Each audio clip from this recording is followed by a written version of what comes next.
long with no more.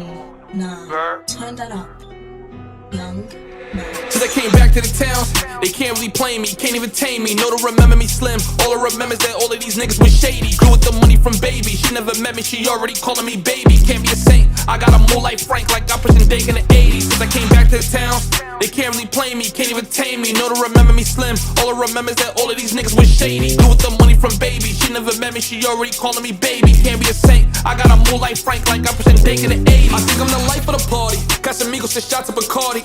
You can get twisted like a Molly, I'm fucked in a Molly if you wanna leave like you froggy. Got you a bag and they salty, fumbling bags, now you over here tryna fault me. Got on my job, I ain't hanging with Tommies, you know I love me a mixture of mommy. Landed in London, now I'm getting 8. Can't take advances, I need me some steak. Can't write a verse if it ain't for 8. So many folks, they gon' think that I'm Drake. Make a Billy, now I play with the stakes. Bought a plane just to throw off the snakes. All this green, I'ma need me a rake. Cause to the top is whatever it takes. All this product, they gon' think that I'm trucking. They think that I'm trucking, they think that I'm trucking. 100 milli, man, I bet I still up it. I bet I still up it, I bet I still up it. She said she love me, she know I be dumping. She know I be dumping, she know I be dumping. She wanna rock with me, I'm all on her stomach. I'm all on her stomach, I'm all on her stomach. I can't get distracted by treaches, cause they come in a dime and a dozen. Groupie hoes, they complaining and fussing, cause I can't rock with them in public, Know that I'm all on the rape, now she wanna mate, but I'ma just eat on her face. Getting the money's a race, so I'm gonna chase and I cannot make no mistakes. I came back to the town, they can't really play me, can't even tame me. No to remember me slim, all I remember is that all of these niggas was shady. Grew with the money from baby, she never met me, she already calling me baby. Can't be a saint, I got a move like Frank, like I'm pushing Dake in the 80s. Since I came back to the town,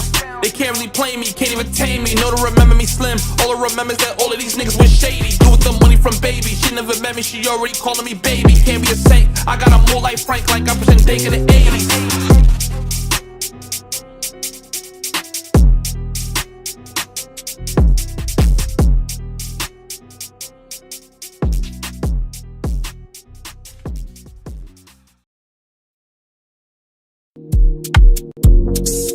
Yeah.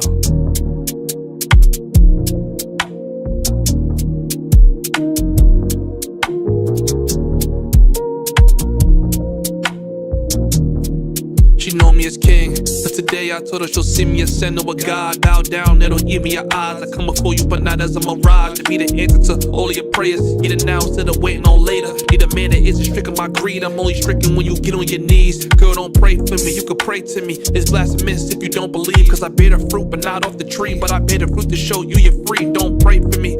All the things you wanna say for me, you can say to me.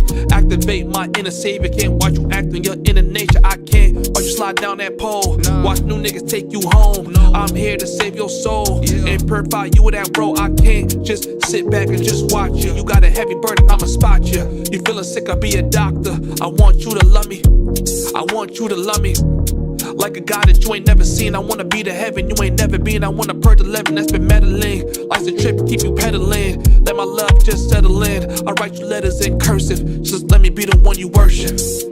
Yeah, worship. You can pray to me, you can worship. Worship, worship. You can pray to me, you can worship. Worship, worship. You can pray to me, you can pray to me, you can pray to me, you can worship. Worship me, you can worship me. Hey, pray to me, you can worship. Pray to me, you can worship. Hey, pray to me, you can worship. Worship, worship. Hey.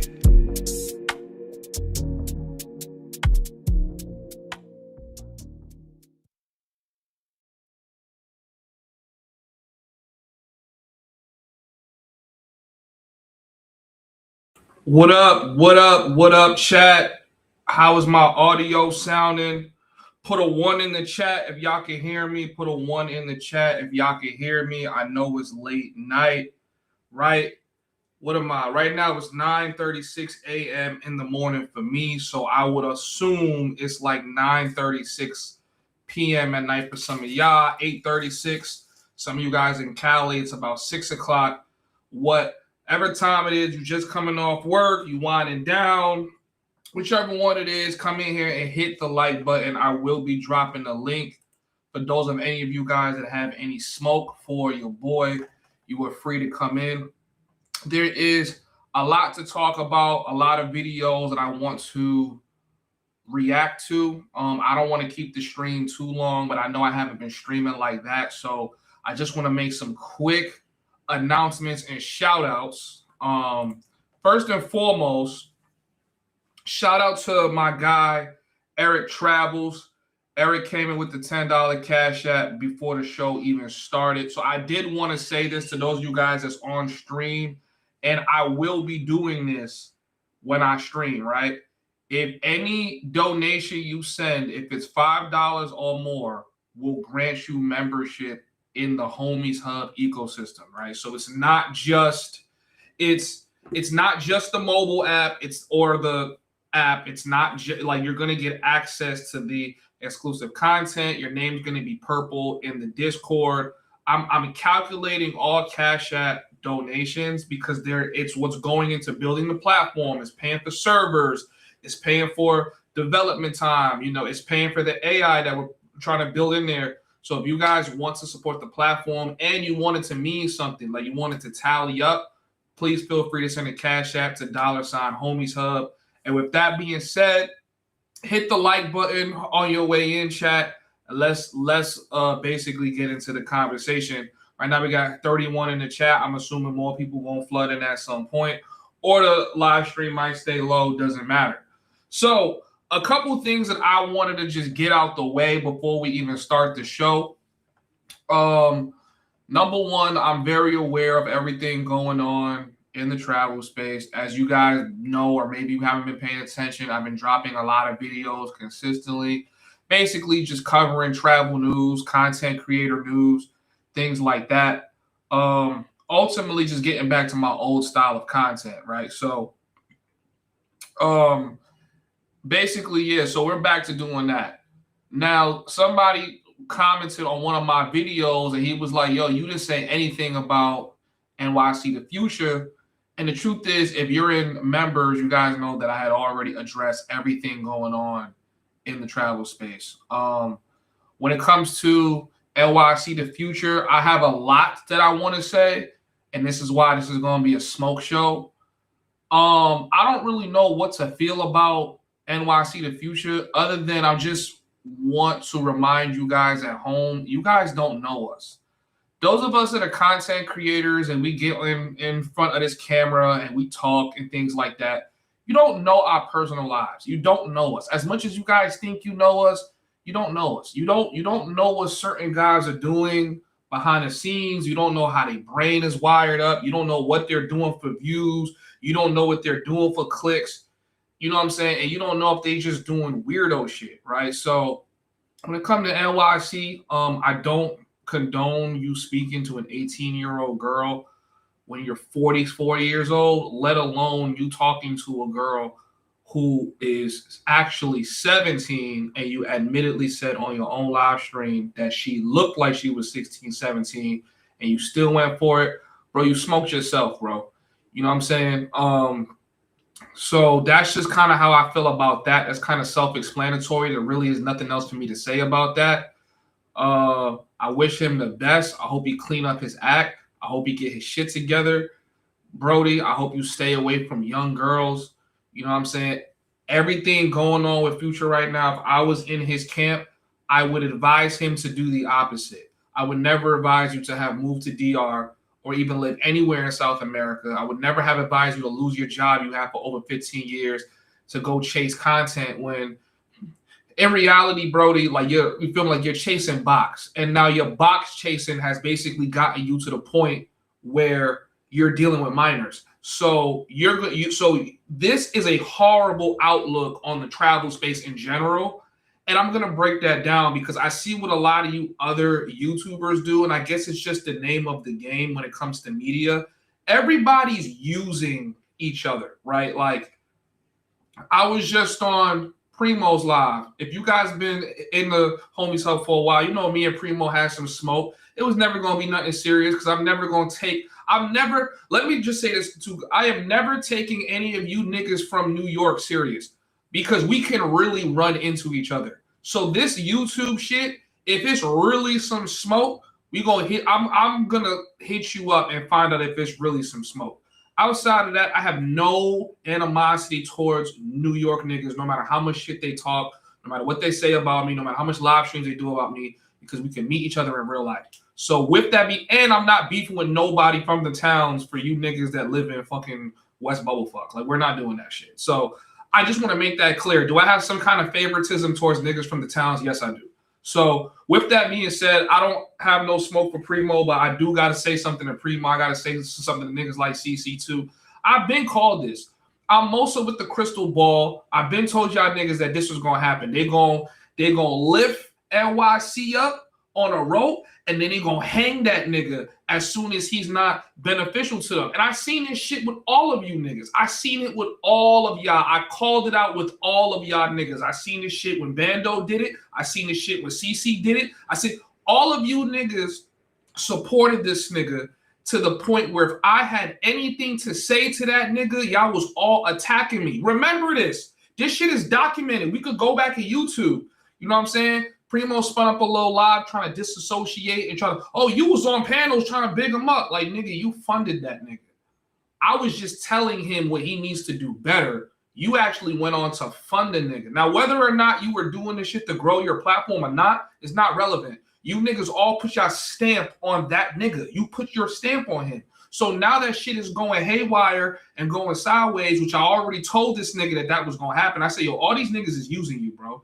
Right now, you the hottest thing. Niggas can't get next to Rello or don't want to use Rello for his clout. So all of y'all niggas is jumping on him, and he looks easy to manipulate. And then I saw a bunch of channels start getting popping off of NYC The Future shit. And I was like, wow, it's really crazy how this media shit work. Now, everybody gonna have their own internal reasoning as to why they fell out. I don't give a fuck about none of that shit. I don't want to hear none of that shit. None of you niggas gonna see me about that shit. So just shut all that shit up. I called what all of y'all niggas was going to do. I said, all of y'all is going to bandwagon this nigga. Y'all going to ride for him. You're going to start a team with this nigga. You're going to call him the CEO. And then as soon as shit start going sideways, y'all going to fall back. Now, to be fair, some of you guys fell back from him earlier than others. Some of y'all seen this, you know, he might have been on some weird shit and fell back.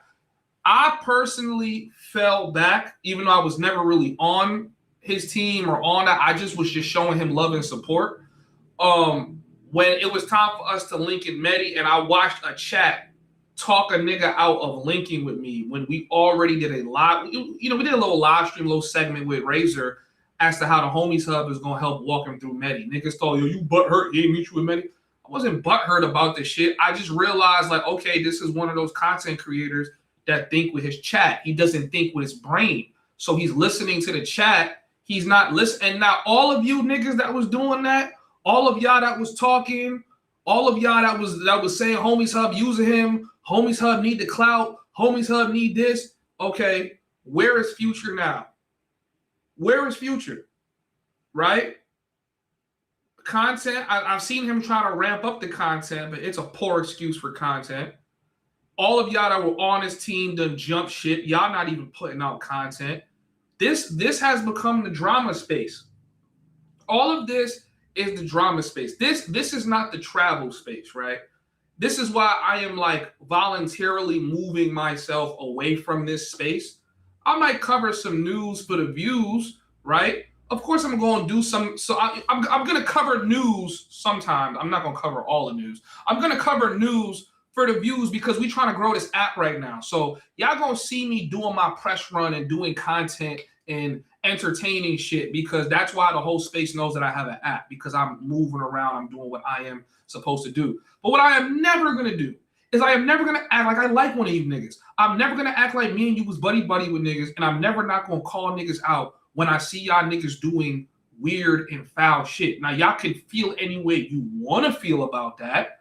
Right? And if you feeling some type of way and you feel like we need to have a conversation, hit me up. We could have a conversation. But as I've let multiple people know in this space, I'm going to speak what I see and I'm going to speak what I feel. There is nothing on God's green earth that's going to stop me from talking about this shit. So with that being said, I already told Future, like, damn, what has it been now right now? A fucking year? I said, bro, all these niggas going to hang you, bro. All these niggas lifting you up because they want you to try to surpass Rello and they're going to fucking hang you. And that's what's going on right now. Now, granted, NYC, you damn near gave them the rope and pulled yourself up on the noose Because, bro, you out here dealing with 17-year-old girls. You don't know if she's 16 or 17. Like, bro, you can't be that horny, bro. You cannot be that horny, bro. You cannot tell me you left a job to go to DR and chase box, and then the box you chasing is underage box on top of that. Now you making everybody that even endorsed you look crazy. And then we come into this space and wonder why this space is so degenerate. Look at what niggas is supporting.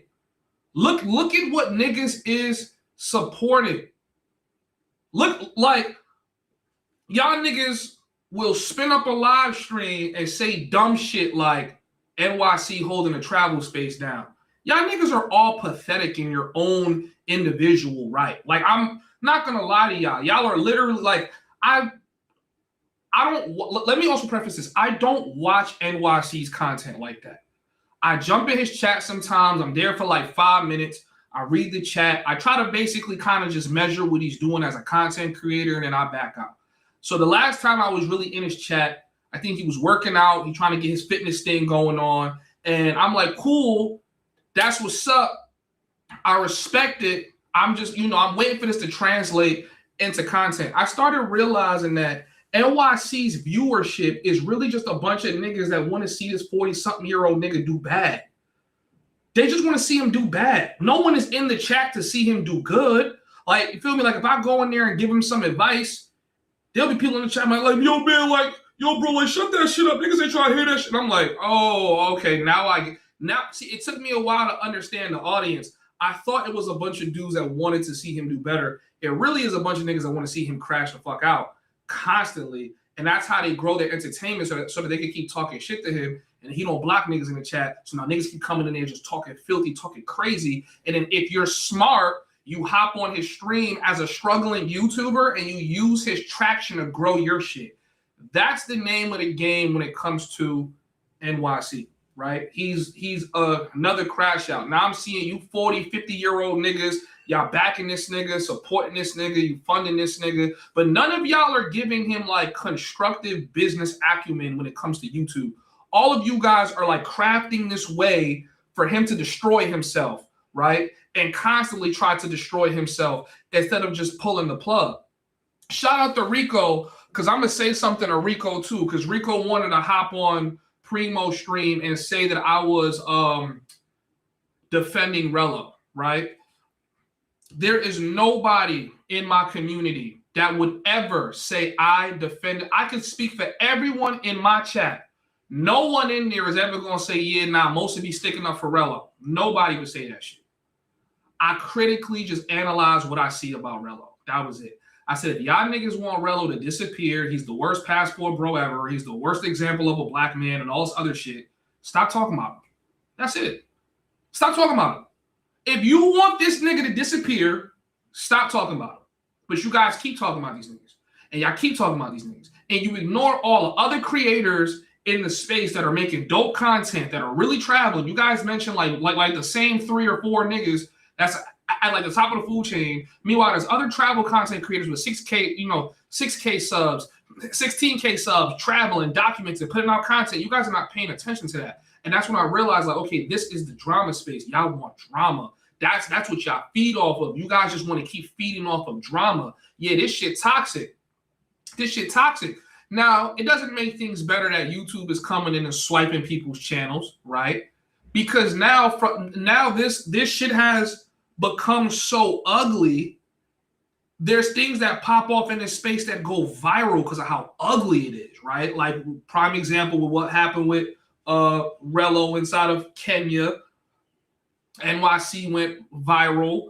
And then as you as an outsider, when you come into this space and you start watching shit, you like, yo, because this was me like 2-3 years ago. Before I even came into the travel space, I would just see these live streams and there would always be some drama in this shit. And I'm like, yo, what's up with this? With like all this drama? Like, yo, like this shit ugly. Unfortunately, my ass got sunk right into this shit, right? But I'm like, yo, look at how we look to like an outsider. This look like straight degenerate, like Negro shit. Like, this is some real ninja shit going on right now. Like, this is nuts.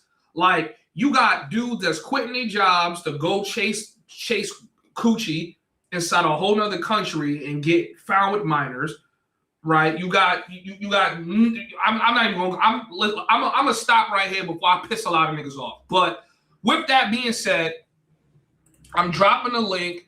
If you got smoke, you need to cam up only to show your face. Or if you don't want to cam up, that's fine, but I'm not going to bring your picture on the screen. You're going to have to talk in the background. But if you start trying to talk mumbo jumbo and you start talking crazy and can't cam up, you're getting the boot. All right. For those of you guys that are enjoying the stream and you guys support the platform, it's $homies Hub. Support the app. Like I said, all Cash App donations and things like that do come in, you will be rewarded with free membership. So make sure if you guys send me a Cash App, put your email in it, put your Discord in it, and I will contact you.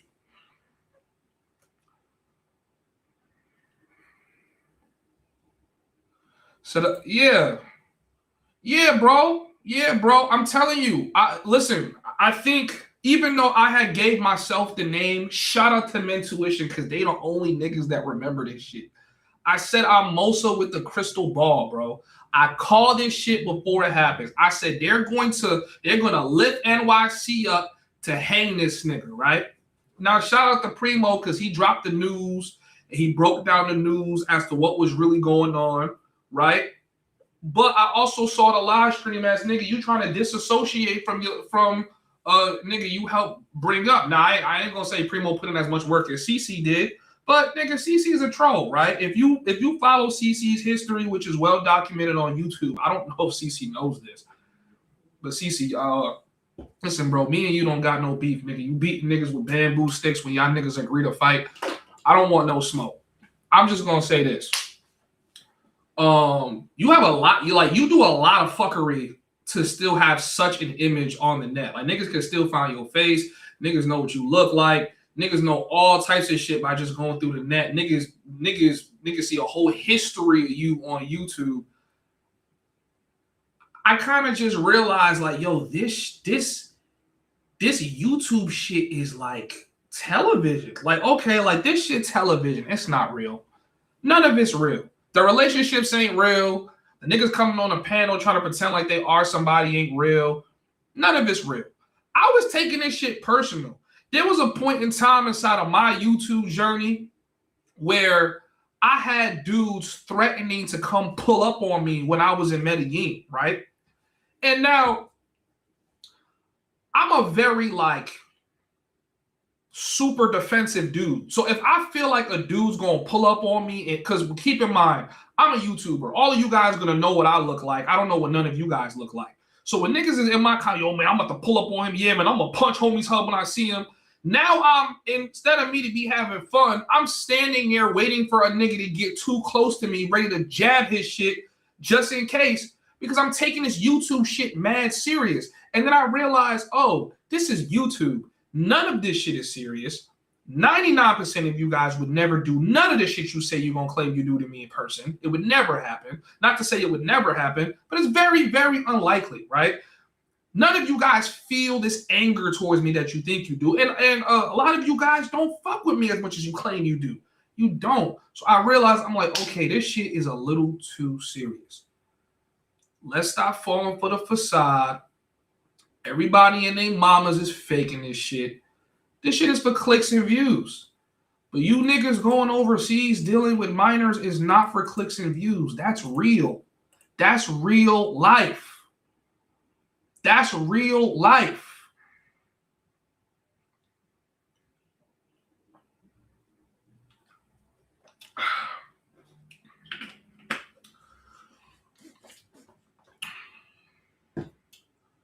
With that being said, right, I'm hoping NYC the future can better his life. If I could give him any kind of life advice, I would tell him, as a dude that used to support you, bro, hey, man, I promise you, because I was honestly the only guy that was qualified to talk to you about this at the time. This YouTube shit is not what you think it is. You're going to need to make some money doing something else, and YouTube is kind of like a prop to it. But Brody, if you going to go overseas and deal with younger girls, especially women that's basically young enough to be your daughter, if not your granddaughter, I know some grannies is your age, so if not your granddaughter, I think it's time for you to pack it up, bro. I think you should go home, man. I definitely think that you should go home before you turn into a Floyd situation, because it can get ugly. And I'm telling you, some of these guys in the audience, they know how to manipulate shit behind the scenes where they're going to get you in trouble. They're going to figure out a way to get you in trouble. Trust me, it's going to happen. Niggas is going to get you in trouble. One thing about fame, and see, the thing with YouTube is y'all are watching what fame does to people on a micro level, right? Y'all are seeing how fame affects people on a micro level. So, sorry, I'm checking to see if the money came in. I got some contracts coming my way as I'm talking to y'all right now. Praise the Lord. But, you know what I'm saying? Like, y'all are seeing what fame is doing to people on a micro level. So NYC got popping, bunch of niggas dick riding, then he fall off, right? And now everybody making lives against the nigga after they already done took all of his clout. He's getting caught up out there, right? Niggas is like behind the scene. I'm telling y'all, there's not that much money in this travel space for y'all to be funding and working with crash outs. There's not that much money in this shit. Like, I promise you, there's not. There really is not. So I see y'all putting a whole lot of mental energy into dumb shit. I see y'all putting a whole lot of mental energy into people that's not going to make you the money back. Like, yeah, there's money to be made, right? Especially if you're talking about the live stream space, there's money to be made, but who's really at the top of the live stream empire right now? Like, when it comes to this little ass black travel space, who you think? Razor Rays? Razor Rays? Y'all not making that much fucking money to be crashing out like this. NYC got to go home and get a job. You guys need to start paying more attention to niggas that travel and actually go places. Stop talking about the crash outs 2026. Just stop. Just stop. Because you guys is wondering why the space is dying and people getting their channels deleted, because you guys glorify the worst part of the travel space. Y'all glorify the worst part. Y'all don't glorify freedom, financial freedom, the freedom to move around, being a global citizen. Y'all niggas is glorifying who's paying for what, who's crashing out where, who can't afford to sleep here. Like, man, this is black culture for you, man. This shit toxic. The link is dropped if anybody want to jump in here. I see you guys in the comments. One thing I'm not doing coming future live streams, I'm not reading everybody's comment no more, okay? I'm going to read my supporters. I'm going to read niggas that send super chats. I'm going to read names that I see are very familiar. If you are a content creator and you want to talk with me, the link is dropped. You can come up here and we can chat. This is a smoke show. If you have some smoke, come with some smoke. If you got something you just want to say in general, get it off your chest, you have smoke for somebody else, come on the show and say something that sounds like smoke, okay? But if you don't cam up, matter of fact, you guys don't even have to cam up. Just come on the show, okay? Your camera's just not going to be on, okay? But y'all are free to come on the show.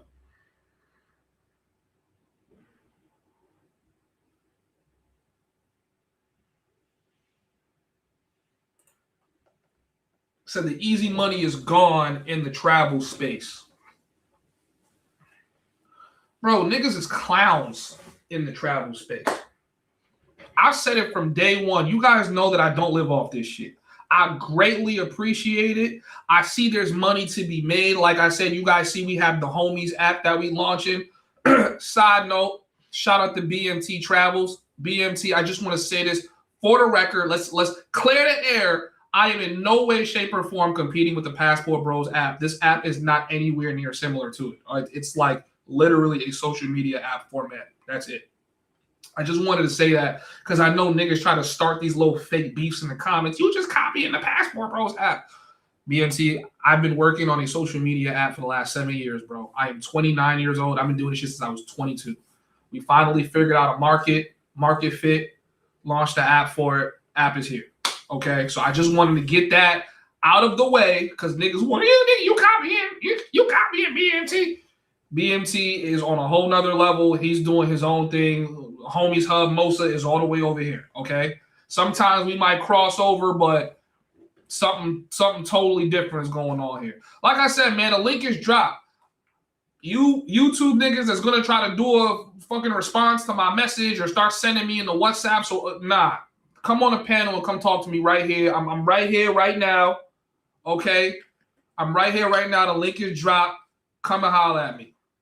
Come and talk. If you got smoke, come with some smoke. And for those of you guys that's in here, hit the like button, bless the Cash App, send a super chat. Right now, Eric is the only one that got a free membership. Okay, well, not technically free, but it is free because I'm going to give you some months for free. He is the only one that got a free membership, but Eric always supports, so that was already granted to him. Those of you guys, support the stream. The link is dropped. Come on here and talk, man. Let's talk. Let's talk. So, besides that, you know, just kind of, you know, I did my little podcast stuff that I'm going to be dropping in members where I basically go on there and just talk unfiltered, right? I'm going to just talk, you know, I'm learning to monetize the drama, right? Because that's what you guys want. Y'all just want drama. But I actually addressed the NYC thing when I heard about it. I heard, like, I don't like the rumors. So a lot of people were like, yo, he got caught with a 17-year-old and all this other stuff. I'm like, I'm not, like, I don't buy rumors. I have to see concrete proof. Now, when I heard him say it out his own mouth, I guess he tried to do some kind of, like, apologetic live stream, and I heard it come out of his own mouth. I still didn't actually know, like, the age of the girl or what he was, like, referring to. Then I went to Primo's live. He broke it down. He played the voice notes or the voice messages as to what he was sending to somebody else. And then it just started making sense.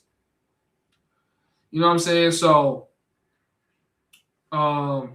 say your beef with Kenny is still some of your best work, bro. You cooked him in that entire debate. Listen, man, I am a nightmare for niggas that like to bully niggas, bro. I am just a nightmare to deal with. Like, I'm gonna cook you in every angle you could possibly imagine. That's why I'm not quick to pull a trigger on niggas. I give niggas a grace period before I start dumping on them because I'm like 50 Cent. Like, it could be 20 years later and you got grandkids and you're living a happy life, and I'm gonna just drop a documentary on you just to fire you up. Like, I'm that level of petty. Like, and I don't want to be that petty, but when you push a certain button, you're gonna activate that side of me that you really shouldn't. So I think Kenny Taylor is one of those niggas where he's going to have to deal with this until I mentally shut him off out of my own head. He's like a punching bag to me. It's like every time I walk past a punching bag, you got to just hit it one time, like just cuz. That's how I view him. And now you see the nigga hasn't uploaded a video in 7 to 8 months. I'm making an announcement. It's coming soon. Where the fuck is the announcement, nigga? Just say you lost. You picked a fight with me. I warned you several times to stop before this get bad for you. It got bad for you, and now you ain't upload a video or have a video on your page in 7 months. Go ahead and ask that nigga why. Ask that nigga why. It really gets like that. It really does get like that. Sometimes I fight like I ain't got shit to lose. Like, that's why I'm training now, literally. That's why I'm in the gym boxing and doing Muay Thai right now, because I want to go and fight like I ain't got shit to, and I have plenty to lose, but when I'm in fight mode, I fight like I ain't got shit to lose. Like, you know what? Fuck it, bro. Let's just die together, bro. Let's just die together. Let's do that. Let's die together, bro. You want to take it this far? Fuck it. Fuck it. I'll throw it all away for this right now. I know eventually I'm going to grow out of that, but right now, that's how I feel, genuinely. Genuinely. Is that the real O'Shea Duke Jackson? Or am I getting trolled right now? Gotta be a troll. Gotta be a troll. Said Cook Primo. Listen. I had my smoke for Primo already. And like I'm gonna say, I don't got love for Primo, but there ain't no real smoke. He's a New York nigga, so I'm always gonna let the New York niggas rock because I know how we talk, bro. We talk crazy and niggas get sensitive and get in their feelings and do Teletubby shit and can't handle it. You know what I'm saying? But Primo, nigga, you low-key a whole ass nigga, bro. You was bigging up that NYC nigga. You was bigging him up, you was funding him, all that, and now, you feel me? Niggas find out that he talking to 17-year-olds that he know look like they 16 and 17. Nah, nigga, don't try to backtrack and start trying to point niggas out now, nigga. You one of them niggas. You are one of them niggas. You are one of those niggas. You guys was funding the crash out, talking about you trying to promote the show, trying to get. I'm like, y'all be trying to promote crash outs and fund crash outs like you about to get your return on investment. Niggas is loaning money. Social loaner, oh my God, bro. I got smoke for social loaner too, bro.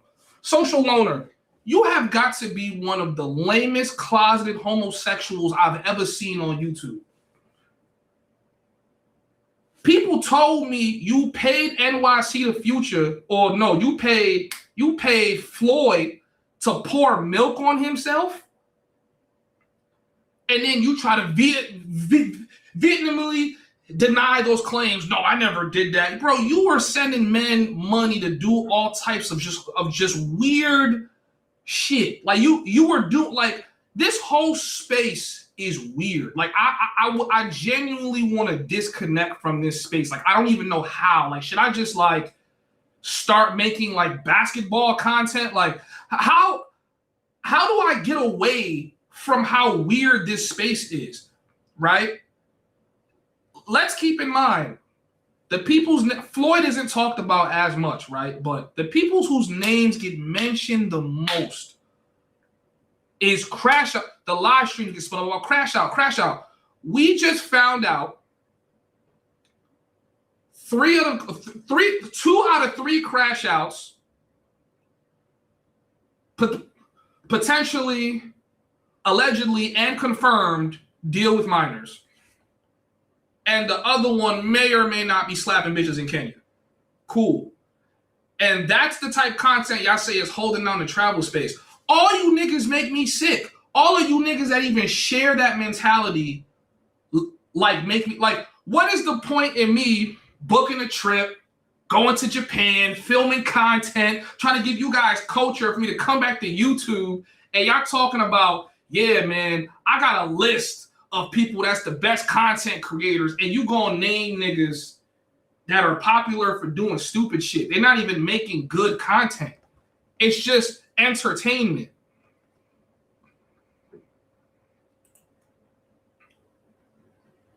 I got smoke for niggas, bro.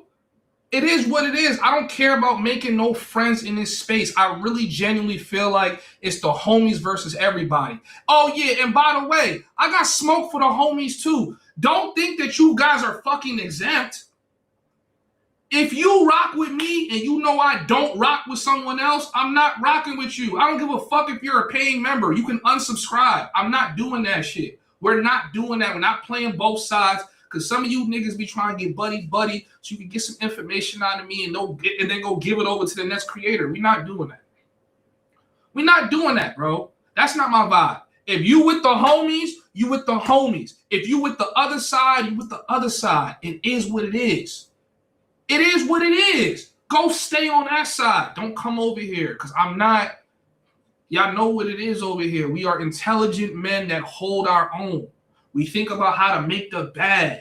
We hop in the gym and make sure we can still handle ourselves if shit came down to it. Y'all know my body. You know the flow I'm on. I don't got to hold my tongue for none of you niggas. I'm going to say what it is. If you don't like it, keep it stepping.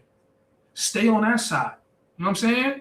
You don't have to mention the homies hub in your videos and your lives. You don't want to give me credit. I understand this energy it feels nasty to some of you teddy bear ass niggas. You can't handle it. I totally respect it, bro. But listen, don't try to snake me. Don't try to do no backstabbing shit to me. Don't try to turn other creators against me. We're not doing that corny shit. We not. And if you want to be on that side and deal with niggas on that side, if there's smoke coming on that side and you amping it up from afar, you get shot too. One thing about me growing up, if I'm about to get into a fight with a nigga and you running your mouth in the corner, acting like you're not part of the fight, you get punched on too. Where I'm from, if you amping up a nigga, you get punched on too. You can't amp up a nigga from the sideline. You get punched on too, nigga. That's how it works. All of you guys are fraudulent in this space. And now 2026, I want to see what y'all niggas have to talk about. If y'all gonna keep pushing niggas that may or may not be dealing with minors, may or may not be slapping bitches overseas, I just want to see what y'all niggas is on. That's it. Let's see what y'all on. But if y'all see me grift all the way to the side where I start doing commentary on elephants, I don't want to hear niggas say nothing. Yo, bro, why? Because, bro, this space has got to be some of the most toxic, demonic debauchery this shit is not even a part of my daily life. But every time I come to the homies hub and I want to talk my shit, because this is why I made the homies hub. I literally made it to talk my shit. I didn't make this channel to be some big ass travel channel. I came on here to vent about women, and then it's turned into this whole travel thing, and now we got like 4.5K subs, and I appreciate all of you guys. I appreciate all of you guys in the chat, right? But I came here and I made this channel to talk shit. So when I'm coming on here and I'm unfiltered and I'm snapping, you have to understand this is why I made the channel. This is why I made the channel, was to snap. I don't do this shit on my other channels. You feel me? Like my other channel's more structured and shit like that. But this channel is for me to talk shit. And if I can make $1 talking shit, I'm gonna talk shit. One day the homies hub is gonna be like a radio station or something. It's gonna be a podcast or some shit. I'm gonna be on a mic and I'm gonna be firing off at niggas. But bro, I'm here talking shit. Now, if you don't like it, you feel some type of way, I don't really care. Like this shit is YouTube. Turn it on and turn it off. I've been learning to just turn this shit off. Like I've really been processing in my mind, all of this shit is for the internet. It's not real. Yeah, nigga, the cheerleader's getting hit. Listen, if you go cheerlead the next man while he's going at me, you getting punched on too. That's how I feel. Too many times in my life was I about to fight a nigga. He got a little cheerleader in the back, and I let him rock. Now, we're not doing that. High school was when I had to start punching on you feel me, the niggas that like to cheer on niggas. I was like, nah, bro, you feel me? He just did this and did that. We fought, nigga. You cheering him on. Yeah, bro. It's your turn now. Don't run from the smoke. You got it. Don't run from it. Look, link drop. How many people clicking the link? No one. Nobody clicking the link. Link drop. Who gonna click the link? No one. Keep this shit PG. Also, 2026, I'm going to try my hardest to stop talking about fighting you fucking YouTubers. I really do. I realize that even when I invite you guys to a friendly spar in a gym, you still take it as a threat against your life. So I'm just going to, I promise you, I want to stop. If I'm talking about fighting, it's because I'm about to start, you feel me, like my amateur kickboxing and boxing thing out here in Thailand and back in Colombia. That's the only thing we're going to talk about. Like, I'm not talking about fighting any of you YouTubers. Any of you YouTubers or niggas that come on panels, please stop talking about fighting me and what you're going to do to me when you see me. Please, 2026, by God's grace, can we stop talking about the violence we are never going to commit? Please just stop, bro. Please just stop. Keep this shit intellectual conversation. You know what I'm saying? Let's try to get to that point when it comes to this content shit.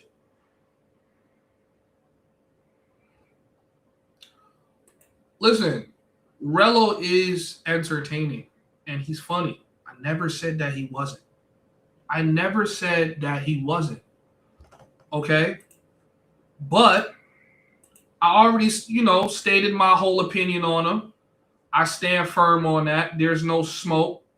It doesn't need to be no smoke. It doesn't need to go anywhere past the fact that I'm just not fucking with y'all niggas at all. Like, that's it. That's it. NYC, it kind of hurts a little bit because I wanted to see the nigga win because he's from New York. But y'all niggas is all bad for now. Granted, I don't got no bad blood against anybody I'm talking about on stream. If I seen you, I dap you up, yo, bro, God bless, and then I'll keep it pushing, right? I don't got no bad blood for none. I don't have bad blood for none of you guys. But in terms of us fucking with each other, being cool, nah, bro, I can't do that, bro. I can't do that, bro. Niggas gotta stand for something in this space. It can't be a bunch of spineless ass niggas that's gonna bend and fold when shit benefits them. I don't care if niggas blew up to 20 million subs tomorrow. Nigga, I don't care about no collaboration. I'm good, bro. I'm good, nigga. I'm gonna get it off the mud. Who's a content creator that you guys could say got me hot? Right? Like, who came to the Homies Hub and got the Homies Hub hot? Who got me popping? Who put me on? No one. I did it myself. You heard about the Homies Hub because of what I was doing with my content.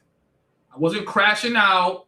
I wasn't getting abandoned. I wasn't fighting bitches. I wasn't fighting niggas. I wasn't doing none of that. You heard about me because I make good content. That was it. I haven't done anything crash out yet. If I start crashing out and start going viral, then you feel me? The new guys can say, yeah, now we heard of you because of this. Now, a lot of you guys say, nah, bro, I heard of you because of that QB situation. You heard about me through the QB thing because we had a debate. We had an online scheduled debate to talk about tricking overseas. And then it turned into a beef, which he forced it to turn into something because he thought he was going to come out victorious. He did not come out. He listen, I had lost during that beef. I'm not going to say I had lost a lot during that beef, but he lost more than me. Nobody wins during war. But you're going to lose more than me. I've rebuilt and become stronger. You have dissipated into the air. We don't know where you are. Okay? And I'm not talking about that situation like it's something to brag about because it's not really anything to brag about because who is QB? He's just a fucking loser that almost got knocked out by Mulana, like, truth be told. And that's how I genuinely feel. Like, watching that video, that nigga almost knocked you out. Okay? But I say that to say I wanted to, I like sit a stake in front of the mansion and I just like put his head on it. Like, this is what's going to happen to y'all niggas if y'all try me. Okay? You're going to get put on a stake in front of the crib so everybody could see this is what you should not do to this nigga. Some of y'all trying it. Let me also address one more thing too while we are on live stream. And I'm going to say this on live and all of you guys can pass this on. Number one, I see what some of y'all niggas is doing behind the scenes. I have no beef with Pop. I fuck with Pop. I genuinely fuck with Pop. I think he's dope. I met Pop in real life. Some of y'all trying to turn this into a beef because y'all want to see something. I don't think Pop has any smoke for me and I don't have any smoke for him. Stop trying to make it some smoke. It's not going to be smoke. It's not going to be smoke. Number one, it's not going to be smoke because Pop is younger than me. Pop is 23. I'm 29. I'm turning 30 in 2 months. I'm never going to have smoke for a nigga that's my little brother's age. It's just never going to happen. So those of you guys that's trying to make it some smoke, stop trying to make it some smoke, bro. Some of y'all niggas need to fight your own battles. Stop trying to, or y'all need to find another source of entertainment. Stop trying to make it where it's like, yo, like, stop it, bro.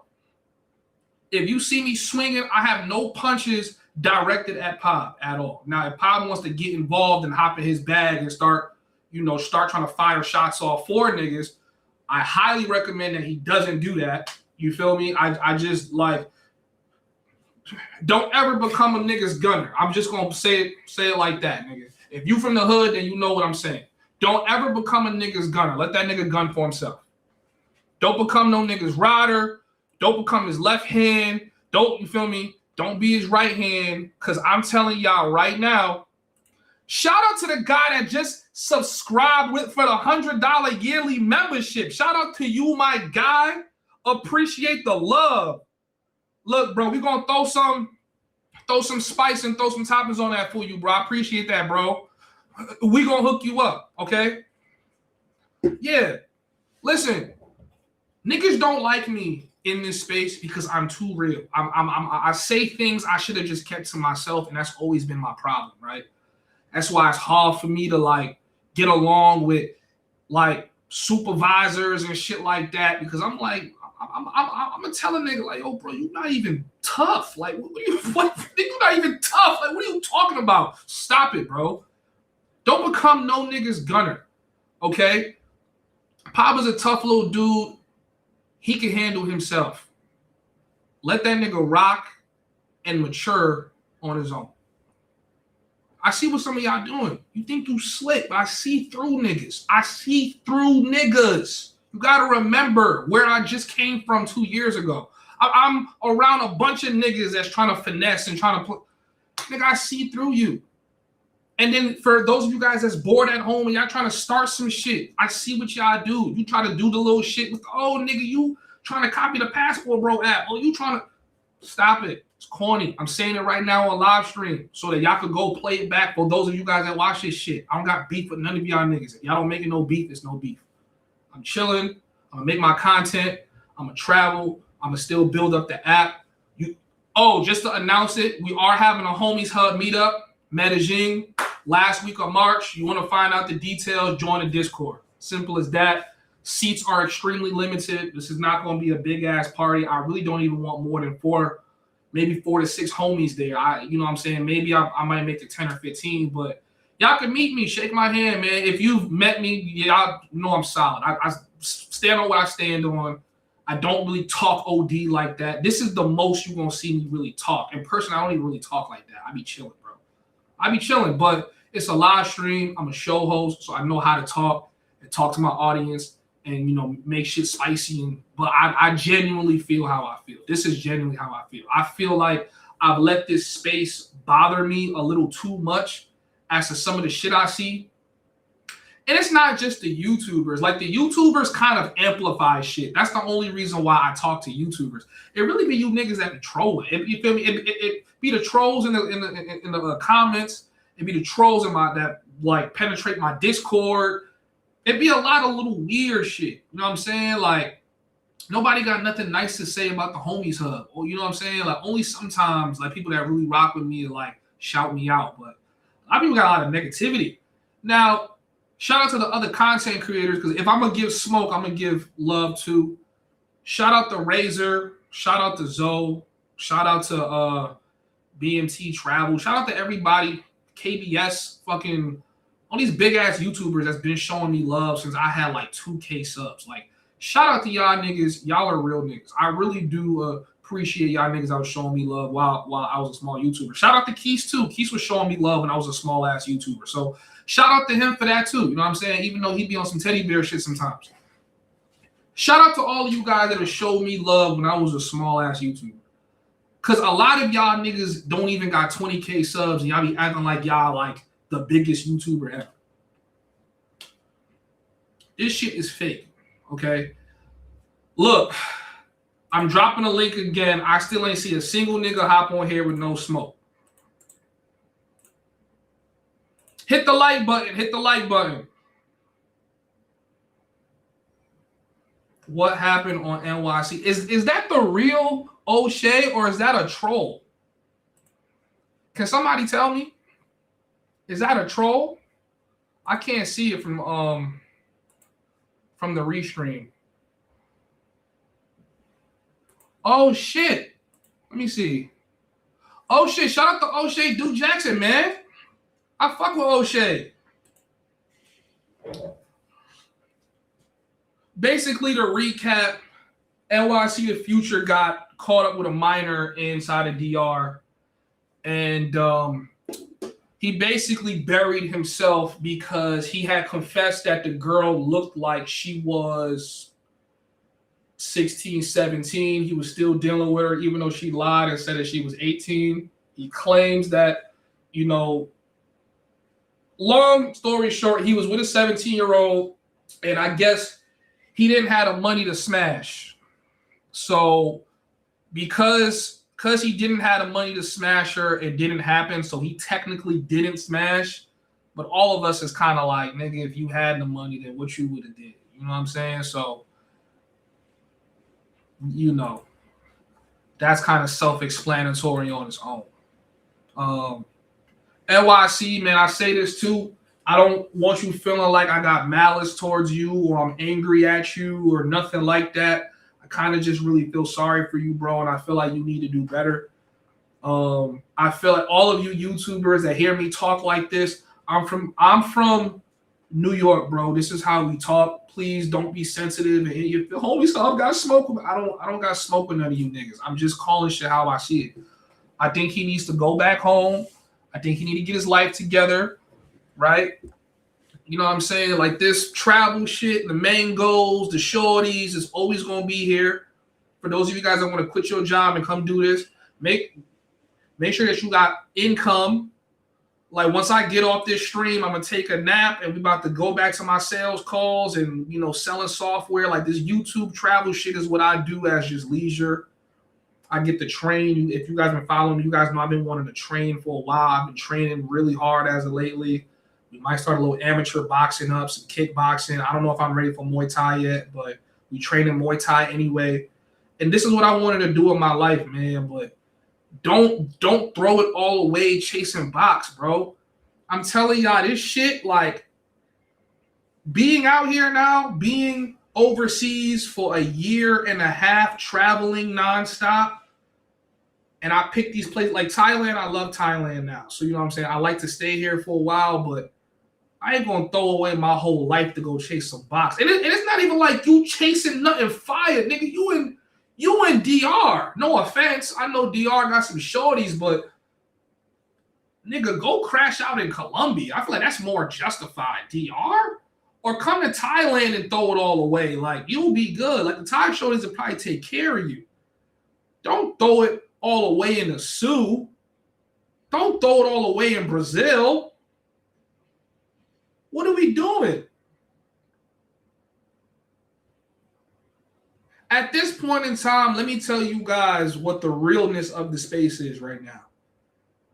Men that are dealing with minors are the most popular dudes in the black travel space. That's how pathetic the black travel space is as a whole.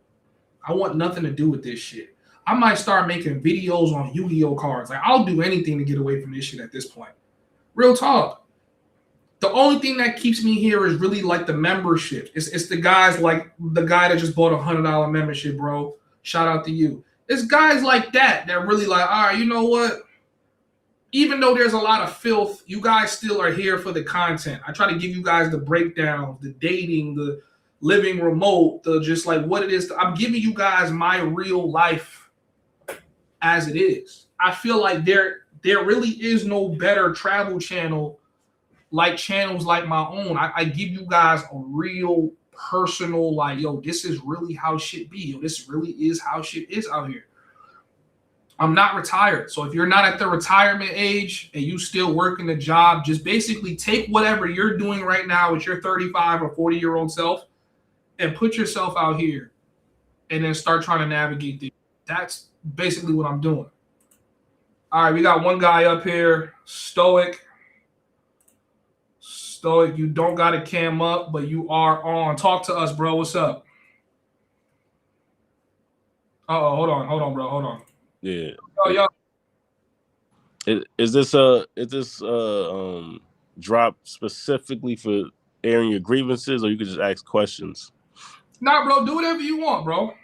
Okay. It's whatever. Now, so I remember you said you begin on like sales calls.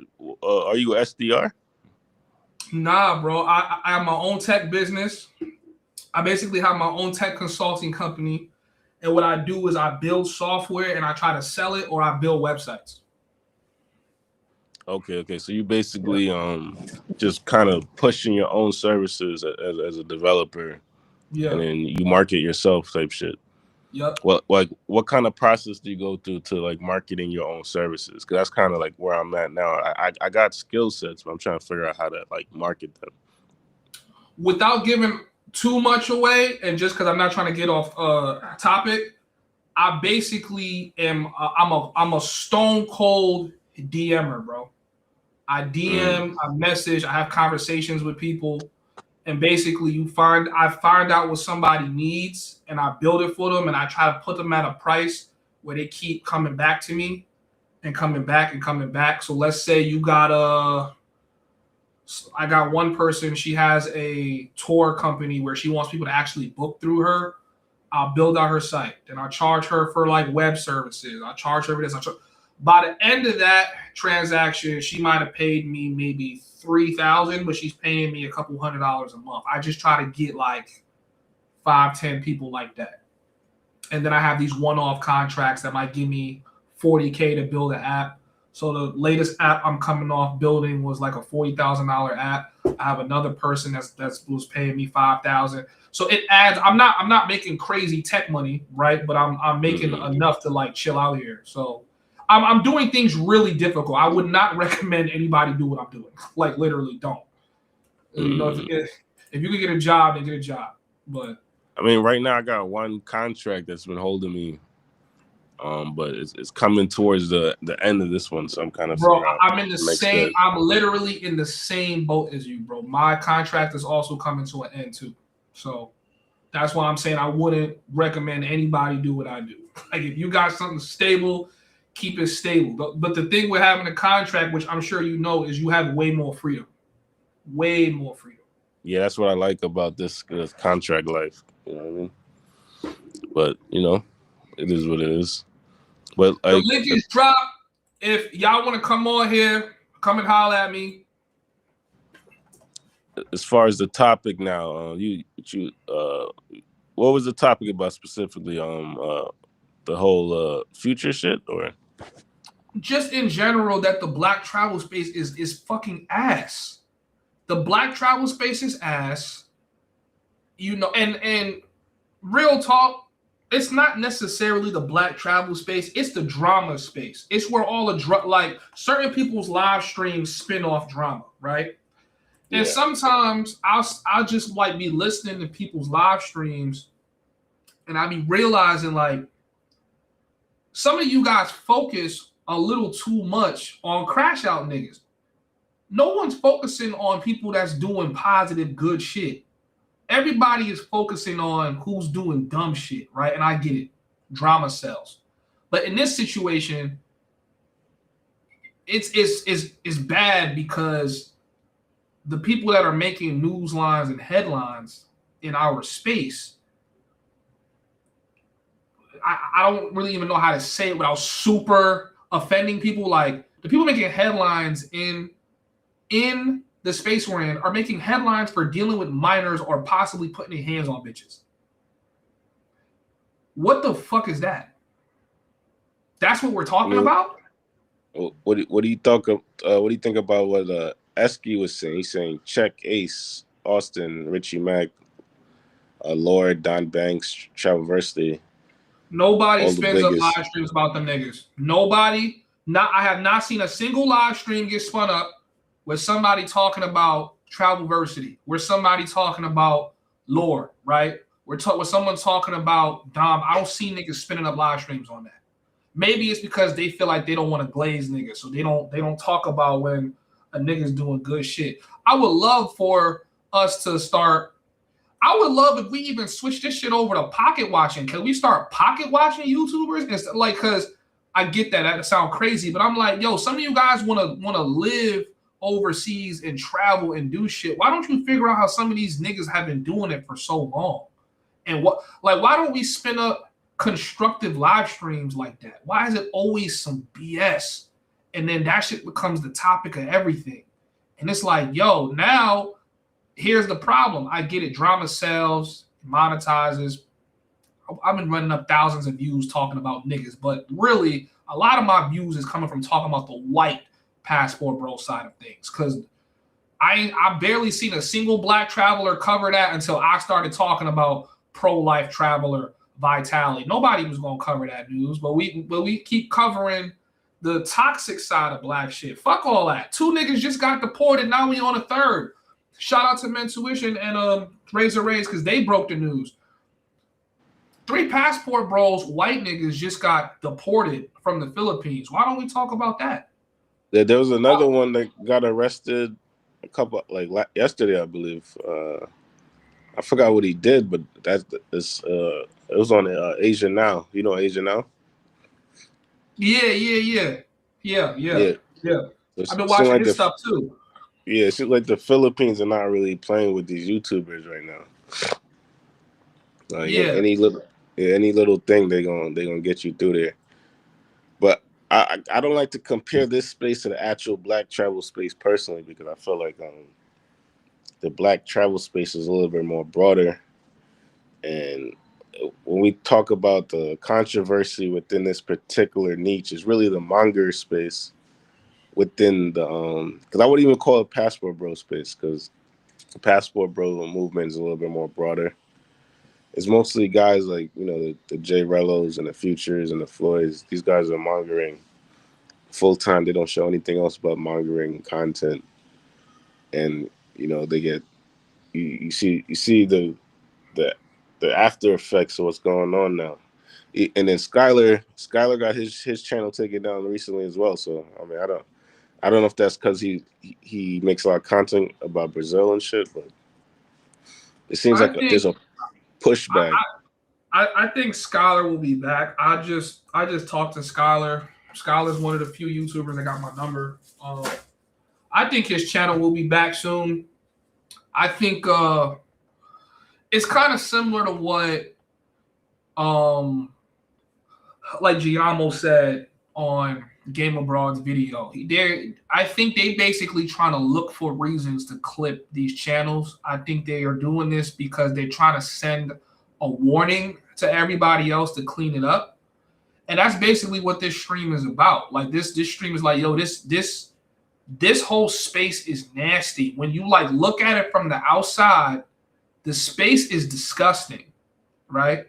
And I think even more than that, when some other YouTubers try to focus on talking about, you know, what other YouTuber is P for P'ing and getting into those arguments and things like that. And that was a thing at a point in time where like people are constantly making videos on other people. Like, I hate that shit. Can we talk about something else?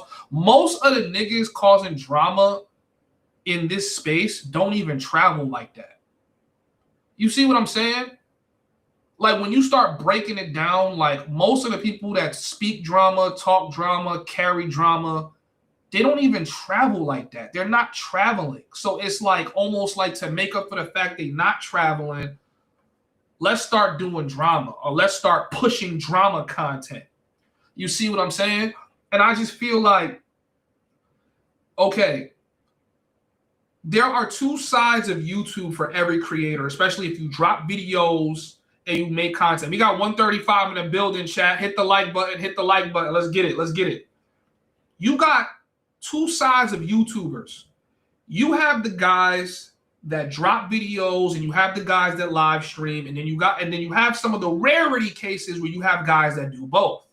I would say I am one of those guys that does both. I live stream and I put out videos, right? And a lot of the people that commentate on your live stream, even though their like voices are the loudest because you can see their commentary, they make up a really small portion of the people that actually follow you. So now when people start going from, maybe they click me because I made a video on, you know, how to travel to Colombia or how to make money while you travel abroad. Then they come into the travel space, see me snapping like this. They're like, damn, what's he snapping about? Then they start digging more into the space and they're like, ugh, this crazy. Wait, this guy that's teaching me how to make money online has less live stream viewership than some other nigga who's only mongering and showing proxies and slapping ass on cam? Oh, nah, man. Nah, this shit ugly. You see what I'm saying? So now I'm saying, like, yo, imagine you trying to introduce people to this lifestyle, being able to travel and live for less and live good and things like that. Like, yo, bro, I feel good overseas. I could go to any hospital, get the top treatment. I could go train at the gym. I could come back from the gym. I could do this, or I could go hop on jet ski. I could do all that shit today and not even spend $50 at all. But there's not enough conversation about that. Like, why aren't we spinning up live streams talking about the benefits of living overseas? Do you know what I see when a chat is jumping? It's a bunch of bullshit. It's drama, this, that. Like, whenever the space gets active, it's super drama. Super drama. And I've realized watching other content creators that it doesn't have to be that way. That's just what we choose to acknowledge. Like, we're choosing to acknowledge the crash out shit. And then when the crash out shit go too far, now niggas want to separate themselves from it. What? What are we on? So I gotta attack the content guy first, the guy that creates the content, because the narratives start on their platform. And then the chat carries it. I said this to Zoe, or I said this to, yes, I said it to Zoe when I had met him, but I said it to him before I met him. I said, listen, even though I am a way smaller YouTuber than you, my audience and the audience that engages with you the most, we both share the same. So when you say something, it echoes really heavy in my community. I have a Discord. Trust me. Niggas come in my Discord and drop news to me I ain't never heard every single day. The second he came out and made this video about how niggas come to Peru and they was never even getting baddies in their hometown, and then they come to Peru and then think they're gonna see it's like, yo, even if you wasn't talking about me, which I still think you were, it sound like you talking about me. And because it sound like you talking about me, all of the people that watch that video is coming from your video directly to my channel, commenting that shit. If you were in my chat when that happened, put a 1 in the chat. Everybody's like, nah, bro, Zoe talking about you. Zoe talking about you. Zoe talking about you. So I say that to say, you got to be really careful about what you put on your platform, because that's where the narratives start. That's why I didn't want to speak on certain things until I got more clarity. I wasn't just about to just jump out the roof and say, yo, NYC, you would have, until he confirmed it out of his own mouth. And I was like, damn, nigga, you're cooked. You're cooked. You just admitted to dealing with a minor. You're cooked, bro. Go home. That's it. Shout out to my guy, Tyree. He comes with the $15 Cash App. I appreciate you, bro. Those of y'all sending Cash Apps on stream right now, make sure that y'all tapping with me on Discord so I can give you guys y'all discount code, man. I appreciate y'all. Hop in there. For those of you guys that want to be a bug tester on the Homies app, okay, you do have to upload content. You can't just be stagnant. You have to upload videos at least once a week. You will get up to 3 months. So we're going to go month by month, but you can get up to 3 months free. And you don't just get access to the app, you get access to everything. You get access to the behind-the-scenes content, you get access to the Discord, and you get special privileges, especially when I'm throwing events like my birthday party coming up in March. So make sure that you guys join in and tap in. It says a lot of double standards in regard to Skylar's recent post. Let me see. It says, I'm a brother who's been traveling for 10 years. Let's keep it real. Passport bros are not trying to see the Great Wall of China. They only promise mongering, so stop trying to play the victim card. Who said I'm trying to play the victim card? When have I ever, if there's anything I'm known for before the educational content, I've been showing y'all niggas some bad O's for the last year. Why would I try to play the victim card? I'm not playing no victim card. That's not what I'm doing. What I'm saying to y'all is, you guys uphold bullshit. And because you guys uphold bullshit, that's why the space has the outlook that it does. And because the space has the outlook that it does, that's why YouTube's doing cleanup. YouTube can decide tomorrow they don't like my channel and clip me, and they'll find any reason. Now, that's not to say it can't happen in the future. They could clip me after this stream. They could pack me up. But It hasn't happened up until this point because I don't make content like that. I show you guys women. I show you guys interactions with women. We talk with women. We interview women. Doesn't matter what they do. I don't make any distinction between what they do. I could care less. It's not important to me. It's important to y'all. So y'all come in my comments, yo, homies hub, you next. You got girls in your video and all this other shit. When was it ever against the rules on YouTube to have girls in my video? I'm not sitting down there calculating the peso she's about to make. Like I'm not doing that. You guys can go through my content and tell me if you see something that look crazy, let me know. But as far as I am concerned, I just show you guys that me being a 240-pound black man overseas, I still pull girls that are into me, right? I still deal with problems getting some girls because they're not into me. I just show you guys the realism of being overseas. That's it. Now, do we talk about the transactional nature of relationships in general? Of course we do. We're going to talk about that because that shit is a part of life. But I'm not sitting here telling you, yeah, man, if you go to Poblado and you go over here to the corner, I don't make content like that. That's all private conversation that we can have, at another time, especially if you guys book a consultation with me. You know what I'm saying? I'll give you guys information about how to navigate a city. But besides that, we don't have links that promote to no OnlyFans content, no corn content. We don't have that, bro. We don't have none of that. There's none of that. There's none of that.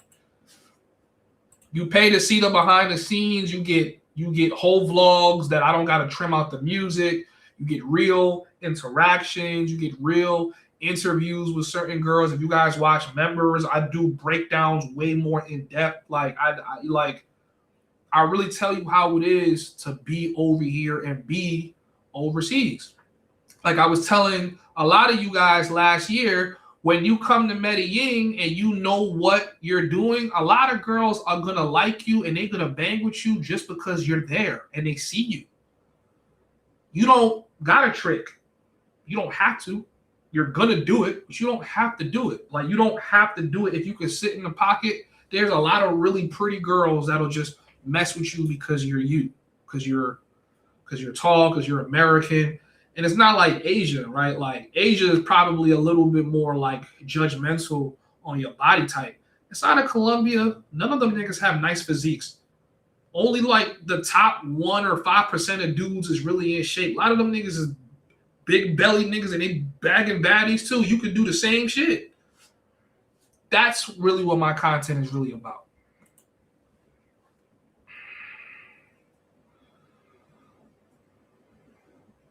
Says, so Travel and Richie Mac don't go to different places and show you new experiences. I never said that. But y'all gonna hear what y'all want to hear. We need a Zoe and Mosa IRL collab, both of y'all in Pattaya. We already did one. The Rizoff was one. Shout out to Pop. Pop had won the Rizoff, so we did that there. Shout out to O'Shea Duke Jackson too for coming in the chat. I don't think he knows how much I watch his channel. I watch his channel a lot. So shout out to him for coming in the chat. It means a lot to just be acknowledged. See, this is what I'm talking about, bro. Some of y'all niggas don't even be having 20K subs, and y'all be on some shit like, yo, who's homies hub? They shut your lying ass up. I know, I literally know I appear on mad niggas algorithm. I know I do. I hate when y'all niggas be on that shit. So, like, who's homies hub? Bro, just come in here and show love, bro, and I'm gonna show you love right back, bro. That's it. You know what I'm saying? Like, I just don't chase after niggas. I'm not a, you know what I'm saying? Like, I've had all the biggest YouTubers show me mad fucking love. So there is positivity overall in the black content space, but the travel space is specifically toxic. And also that should also raise y'all niggas awareness of what you post too, because if a nigga like O'Shea Duke Jackson could randomly find my channel, he could definitely find your channel. And if he could find your channel, his audience can find your channel. And if his audience can find your channel, and the overall perception of the Passport Bro space is going to be based on the shit that we choose to uplift in this space. And at this point in time, the niggas y'all are uplifting the most and talking about the most besides the channel deletions, have been caught with minors. Pack them up. I'm not mad at YouTube. YouTube said pack them up. These niggas is no good. These niggas is no good. Salute to my guy CJ. CJ, make sure that you tap in with me for your discount code on the Homies app. Shout out to my guy Black Migo. He came with the $5 salute. Make sure that you hit me up too for your discount code. Guys, I'm giving away free memberships, man. Everybody get a membership. Everybody get a membership. The Homies Hub app, or the Homies is what it's called. You guys can go to thehomies.app. You can sign up right now for free. You can use the app for free. You just can't upload and use some of the special features on there. While I have all of you guys' attention, this is going to be a shameless plug. We're going to have some dope like things coming to the Homies app. And I also want to say this too. Content battles for me, they're not going to stop. I feel like a content battle is going to take place the best on the Homies app. You guys saw me and Pop did the content battle. I came out victorious. I still got the belt, right? But I feel like some people place their little wager, won some bread off that. I want to allow everyone to be able to do that. So I'm sitting in the crib like a mad scientist with the glasses on. Like, how can we configure? And then after I do all that, I come on stream and I talk shit to let off some steam. But guys, the Homies app is going to be dope. It's already equipped with a digital wallet. It's going to use a point system. It's going to use cryptocurrency. Y'all can place wagers on things. You guys can place wagers on fucking anything. But we're going to keep it all legal, right? We're going to make sure that we comply with YouTube rules too, because we don't want to get clipped for that. Somebody tried to say that my app is like a mongering app. My app is not tolerating that at all. You upload something that you're not supposed to have on there, your whole account is getting clipped. I ain't gonna lie to y'all. I'm being straight up. I'm not getting sued over nobody. So I can understand why YouTube is clipping people's channels. But it's gonna be more relaxed. You know what I'm saying? So that y'all could really, get to engage in content that's still safe, but maybe, someone might be a little skeptical about putting it on YouTube, especially because of copyright and things like that. It's going to be very, very lax. I want to facilitate more of the content battles on there, right? It's just going to be a safe space for men. You know what I'm saying? And it's only really going to be for us, right? Like, I'm thinking about even making the app like invite only after a certain point, like kind of like Clubhouse. You know what I mean? Like, let's keep YouTube clean so that the general perception of us as Black people can be a little bit more positive, and it doesn't got to be that we all mongerers or we're dealing with children or whatever the hell. Like, niggas is throwing everything on that jacket right now. I'm just going to let y'all know. And some of y'all horn dogs and freaky frog ass niggas is not making shit any better. Like, you guys got to keep this in mind too. When you are a YouTuber, you got eyes on you, bro. You got to move differently. You got to do shit differently. Even if Shorty look good, but she look young, it's like, nah, Shorty, you look young. I can't even, you know what I'm saying? Like, you got to avoid these problems because it's not just you anymore. You know what I'm saying? It's not just you no more. You do something and you mess something up, you mess it up for everybody. Everybody get messed up. Everybody look like this. Skylar got his channel deleted. Giacomo got his channel deleted. You know what niggas is doing in my comments? Homies Hub, you next. You do the same shit. Like, damn, niggas, them two niggas got their channel. At least wait for me to get deleted before you start saying my name. Like, but that's what people do. Especially when you Black, they pull you right into the same corner. I'm dropping a link again, man, because nobody came up here with no smoke. So I'm dropping a link if you want to come up. If you come up, please don't talk too much. Come with some smoke. Or you can come say your piece real quick and then come down. But the link is in the chat. We got 127 in the building. We got 3 on Homies Hub Live. We got 1 on the Homies Hub, 123 on the Homies Hub, and the Homies Hub Kick. Guys, hit the like button.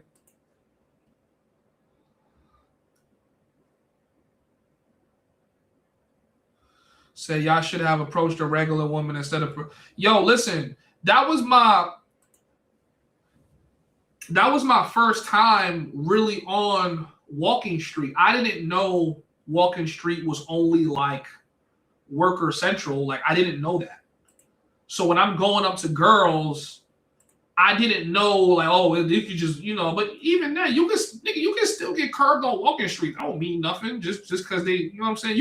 You could still get curved on walking street. But yeah, if I did a Riz off at this point in my life, I would have went to a mall. It's way more difficult. Like, you really got to challenge yourself. I would have went to a mall or something, like, but he did what he could. Zoe put on. People was playing the Riz offs. Nobody could pull it off. I tell you one thing about Zoe. He's a really good content creator. Like, a lot of these dudes are dope. But if I did a Riz off at this point in time in my life, and if I was to host it or be down with one, it's gotta be in a mall. It's gotta be where, like, you feel like, okay, let's try this in mall McDonald's or PF Chang's and try to bag some of the girls that's waiting online. That's way more difficult. You're way more prone to get rejected. But if you smooth, you bag them.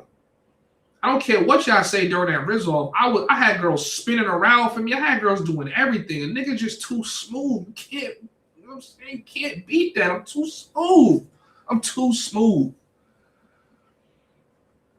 too smooth. Shout out to the chat, guys. What's up? Anyways, we ain't gonna talk too much, man. Let's do some reactions real quick.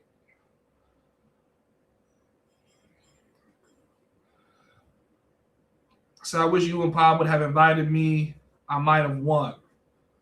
Mulatto, shut your ass up, nigga. All right. Hold on. Nobody ain't had no smoke for the homie. That's crazy. I bet you niggas spin up live streams, though, and start talking their shit. Let's pull up some videos, too. But yeah, man, overall, I think I've said enough of my thoughts about the channel deletions. I don't want to get on YouTube bad side and they get me the F up out of here. I don't really think there's really much for me to even really talk about when it comes to that. You guys got to just be careful. That's it.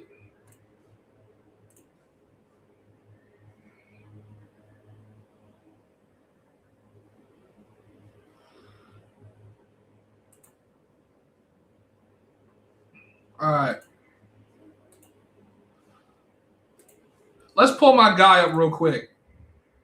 So,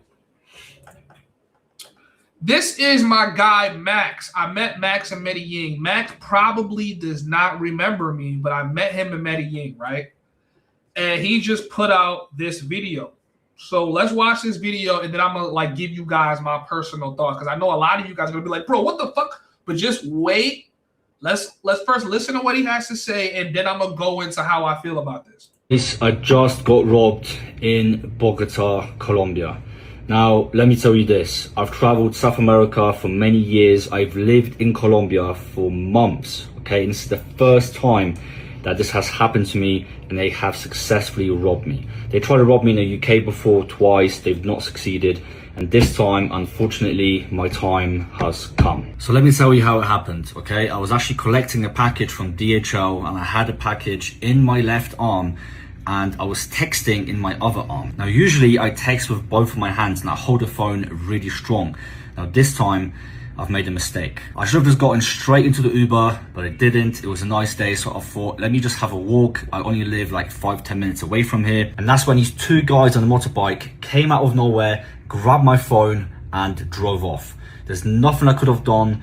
I tried running after them. I dropped the package. There was literally nothing I could have done to get my phone back. Now, the worst part is this. The phone was unlocked, so they have access to all of my photos, my videos. I even had screenshots of my passports and, very sensitive information on that phone. But anyway, we're safe. I don't even care about the money. At the end of the day, guys, if you are traveling to Colombia or anywhere in South America for that matter, learn from this. Share this with someone who thinks it won't happen to them, okay? It doesn't matter how experienced you are. All right, so let me basically just go on about what I feel about this, right? Y'all know already, I've been living inside of Colombia for a while. I keep mixing up the timeline, but basically I was inside of Colombia from November of 2024 all the way till May of November of 2020. I don't even fucking remember the date. I was there for a while. I was there from November of 2024 to May of 2025. Then I went back in July or June back to Colombia. So I was there for approximately like 8 to 9 months.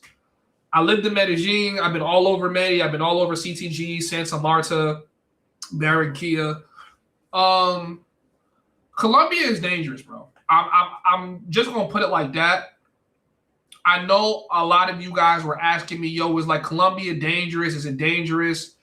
And I feel like at the time, I didn't think it was that dangerous because I'm so used to being in New York City, right? I lived in Florida, right? So I'm used to dealing with danger. But then once I came to Thailand, and I say this and I stand by it, I guarantee it, I put my stamp on it.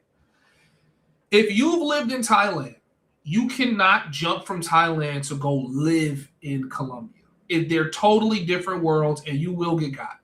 It will happen to you because once I came to Thailand, my sense of being on point, like inside of Colombia, I was constantly like you could go watch BMT's video where we did an interview, and all the comments is like, yo, this motherfucker keep just scanning the whole area. That is an inbuilt sense I have from like living in the Bronx for so long, but living inside of Colombia, it was on like I'm constantly, and you kind of live like that all the time. Now, the problem when you live inside of Colombia is the longer you're inside of Colombia, your sense of like security starts going down and down because you're spending more time there. So you're becoming more familiar with the scenery, but you're not becoming more familiar with crime, right? Because you're trying to adjust to something that these people have adjusted to their whole life. Like they don't pull their phone out real quick to go on TikTok while they're crossing the street. They just don't do shit like that. But that shit we do as like people from the US and things like that, because people usually not going to come steal our phone. Colombia is really dangerous for guys that don't have a huge sense of security. Like if you didn't grow up inside a place where you needed to be on point, you're not going to go to Colombia and start feeling like, oh man, I'm going to be so on point when I get here. And I'm a girl's not going to scope me. No, a girl's going to rock you to sleep, and then she's going to put something in your drink, and she's going to scope your ass, and you're going to get robbed of everything, and you might not even make it out of there, right? So I feel like what is like the return on investment when you go to Colombia? The only return on investment is if you were doing some serious business, you have a woman that you were seeing and you're planning a life with, or yeah, that's really it. It's really for real romance and business. Like outside of that, you're pretty much just like fucking around. You know what I'm saying? Like you're chasing baddies, you're going to the clubs. You know what I mean? A lot of dudes, I see a lot of dudes that go to Colombia, especially Medellin, they get hooked on drugs. I've seen this from mad dudes. I'm talking like dudes that don't even normally snort shit. They're doing that shit as soon as they get to Colombia. When you go to Colombia, you have to go there with an objective. If you plan to live there, that's more than just baddies. Or if you're planning to be there for more than 2 months or 3 months, and you plan on going there and getting a visa, it has to be more than just baddies, because the danger level is not necessarily like you're going to go there and you're going to feel like, yo, I'm getting hit with an earthquake. But like the danger really starts creeping in when you start becoming relaxed and chill. That's when it starts getting dangerous. And usually it really gets dangerous for you when you have a friend that's more like relaxed than you are, because now you want to relax. That's where it fucks up. Now for Max, I don't know what the fuck you doing in Bogota. I have no idea. Like there's nothing there for you. There's no opportunities. There's nothing, unless you just there chasing honeys, which really seems like the only thing that you would be doing there. I don't really see the point. I really do not even see the point in him going to Bogota. But shout out to him. You know, he feeling like he wasn't caused any harm or nothing like that. But nah. If you're gonna live in Colombia, you have to move militant. He's saying that he had a lapse in judgment. He was checking his phone and being comfortable and shit like that. You can't do that. You cannot do that when you live inside of Colombia. You need to constantly be on point and always be on point. Don't ever not be on point. I got another video that I want to pull up real quick too and talk about it. Make sure that you guys coming in, hit the like button, comment, let me know your thoughts. If you guys want me to drop the link will get dropped. Let's talk about this too, right? A lot of women got shit to say about the passport bros and the travel bros, but I'm not gonna lie to you, as of lately, I feel like a lot of these women kind of be having a point now. They kind of be having a point because they be calling niggas out for the shit that they be on, but we're going to talk about that. Talk about that in a second. Parker and I. Hold on. Make sure that y'all can see the screen. That is a crazy snapshot of her. I'm sorry, shorty. You look nuts in that photo. In that little freeze frame. Okay. Just had a very interesting conversation. We're always having very interesting conversations. And I was asking him, I said, what is it about Black women that Black men don't like? And I said this because we go to Thailand all the time. And Thailand is like DR and Colombia, where Black men love to go. They'll marry a woman there, pay her bills, and leave there, right? And I said, this has to be more than just cooking and cleaning. And he said, it is. He says that, like, you can get, because I said, is it the fact that, you know, the cost of living is different, so Black men will pay these women's bills, and then they're, you know, much nicer, much sweeter, they'll cook and clean, versus in America, you know, Black men aren't paying Black women's bills. And he was like, no, like a Black man will pay any woman's bills, right? But the difference is, he said, you'll pay a woman's bills and she'll still leave you, she'll still divorce you, and she'll still put you on child support, which is a big financial loss and emotional loss for most men. Where he was saying that with women in other countries, they're not going to do that. But he said, unless you bring them to America and then they all of a sudden know about divorce and child support. So they also have mentioned, and correct me if I'm wrong, that So basically, long story short, this woman is basically trying to figure out why Black men want to date women overseas and not date women in the States. I have a very unpopular opinion in this space.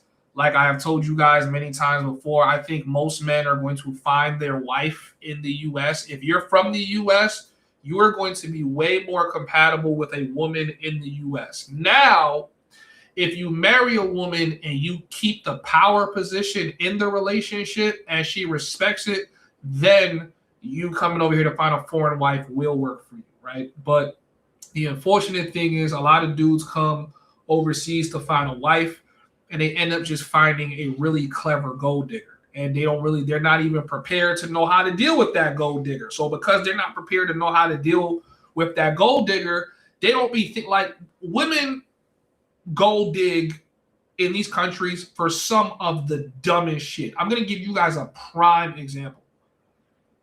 There are girls that will finesse you into thinking they like you just so they can sleep on your bed at night. Because she got to go home and share a bed with two other girls and you have a big king size bed and she'd rather just sleep with you. The shit don't got nothing to do with her liking you. It's simply because you have a cozy bed. You got to deal with shit like that when you come overseas. And I feel like a lot of you men are like us, man. Let's say us, because I'm definitely just like y'all. We are so accustomed to an American mentality that when we start talking about traditional women, it don't even really hit us as to what that actually looks like, right? Like, number one, it looks like women needing you for the dumbest, pettiest shit. you needing to pay for everything. And then some of you same niggas that be in the comments judging a nigga that's spending money. Oh, nigga, you tricky. You going overseas. You tricky. You throwing $1. You spending money. Y'all be doing that. And then you say you want a traditional woman. Well, guess what? A traditional woman, when she's dating a man that's capable, is going to expect the nigga to step up. And if you feel like a sucker for stepping up, you probably should stick to your first world women, because the women overseas are going to expect you to step up. Any girl that's like, no, I'll work and pay for my own shit. She's saying that because she got that off TikTok. She doesn't want to do none of that shit. Matter of fact, no girl on planet Earth wants to do that shit. If she's with a man that could pay all of the bills, suddenly she can't go to work. She too sick to work. She got to stay home. She'd rather cook you a nice meal. She's telling you that she does not want to get up every day and work. You can get up each day and work. Inside of America, you're dealing with an anomaly. There's never been a time in history where women can literally work and provide for themselves. Other than maybe the last 100 or 150 years, it hasn't even been that long. It's been like maybe like 106 years, 1920 type shit, right? It's 2026, 1920. There's never been a time in history where women can work and make their own money, right? So they've always been dependent on men. Now you take your ass and you get your little $4,000 to $7,000 a month from your retirement check or your Social Security or whatever the fuck it is. You come all the way overseas. Or what y'all really do is y'all just be in the comments. I feel like the retired guys know what it is. It just be you niggas that are still at work or just broke. Where you guys come over here, y'all niggas tricking on all those women. Nigga, I wouldn't pay for shit. I'm like, yo, bro, you gonna end up paying regardless. If you give her leverage to take more money from you, she's gonna take it. So you gotta set strong boundaries that you wouldn't even set in the States with a chick. Like, you almost damn near got to set the tone of the whole relationship. And she's either going to comply or she's going to fly. If you're not ready to adopt to that kind of mentality when you come out here as the breadwinner, I don't think that you could survive with a foreign wife. Like, you just can't. Because like I said in one of my other videos, the video is why I failed to find a foreign wife. You guys can go check it out, right? You're taking a girl that may or may not have graduated from middle school, has never seen $1,000 in cash all at once, and you're trying to elevate her to the status that she's your wife, and you try to elevate her to be your wife, and it's like it doesn't work out for y'all. Now, some of you guys don't share your losses, but trust me, I've been living overseas enough. I engage with enough men and women out here to know what some of y'all are really going through. A lot of dudes are getting took to the cleaners by these foreign women. These foreign women are getting funded. They're taking that money, they're giving it to their husband back home, and he's living off the shit. And it's like, you know, she's just waiting for you to fall more in love with her, where you go, you know what, baby? I do want to go back to the US, but I don't want to lose you. So because I want to go back to the US, I'm going to bring you with me. That's what some of you niggas do. Like, because I don't want to go back to the US, I'm going to bring you with me. And as soon as you bring her to the States, she play the game, she do what she got to do, she get hit with the hypergamy bug that's in every woman in the States where they're just damn near delusional at this point. You lose her. You lose her. When what you're supposed to do is establish yourself as a king in her country, or whatever country that you want to live in, that she's not going to have the right or the capability to play you, and she's going to have to play her role until you pass on. That's really how you should play the game, and it's not easy to play the game like that. It's not. So I genuinely think, unless you have a king mentality, when I say king mentality, meaning that you don't have to respect her feelings, you don't have to respect how she feels, and I mean, you can respect her as a human, but as a person that's guiding their relationship, she can't make the decision as to where your kids go to school. She can't make the decision as to how much money gets spent on the house. She can't. She's there to be a woman. You know, rub my shoulders, have my babies, cook, clean. You know, live in everlasting bliss. You don't ever have to worry about money. But you don't ever allow her to dictate the situation. It says black women don't like men who are good providers. Huh. Black women don't like men who are good providers. Is that true, chat? How do we feel about that? Because y'all know me. I could go on a tangent about this topic. I could go off about this topic. All for the next 3 hours, I could talk about black women when it comes to them meeting men that are capable. Other black men that are capable. What y'all think, chat? Do you guys think black women don't like good providers? Is that true? Is that true?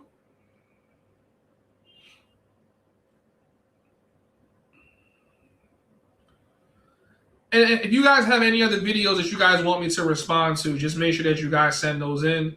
I think we should do we should do a reaction to Giamo's video. Well, not his, but Game of Brawl's video today. Even though I just did a video on it, but I think we could do a video on it, or like do like a little like reaction, real quick. Giambo has a pretty interesting take on why he thinks his channel was deleted. But before we get into that, is this guy's statement true? Do you guys think black women have an issue with good providers? I'm curious. If you guys are in here, man, hit the like button. Let's get the likes up. Let's get the likes up, chat. Get the likes up. Get the likes up. They like dumb providers, not smart providers. I don't think any woman likes a smart provider. She likes a man that she can manipulate. So black women love men who they can control and who don't control them. Absolutely. But I also think that's all women too. I'm here in Southeast Asia, bro. And I'll tell you right now, even the Asian woman want a nigga that they can manipulate. It's not just black women.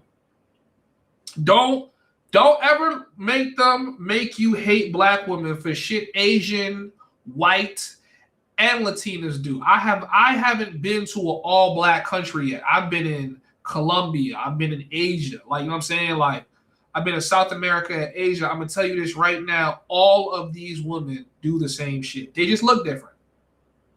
Some of them eyes a little chinky.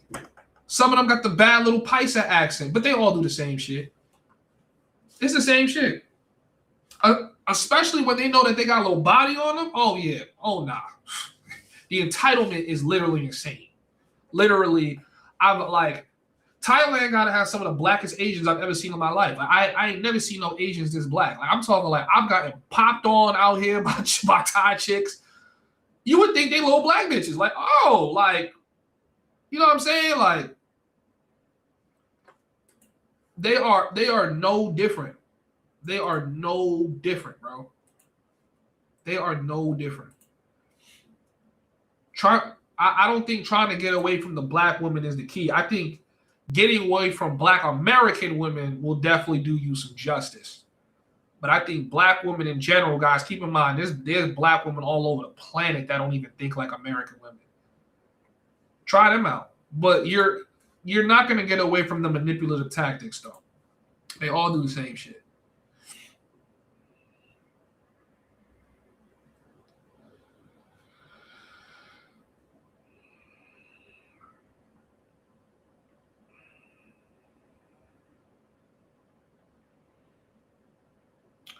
All right.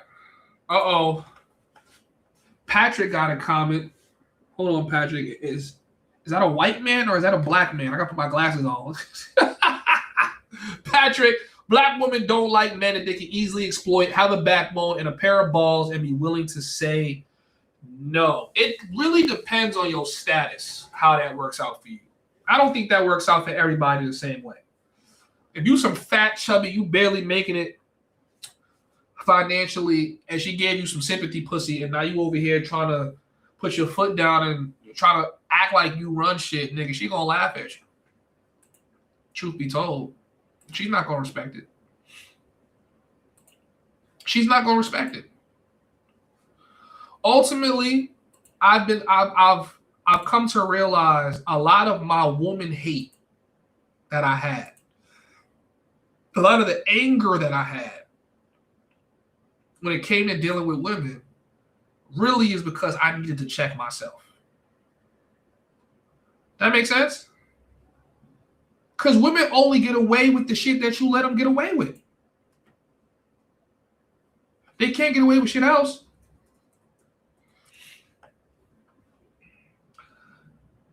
All right, so shout out Game Abroad.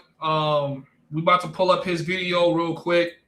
We gonna talk about. He was the first person to snag an interview with Giamo. Niggas was talking for a good little minute. So if y'all want to watch this video, y'all gotta skip to like the 9-minute mark.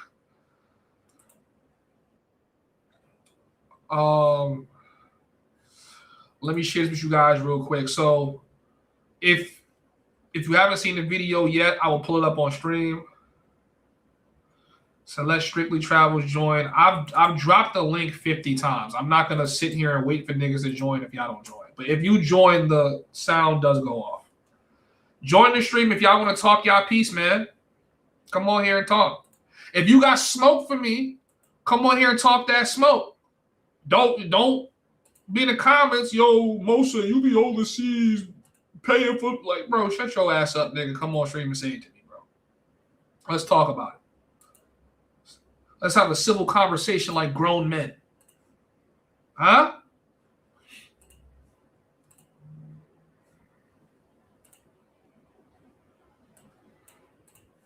All right.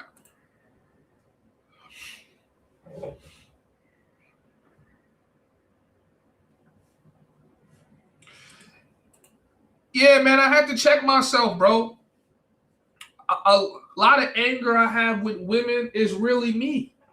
You choosing the wrong women, you around low vibrational shit, you tolerating shit, you putting your foot down too slow, or like you didn't enforce boundaries the first 2 times and now the third time you're trying to enforce boundaries. It's like, bro, it's me. It really don't be them. Like, you got to look at women like children. If you can look at women like children, everything that you encounter with a woman, you will know that shit is your fault. I can't expect you to do anything better. You're a child. You think with your emotions. You don't think logically. If you dealing with a woman and you knew where you picked her up at, and you know what she might do for a little bit of change, you can't expect loyalty from her. You can't expect loyalty from a woman that tells you that she's loyal. You expect loyalty from a woman that shows you that she's loyal through the test of time. If you give a girl everything she wants to attract her, that's how you're going to lose her. You catch my drift? Once men all get on the same page of this ism, women are going to have to correct themselves. But women don't have to correct themselves right now because men letting women do whatever they want. Strictly Travel, do you want to cam up? If not, I'll bring you up. But I'm going to hide your camera, all right?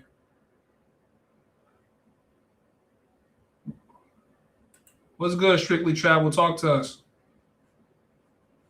Oh, hold on. I can't hear you. Your mic's muted.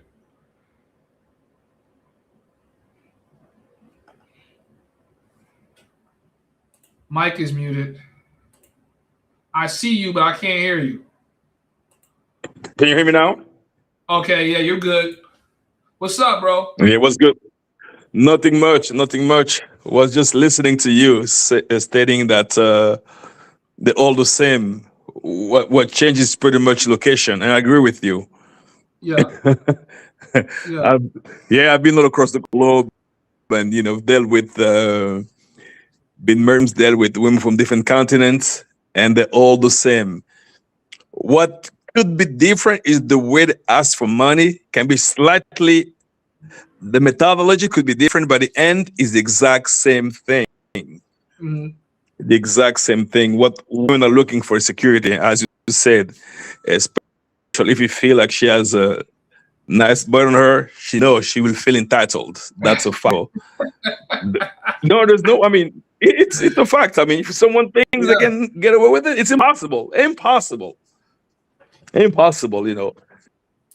it doesn't matter where you go. It doesn't matter. It can be Europe. It can be Southeast Asia. It can be Dubai. It can be Africa. It can be DR. It can be Colombia. Exact same thing. At least from experience, I went through a lot of them. It's the exact same thing. So at the end, they're all the same. There is no such a thing as a good woman myth. It's all relative. What is good and bad. They're all looking for the same thing: stability, money, not even love. They want to be loved. They're looking for money. They're looking for stability. Yeah. What can you bring? That's it. Passport Nothing Creed, else here. welcome to the show. What's up? Am I coming in good? Yeah, bro. You straight? What's up, bro? Talk to us. Yeah. Majority of women are more alike than they are different.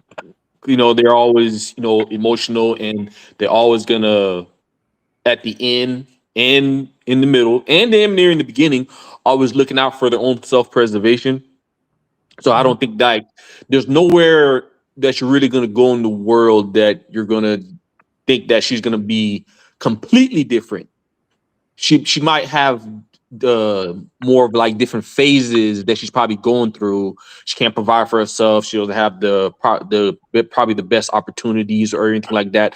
Because like, if you give women the chance, majority of women would want to be in all of the first world countries with all of the infrastructures. So now they can make all the choices that they always wanted to make, or at least the ones they envision.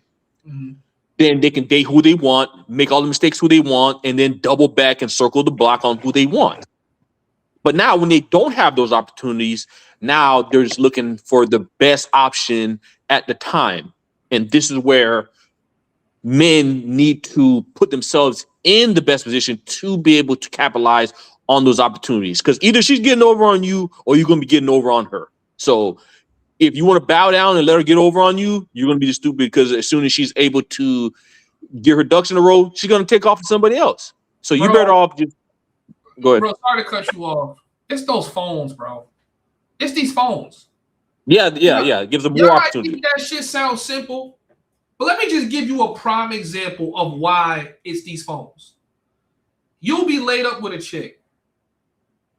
There's no other nigga or man around her to even look at. She could pick up her phone and all of them right there. This guy could form a whole game plan of how he gonna get this chick and never have to see her. This would have never had existed 200, 300 years ago. Anytime before phones, she would have had to tolerate and accept whatever you were able to give her. Now with these phones, it's almost like it overcorrected the problem of not having a good provider. Now she has too many. So now because she has too many dudes that she could get something from, she don't even need you to be a full provider. She just needs you to be a simp. Give her more for her giving you the least. She'll go get the rest from that nigga. She'll go get the rest from that nigga. And then when she want nigga to put it through the mattress, she's gonna go hit the nigga up that's gonna put it through the mattress. I see it with my own eyes in Pattaya. How the girls, I see girls do that inside of Colombia too, but here inside of Pattaya, like I see it. Like certain countries, certain shit is like a little more obvious. When you go to like Colombia, you could clearly see clear as day that those girls are gold diggers. Like there's like they're very upfront with how greedy they are. When you come to Pattaya, Thailand, you see how women move. You see like, okay, you're not even using me for money. You're just using me for emotional comfort, like a teddy bear. Yeah. And then you're gonna go get the money from that nigga. And then you're gonna go get that from that nigga. And then you're gonna drink yourself into a coma and sleep for 12 hours and wake up and do that shit all. Like you see just how savage some women can be when you come to these countries.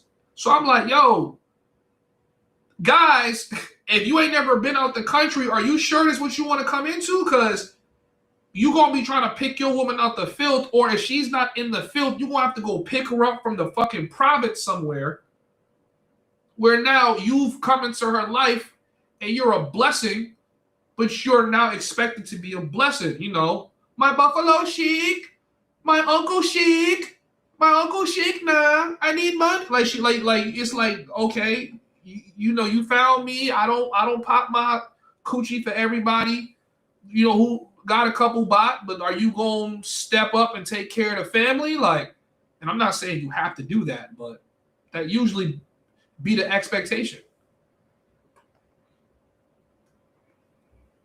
Yeah, a lot of Yeah, guys that is true. are. Yeah, a lot of men, they're so used to just getting. I mean, my bad. So many men are so used to accepting whatever scraps that women are willing to give them. This is why you have this whole OnlyFans epidemic, that men are really willing to accept just digital content instead of going after the real thing. And like I said, nobody has a problem with it, but let him be a passport bro, then all of a sudden he's the worst person in the world. But so many men are so used to just getting scraps, and that's why we have this whole, I guess, almost manospheric section of men who are just confused and who don't really know what's going on, and some that kind of know what's going on, but they're just hoping that things were going to go back to how it was back in the days before the cell phones, which it never will. Yeah. Yeah, I honestly, shit. I was listening to FedEx Fearless early this morning, and he basically was saying something like, if you're not basically like super rich and got super clout, you can't date at all. And I thought that was a little too much, right? I think he's like looking at the entire world through the eyes of him living inside of Miami. But if you want to talk about trying to keep your girl to the best of your ability, I think it's really hard, because at some point you're gonna have to accept the fact that your girl, you were not your girl's first option. You Or might have not second. even, or second, or third. Your girl settled for you. And I know it's gonna hurt a lot of y'all feelings, right? But you have to understand, if she could be laid up with, getting pounded out by the nigga she really wanted to be with, that's where she would be. The likeliness is that that dude don't want her. So she went to the next dude and to the next dude until she came to you. If you can accept But the that, question and is, you're equal. Sorry, go ahead. but is she our first option? You know, maybe she's our Most first men option don't there. even So I have think those. it's You better tell her that she was your first option, because you go ahead and tell her she was the third option and watch how quick she walk away. You Yeah, better tell her that she was the only option and the first option, because they want to be delusional still. yeah, exactly. This is why a lot of guys kind of stay in that friend zone orbit, hoping that, oh, you know, hey, I was here for like 5 or 6 years, you know, waiting for you to finally see me and blah blah blah. And a lot of them want that holy matrimony, that you stuck around and waited for her to get pounded out and folded up by all these guys and go through all these. See, when I was younger, I remember watching Forrest Gump, and then when I was older, to where I could understand what was going on, and I watched Forrest Gump, yo, movie is diabolical. For Mm-hmm. them to mentally and take advantage of a mentally ill man, and then for that woman to have him as that revolving door to go from guy to guy to guy to guy to guy, till when she finally caught some kind of disease she couldn't get rid of, now she doubles back to him and he accepts her. And that's a lot of men in this travel space, and in a lot of men in America, that you're that guy. In the You are world. going to be In the the what? world. That's hella men in the world. And I tell you guys, women's mating strategy is efficient for them because we allow it to be. Meanwhile, Yeah. we are the ones struggling. We're the ones Yes, struggling.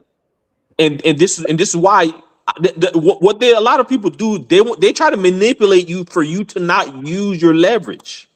Why would you allow people, women and men, to manipulate you into not using your leverage.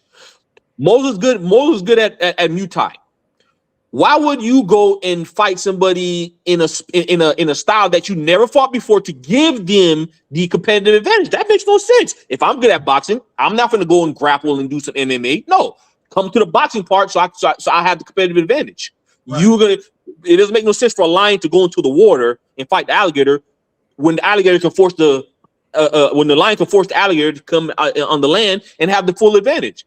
That's what I don't understand. What guys don't want to use their passport, use their money to have leverage on it, and nothing is guaranteed. But you're going to increase your odds. But that's how I see it.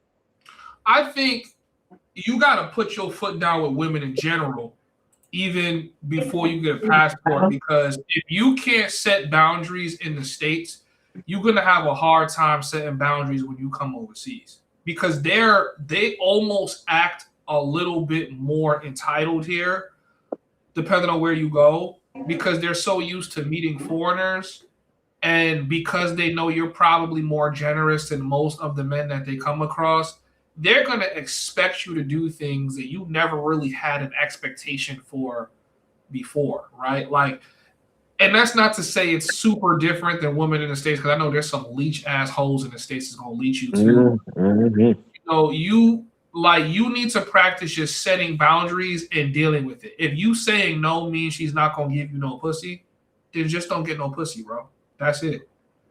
You setting that boundary means so much more. It echoes a lifetime more than that 3-second nut that you're going for. Yeah, I agree. But a lot of men today, like for average guy, I was pretty fortunate to have all the opportunities I had because I grew up before the social media era and before smartphones. Now, bring in smartphones and social media. Most of the women I done got, I don't think most of the majority of men in today's time for average guy would not be able to get a quarter of what I was able to get. The amount of good looking I was able to get for the average guy with barely a car and broke, they're not gonna be able to do that. And I don't got no game. This is just pure square L7 conversation, and I was able to get the job done. But and I'm in South Florida, one of the hardest markets to snipe out here. So fast forward over 2026. If you make it 50K, I don't see how you're really gonna do it. And we're talking about the average looking 4, 5, and 6. We talk about those women. Those 4, 5s, and 6s, if depending on that dude's day that be having his way, he'll reach back because he knows she's gonna pick up the phone at 2 a.m. and then she's gonna come in running.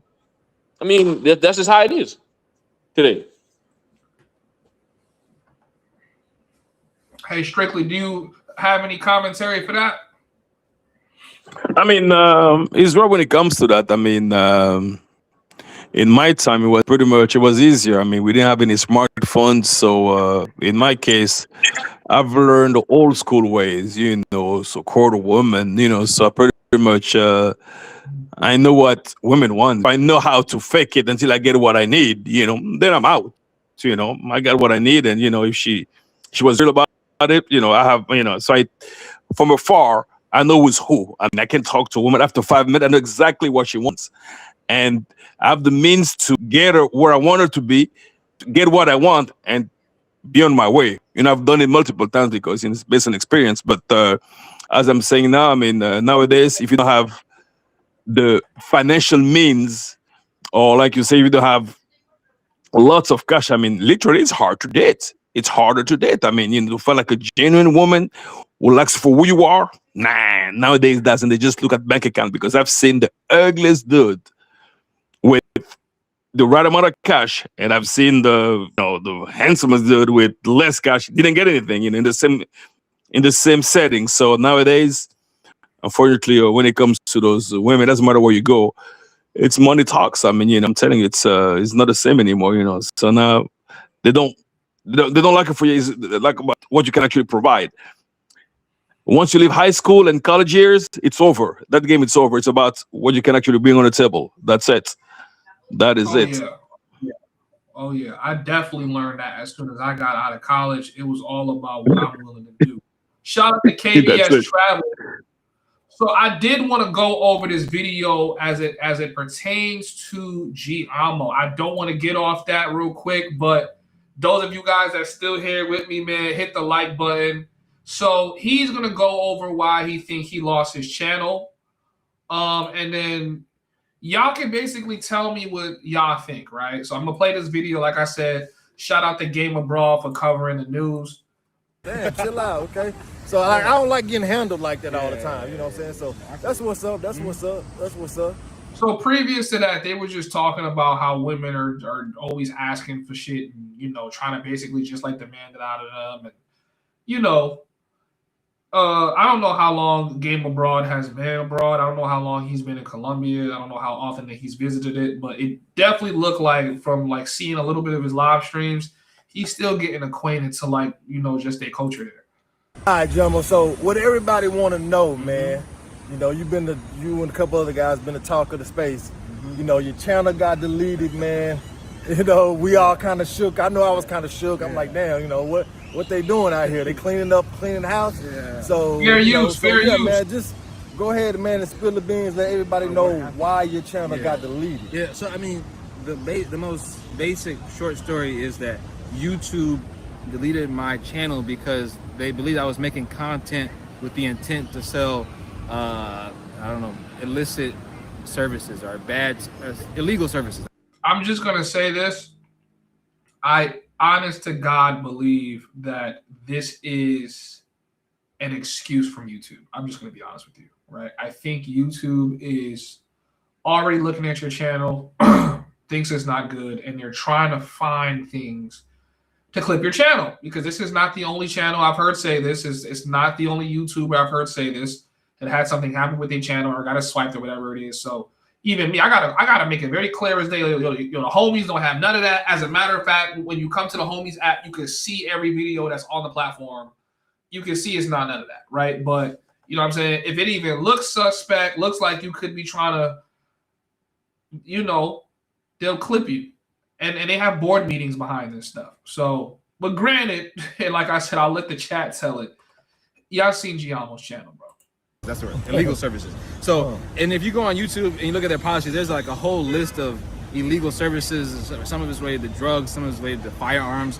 But they specifically talking about me. They thought or believed that I was trying to sell escort services. So imagine like your Craigslist encounter pages. Imagine for the ones who really know, like list caller, they thought I was facilitating that type of activity, essentially. So, you know, now was I? No, I have no. I mean, do I have some spice? That did I do? I still do have some spicy content, but was I like trying to hook guys up? You know, like was I a matchmaker? Okay, no, yeah. I really wasn't. Okay.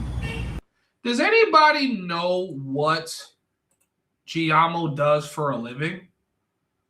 Like it can't be that he's just a professional cheek clapper, right? Like does anybody know what he actually does? Hold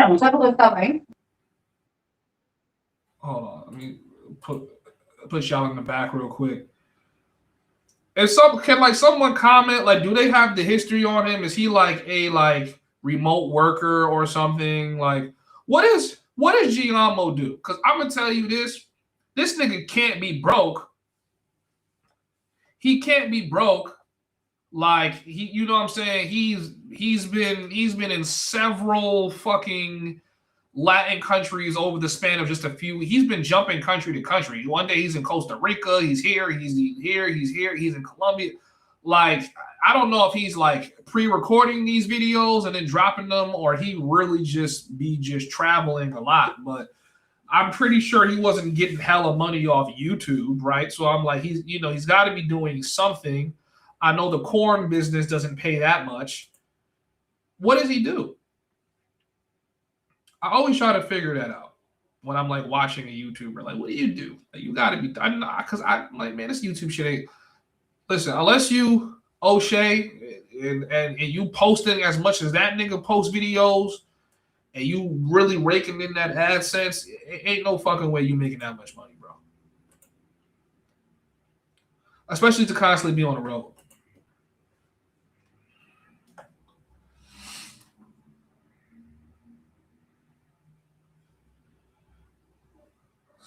I met Giamma was selling All right, man. We don't know what he was doing. It says, wasn't Primo doing that for Rello? Doing what?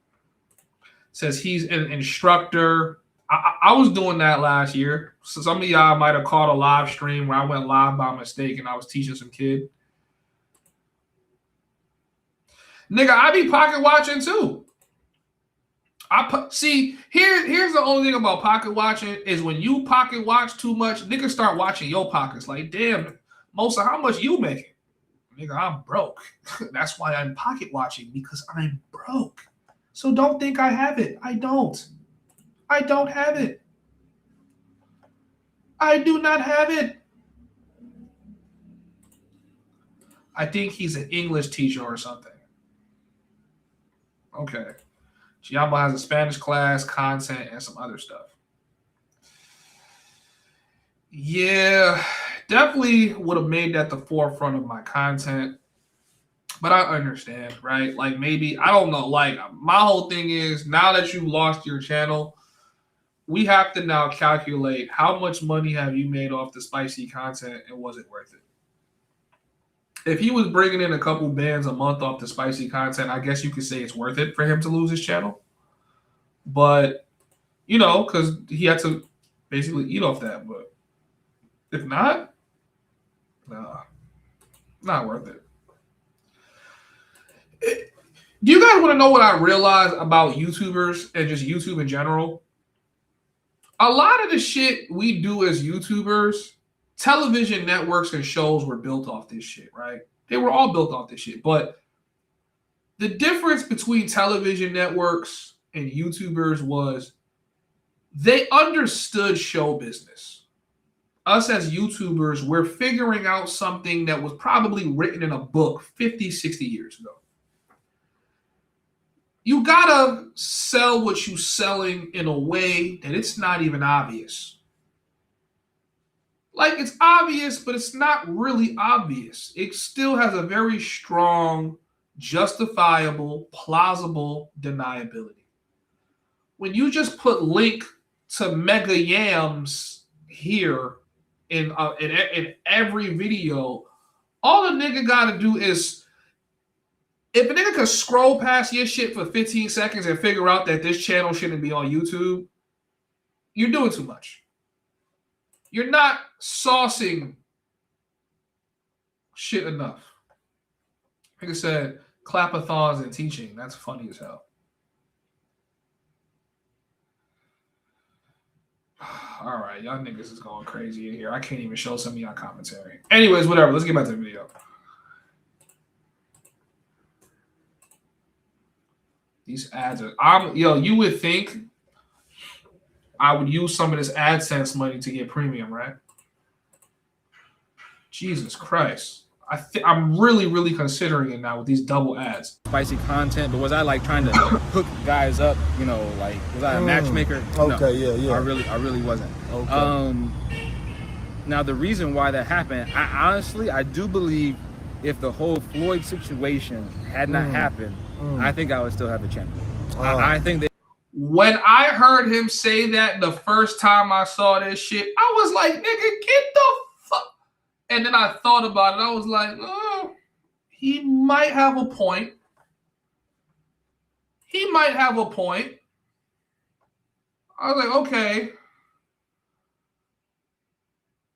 He might have a point.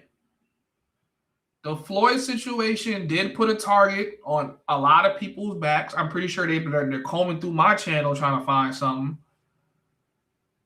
He might still have a channel. Once Passport Bros got labeled a criminal organization and other entities, because YouTube has in a policy, they work with international agencies. I gotta pull it up to basically like verify if content or even like creators are harmful. Once that came up, that means they know about these niches that exist on YouTube. They know about you guys that comment. They know about the trolls. They know about the YouTube creators. AI can understand the context of your conversation now, right? You could use mangoes and all that, but it knows, right? It's thinking like a human. It knows. Like, okay, the conversation is Colombia, you saying mangoes. All right, you're talking about hoes. We just need to figure out what context you're speaking about hoes now. And now, if we can understand that the majority of your videos talks about this, you didn't necessarily break any guidelines, but you have something that we're, like I said before, they're just looking for something. Like, just give me some, we already want to do this to your channel. We just want to clip your shit. We already want to do one of these. We just need a reason. Oh, links to Mega Yams? Yeah, all right. Yeah, that's it. Pack them up. Pack them up. You got to veer so far away from that shit as much as you possibly can. And that's why I'm saying, like, YouTubers don't understand showbiz. But back in the day, they understood showbiz. So it's like, yo, you're not going to do that. Right? Like, we're going to do it like this.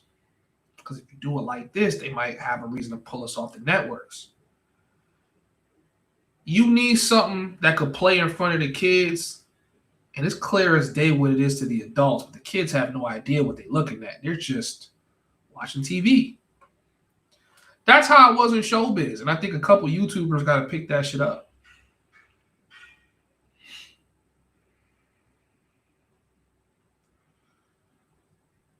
Yeah, visual hype. See, I was thinking the same thing. So teaching English abroad pays decent, but it's maybe only $2K a month, depending on the country. I did it in Costa Rica. They pay for your housing. Yeah, I was teaching too. I wasn't even making $2K when I was teaching. I just had others. I just had other streams of income. But I'm like, teaching can't pay you that much to travel and shit like that. Guys, that shit is fucking expensive, yo. Why you guys think that I cut the Asia tour short? I said, man, I'm not about to keep blowing thousands of dollars to maybe get a couple views on a video. I said, yo, we out. Stay in one place for longer and get cheaper. Your money go farther. It mean a lot when you do a little website for somebody for $1,500. That should go a long way. So sometimes I might discount it. Yo, I will do your site for $600. You know what I'm saying? Just spin it up. That $600 go a long way, man. You just go to the club, just throw the money in the air. It goes a long way. It means something. But yeah, anyways. They were really just, I think they were getting, I don't want to say flashback, but they were getting they were trying to make some strong moves. Because, for example, in Brazil, I heard that they were calling the passport bro term a part of a criminal organization. Yeah, that's crazy. You know what I'm saying? Yeah. So I do think that essentially Floyd made the block hot. Don't y'all think it's a little fucked up? Like I said before, Giam was no beef, but I am going to joke a little bit. You see, I've been doing my thumbnails with the pointy finger because of you, bro. You inspired that, Giamo. I'm just letting the whole chat know that right now because I'm clicking my algorithm. Every other video, I'm seeing this nigga Giamo pointing at some shit. I say, yo, I'm about to steal that shit. And I'm arguably doing it better than you. I'm not going to lie. He was just talking about Don Banks having a P for P, right? Giamo going at all these other YouTubers. Ain't it crazy that he just lost his channel now? That shit is like, yo, if you're a guy that still has your channel, you probably want to chuckle, but you can't chuckle too much because you could be next.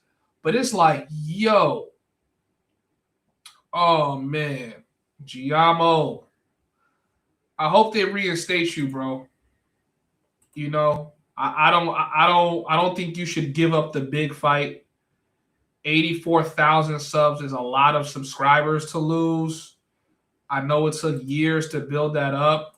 And I realize, man, people losing their like if I'm ever gonna lose my channel, I'd rather lose my shit right now. I know I can run it back up to 4K, but damn, 84,000 is like that's years of work.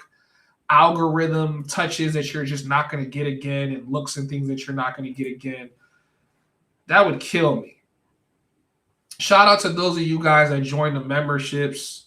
Whoever signed up for that $100 membership, I think you ended up paying for the whole year. Make sure that you send an email for the homies if you didn't already sign up, but I don't think you have to sign up. I think I just need to grant you your membership, bro. But shout out to you for joining the Digital Nomads here. Make sure you tap in with me. You probably joined because you're trying to learn how to make money online and how to get some money online.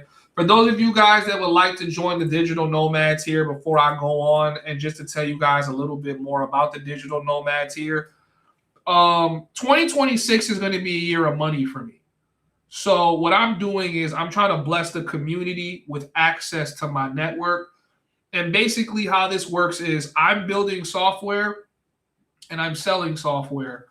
You can get a big percentage of whatever contracts we close by simply just like referring it to other clients or other kinds of entities. You don't need to know anything about tech.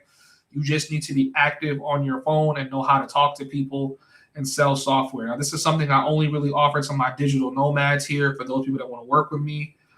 If you're also, maybe you don't want to do anything tech, you want me to build your own business. If you stay a member for up to 6 months, I build out your website for free. I build out your business plan for free. You get all that stuff for free. This is all services that I offer in the Homies Hub. I have a lot of ways for the community to make money. And how it basically works is because you're a part of the community, when I have these things I'm launching, I need manpower. So people inside the community get first dibs before I go out to other people. So if you're looking at building a business, you're looking at trying to work more like remote, or maybe you already make a little bit of money, but you want to make a little bit more money, you can join the Digital Nomads here. You can try it out for a month. You can see if it's worth the price you're paying. The price did go up. It used to be 50. Now it's 100. You know what I'm saying? You can try it out. You can schedule at least one call with me every single month for as long as you need it to be. Usually it goes to about an hour 30, but trust me, you're not going to need that much time. You could just sit and plan. You could try for a month and say, hey, man, thanks for the month, but I'm good now. You know what I'm saying? You can always stay in contact with me. You can text. You can hit me up for answers, things like that. So just know that there's a lot in it, but this is going to be a year for me. You guys know about the Homies app. You guys don't know about some of my other applications I'm launching. It's really going to be just, I'm going to be dropping my content. I'm going to bulk make my content. I'm going to schedule it out. And after that, I'm closing the laptop. I'm not even looking at nothing Homies Hub. And I'm just sitting here, got to make it because I feel like this is going to be the year I'm going to see some money, man. And if you've been watching me since I first came out, when I quit my job and I was broke as fuck, I told you guys, I said, yo, I'm going to figure this shit out. We are a year and a half later, and I figured this shit out. Now we got to grow this shit. So, I'm trying to hit multiple 6 figures with my own business this year as a small creator. A lot of people wait, they got to get hundreds or millions of subs, and I'm doing this shit at 4K subs, nigga. 4K subs. The proof is in the pudding, baby. The proof is in the pudding. Anyways. And they decided whoever we can cut, we're going to cut. Yeah, so, that's how YouTube is. So per se, it wasn't the kind of content that you had in the past in the DR. It wasn't because of that. So yeah, that's true, man. Like YouTube is real big on, because they got advertisers and stuff. So they're real big on, like you said, facilitating certain, your traffic to certain websites and content that they don't deem worthy advertiser friendly. You know what I'm saying? Like, cause they rather just cut you. Shout out to Visual Hype. Yeah, man, guys, use the consent form. It's not bulletproof, but it's better than nothing, and it's free. I'm not just dropping apps to fucking monetize. I made that shit for now. If you want to use the AI tools and shit where the AI can read your contract, you got to pay for that. But if you guys are paying the $15 a month, you get access to all of my apps. You get access to literally, I have maybe 5 apps that are already in the system, ready to go. If you pay the $15 a month, you get access to everything. You don't have to use everything, but you get access to everything. This month, I'm launching a plan where you can pay $5 a month to use any one of the apps I have, unlimited. Unlimited. This is only for my community. I don't really promote this. I don't run ads on this shit. This is only for my community because I'm building this shit for the community. The My Consent form is free. If you use the AI, though, it could read over your terms and check the contract and make sure things are filled out properly. But if you don't want to pay, 15 is too much, $5 too much, it's still free. You just have to download the contract, though. You can't save it to your account. Use the My Consent form before you guys get on here trying to make content with women. Don't lose your channel. The AI can read the translation to whoever you're talking to. You know what I'm saying? Like, use it. I've been using that consent form. Trust me. I've been using that consent form. I have the AI read the agreement to the girls. Make sure that they understand what she's about to sign or get into before she does any content, no matter what it is. You know what I'm saying? Like, use it. It's free. Just go to myconsent.me. You don't even have to use it for just content. Use it for anything. You about to hang out with a chick and you don't know what she can be on later. Hey, before you come over, just sign this. It's not bulletproof, right? There's still ways around it, but it becomes a strong argument when somebody is trying to do you dirty or someone is trying to report you or trying to allege something against you. Use it. And it's free, chat. If there's anything in this world that I want to be remembered for in my life, I want to be like Da Vinci. That nigga didn't just paint the Mona Lisa. He came out with war weapons. He created so much shit before he died. I would love for that to be me. Like, yo, that motherfucker Mosa created mad shit and still got wild baddies. Like, I'm trying to be known like that. So use it, man. It's here. It's in the space. It's for free. This is what we should be talking about when it comes to travel, not crash outs. And just, even if it's unjust, they'd rather just cut you just to be on the safe side than rather have to deal with the advertisers complaining or whatnot or some kind of lawsuit. You know what I'm saying? But I will say, and some people will say this as well, is that on the flip side, whether I can tell when niggas is watching my content based off how they talk. I'm telling you right now, I ain't gonna call it out, but I can tell when niggas is watching my content based on how they talk. Cause I ain't hear a lot of y'all niggas saying nothing about certain shit until I started saying it on live stream. But it's all good. About me, Skylar, or whatever, that there are other content creators, some other content travel creators who are not black, who promote certain things that one could deem to be not advertiser friendly. Yeah, exactly. You know what I'm saying? And they're still out here, kicking it. So, you know what I mean? So it And whether y'all want to admit this or not, I do strongly believe me bringing up the fact that certain YouTubers, I not saying I'm the first person to say it, but I've been the one that's been beating this point into everybody's head that these white YouTubers are getting away with some insane shit and still have their channel, and black niggas are not. Okay. I don't know how anyone can watch my video on Pro-Life Traveler, which I'm going to play next, and say to themselves, that looks totally normal. But, we'll play that next. I try, personally, I just try to move forward. I'm not really trying to look at the past and whatnot. But if someone was to look at, these specifics, it is kind of it's interesting. Yeah. They don't. My guy Giamo, man, I hope you get your channel back, bro. I hope everybody that lost their channel get their channel back. This shit is trash. No matter how you feel about Giamo, this is a huge loss to the space. And like I said, these guys I got 4,000. Giamo has 80,000 more subscribers than me. So think about, if they'll clip Giamo, they'll get me the fuck out of here. Like Homies Hub, I'm going to be a butt. Nigga, get your ass out of here, nigga. You're gone. So we gotta we gotta really be careful about what we do. But YouTube, if you gonna clip me, man, give me some warnings first, man. Give me some stuff. Like we was fighting for views. Now we fighting to not get our channels clipped. Oh man. Let's talk about Pro-Life Traveler real quick. As you guys may have known, him and Vitaly have been deported. I have that video dropping soon. I just did not edit the actual clips, but I already recorded the audio. So Vitaly and Pro-Life Traveler have been deported from the Philippines. And there's another white guy who is currently deported. Men's tuition covered it. earlier. You feel me? Carter 4, what up, G? Hey, Carter. Hold on, Carter. I got smoke for you too, nigga. Don't think because don't think, bro, the smoke ain't done until the live stream. And Carter, I ain't gonna lie, Carter, you looking kind of crazy right now, Brody. I'm gonna drop the link for you to come up, and I'm gonna give you a chance to defend yourself. But Carter, what's going on?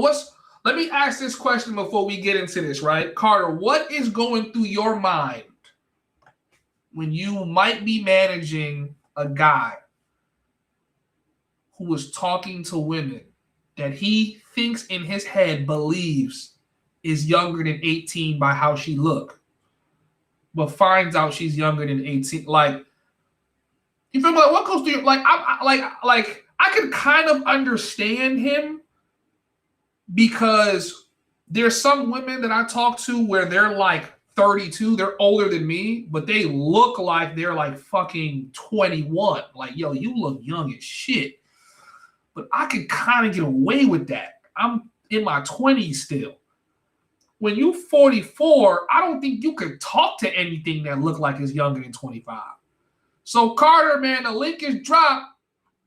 You're going to have to come and defend that. All right? I'm not blaming Carter for nothing. I just know Carter was aligning himself with the crash outs. So the link is dropped, Carter. You got some time to come up here. Shout out to my guy Ronan in the chat. What up? What's good, Ronan? Carter, man, you got some time to come up here, man. Cause you over here aligning with you feel me, the crash outs, and you feel me, now niggas doing more than just crashing.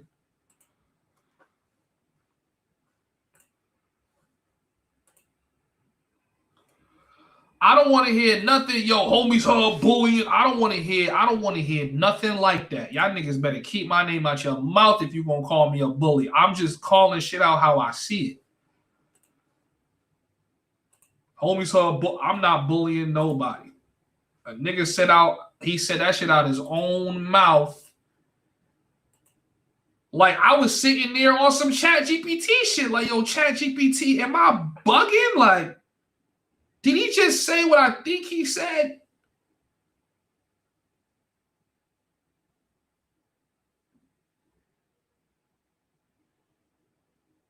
I don't know. Like, listen. How old is NYC? 44?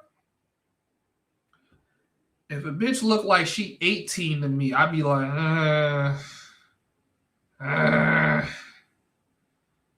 you 19. When you turn 20? Next week? All right. Okay. You 20, I'm 20. I'm 29, you're 20, but and that even still feels like, you know what I'm saying? 40? I don't know. Chat. Where are the beautiful girls? Now, this nigga is 10 times worse than NYC the Future. Get him the hell out of the Philippines. Where are the beautiful girls? Beautiful girls? Yeah. Where are the beautiful girls? Nigga went up to a family that is selling food out of their crib and said, where are the beautiful girls? And then look at the girls that come out the spot. Let me also say this too, for you clown ass niggas that's coming in my comments trying to defend pro-life traveler. You guys look like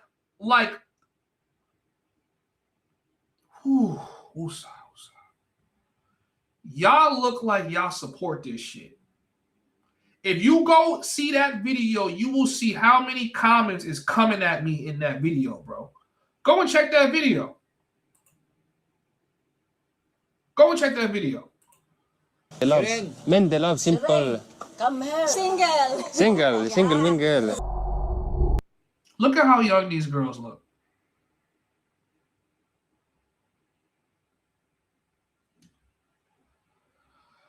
Oh my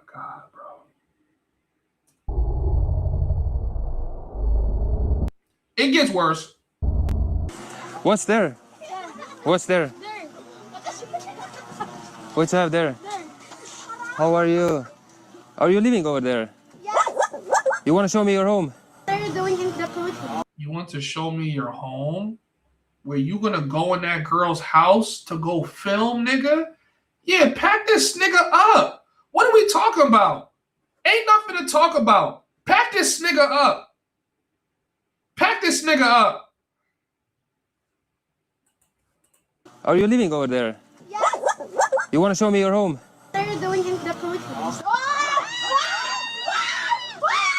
This is obviously a child. Jesus Christ, you're a single mom or no? Are you a single mom or no? Nigga, you are balded and you're asking a girl Oh, really? that looks like she's... Now, granted, let me also... Not to cut him in, I'll cut him a little slack. Women in the Philippines look young as fuck. You can be talking to a girl that's 35 and she look just like that. But based off her jumping and dancing because she's talking to a white foreigner, that's a kid. I was just in the Philippines and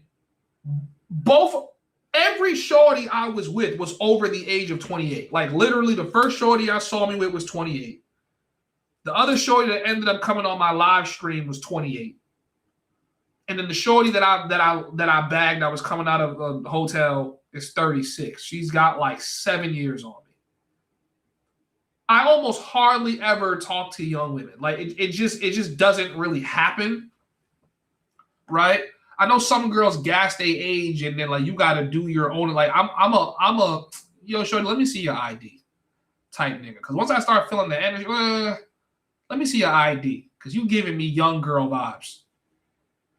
This girl is a child, and she has a child behind her. She actually has a child and another child behind her. Yeah. Why you hide your face? What's wrong with that? You don't want to be on a camera. Today I will. Oh my fucking god, this nigga's a creep, bro. I don't even know how niggas. Yeah, man, send that nigga back. Yeah, man, and he has a whole wife and child, and he doing that shit on YouTube for the world to see. Whoever defending pro-life needs to call in now. Yeah, anybody, I wish those niggas would come on here, but I know they wouldn't. I know they wouldn't. Anybody that is defending pro-life traveler, oh, he was a really nice guy, they're just doing this because his visa expired. Shut that stupid shit up.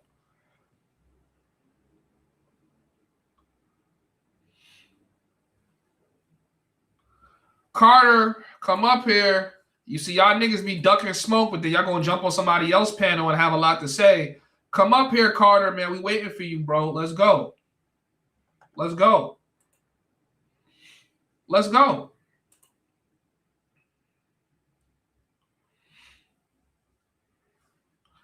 Somebody said something. What did he say? He said 29 and 20 is not right too. If you 29 or 30, it should be 23 or 24 and above.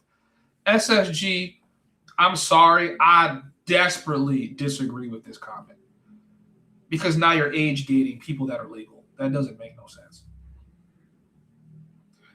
Once a girl gets out of teenage years and she's 20, and you got a relative, like for me, I think anything more than 10 years is excessive if y'all are like, you know what I'm saying? 30 and 40 is okay. But once she's still in her 20s, like she just left teen years, I'm cool with 20 to 30. I don't even care. I don't even care if it's 20 and 35, even though I think that's a little OD. I ain't gonna lie to you, but nigga, one day I'm gonna be 35. So I'm not tripping on niggas that's dealing with women that he got years on, as long as she's like above legal age. Like she got to climb out of teenager. If you can say 19, I'm not fucking with that. You know, and that's not to say that I haven't talked to a 19-year-old as a guy that was 20-something years old. I've definitely done that. But most of the time, I never voluntarily talk to a girl that's 19. It's always some shit like she fluffing her age, and then I check her ID, and it's like, all right, you're not really 19, bitch. I mean, you're not really 23, bitch. You're 19. But I don't got no issue. And if you got an issue that I might have been 26 and talked to a 19-year-old, nigga, the link is right there in the chat. Nigga, come up here, bro. There are niggas that's 70 talking to 19-year-olds. You talking about a nigga that's 26 talking to a 19-year-old, bro? I don't have no issue with that. The bitch ain't 17. The link is dropped. Yeah, nigga, that's some creep shit. Because if you would fuck with a girl that's 19, you'd fuck with a girl that's 18. If you fuck with a girl that's 18, you fuck with a girl that's 17. Like, no, I wouldn't. That's the same shit like saying if you would hit a girl that's 20, then like you would hit a girl that's 16. That's not true. Not even close to being true. To be honest with you, I don't even really want to fuck with a girl that's 19 because they're still fucking children. Like they act like kids. I really think the rule of thumb should be if she's too young to drink, you really shouldn't be fucking with her. That's how it is. But I understand the game. You know what I'm saying? You meet a girl in the club, she snuck in, she told you she was this. The only problem now is if she's younger than 18, you're really fucked up. Like, all right, you better get away from this bitch. You're about to go to jail. That's why every time a girl start giving you young girl vibes, you got to do the ID. Now, for me, I check ID of every chick, even if she look like she 40. I'm like, yo, let me see your ID. Why you see my just let me see your ID. I be checking for a couple things. Like, let me, you know what I'm saying? Let me just see your ID. Let me see how old you really are.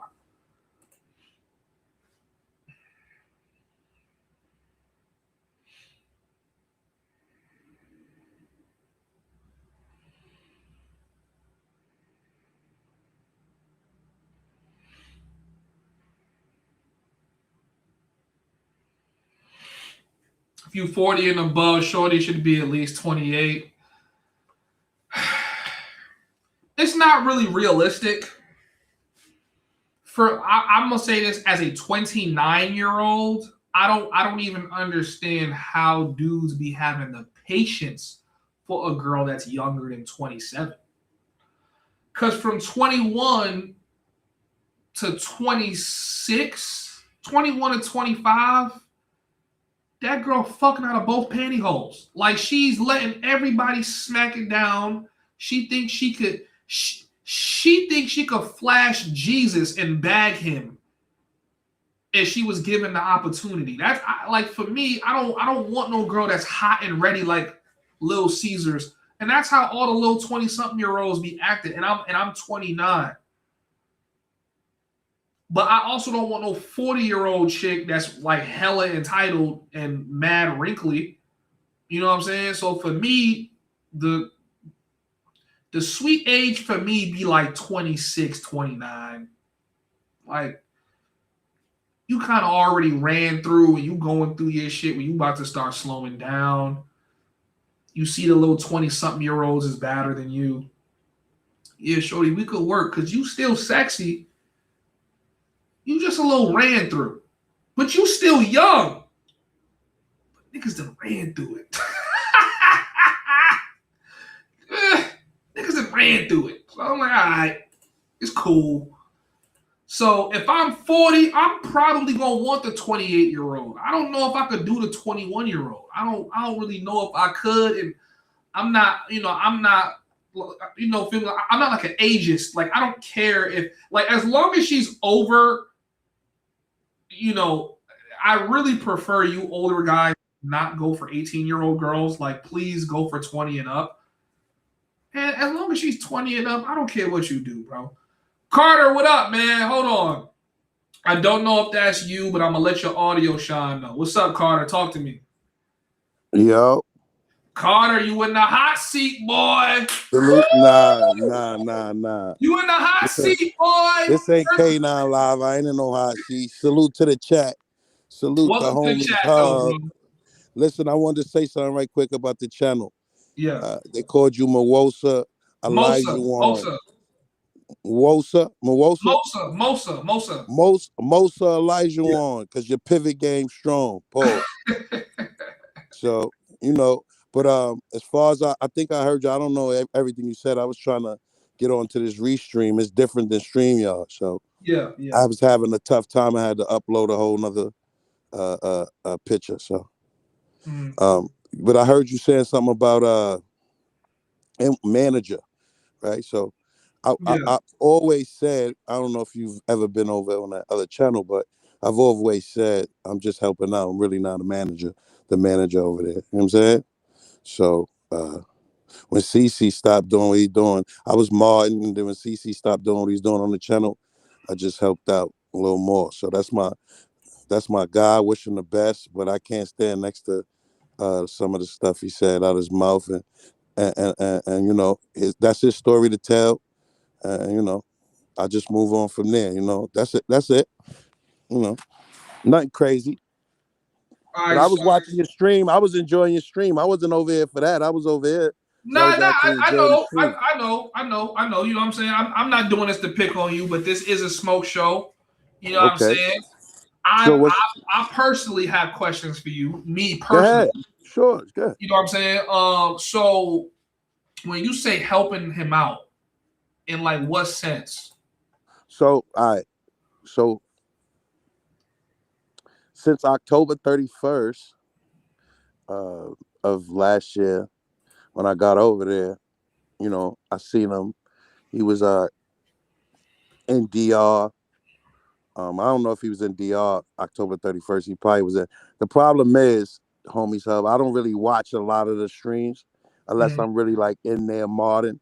So I don't see everything. And that's my fault as a person that's helping out on the channel. I'm supposed to be at least be watching more of the lives. You know what I'm saying? So I missed a lot of the lives. So I wasn't able to see what was being said. So I wasn't able to, if he called me and asked for advice, I wasn't able to give him the best advice all the time because I wasn't watching all the lives.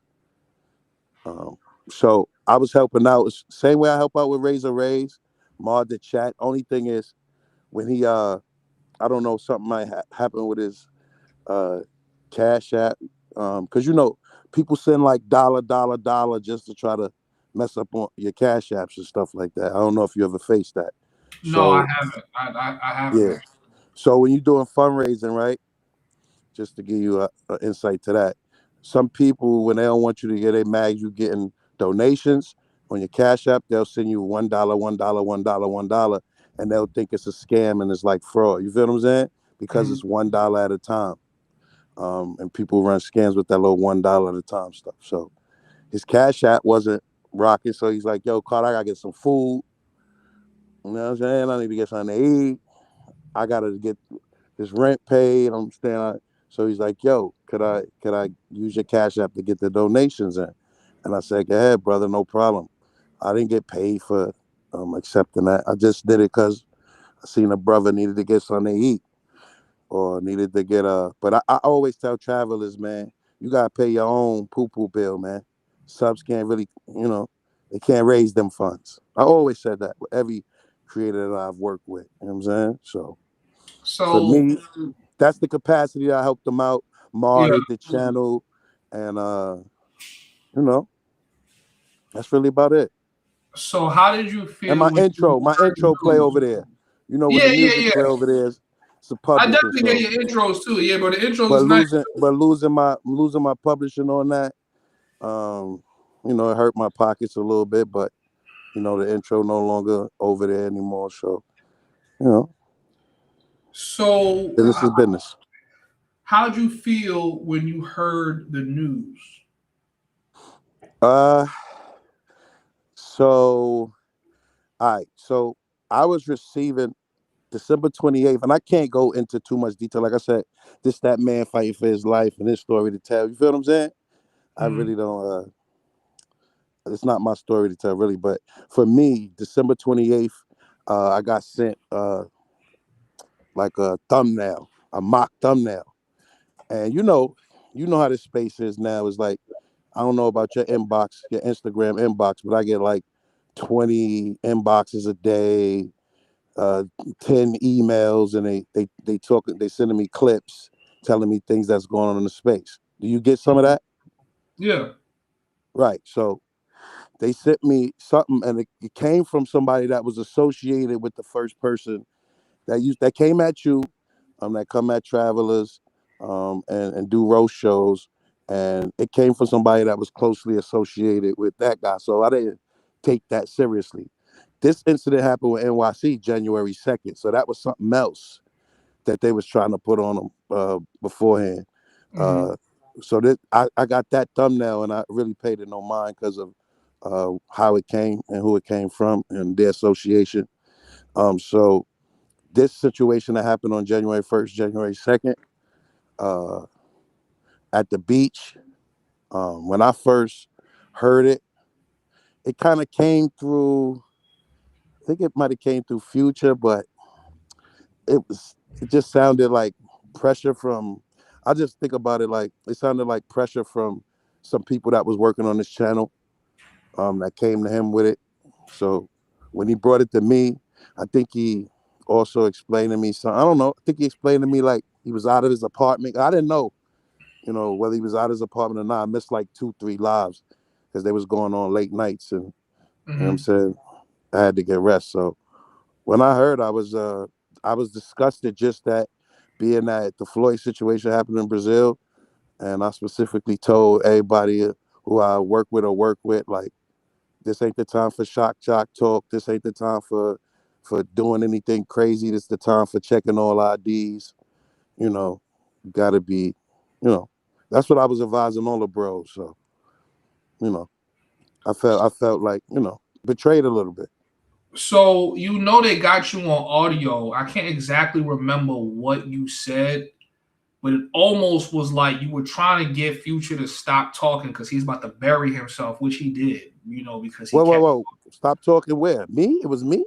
Yeah, it was I wasn't you. on no. I wasn't on no live that Future was on. I don't think it was a live. I think it was a call. It was something, right? I seen Primo had the audio and I heard it. Like, I guess Future was explaining himself, and you try to get him to like stop. Explaining himself to what? To who? I cannot remember, bro. If I had the audio, I would have pulled it up. That's like shit like that. I'm not even saving. I heard it. I'm like, I don't want to hear it. But you see my face on it, or heard my voice on it? Your voice, yeah. Your voice. How did it go? I never heard that. It was something like he was like, yo, like she looked like she was 16 and 17, but she told me she was 18. But then he ended up finding out she was 17 for real. So I guess like he didn't know she was 17 until maybe he checked the ID. I don't fully know the full detail. No. Oh, no. That's not how the story went. Okay. Tell me how the story. I mean, from my knowledge of how the story went, the landlord seen him at a beach. Vegas brought a shorty with him already, or he was meeting a shorty on the beach, and then this dude, the landlord, pulled up on him with 2 females. One was his shorty, one was a young lady that Future said looked 17, 16. But he said the guy pulled out, him in Vegas said the guy pulled out an ID that said that I wouldn't say it said because they didn't see it, but they perceived to be the 2 girls' IDs. And so they said the landlord told them that she was 18. He's saying that he didn't say that she was 18. He said that she was less than that, or underage plenty of times during the situation, their interactions. So there's a discrepancy there. We got to figure out, because right now it's just he say, she say. We got to figure out what's the truth on that. The major thing that really got me out of the situation is the Keith audio that Keith played, you know what I'm saying? When he admitted to the 17, 16. So saying that. So, that's at that point I had to step aside and pull my intro and no longer mod and, step away from the situation because it's not indicative of something I agree with in any way. But so DJ comes in with the $5 super chat. He says he did tell Future that after that Keith recording that he let them trick him out his spot. That was actually the what I that was the phrase you said that I couldn't remember. I said, oh, okay, trick him out his spot. Mm-hmm. All right, listen, bro. Listen, I don't want to get into it because I really don't have a problem with Keith. All right, so I'm not gonna go into that. He's a big YouTuber in the space. He's doing his thing. I'm not gonna really go into the inner politics of that. But I would say this: what he messed this. Let's not take the credit away from Future in the situation. He said some things. He's a grown man. He said some things that most people, or I'm not going to agree with at all, and that was that with it. But I feel like on another scale, I mean, there's things behind this. Homie, listen. I think I'm not sure. I think Keith broke the story. Keith really knew about it, like we all did a little couple of days before he actually went live about it. And I feel like if I was supposed to be NYC's manager, I think I could have been notified about it as well, about the situation. And I felt like Keith was trying to. I don't know. I mean, it's deep talk, bro. I can't really get into it, but I felt like he got tricked out of his spot definitely by the devil, by the wrong forces. I would say that. That's it. And he tricked himself out of his spot because he tricked himself. He played a part in it because the stuff that he said, his thought process in that situation. So I'm gonna tell you what it sounded like to me when I heard the recording, and I'm just saying what it sounded like this to me. with me on it or with NYC? It's with you on it. It's when you said that you he tricked himself out of his spot. You were trying to get the nigga to stop talking, and he kind of talked himself. Like he basically said what he needed to say to confirm what ultimately made me step away from him. And not that I was really standing by him, but it's like I can't even support that. Right? It's like, yo, ain't no hate towards you, Future. But if I would step away from Rello for potentially slapping a bitch, I'ma definitely step away from you if you dealing with girls that may be 16 or 17. You don't know for sure, right? So what it kind of sounded like was like you were like, yo, like basically like how I would like paint this image is like you realize Future got himself into some shit, and you basically trying to like end the call where like we'll talk on the back end, we'll talk on the back end. And then you kind of end the call with bro, like you just let them trick you out your spot because he kept talking. No, not because not because he kept talking. And this, you want me to see? I'm about to divulge. I'm thinking about this. I was thinking about it I wasn't saying. I don't know what the truth is in the situation from either side. So I heard what he said, but just before I didn't know what the truth really was. So I couldn't assess it that way. What I was talking about is travel space wise, how sometimes people will befriend you and act like they on your side and supporting your channel, other creators, and they really over there really just, I don't know, man. I feel like at times it looked like they clout chasing and you think people rock with you, they don't really rock with you.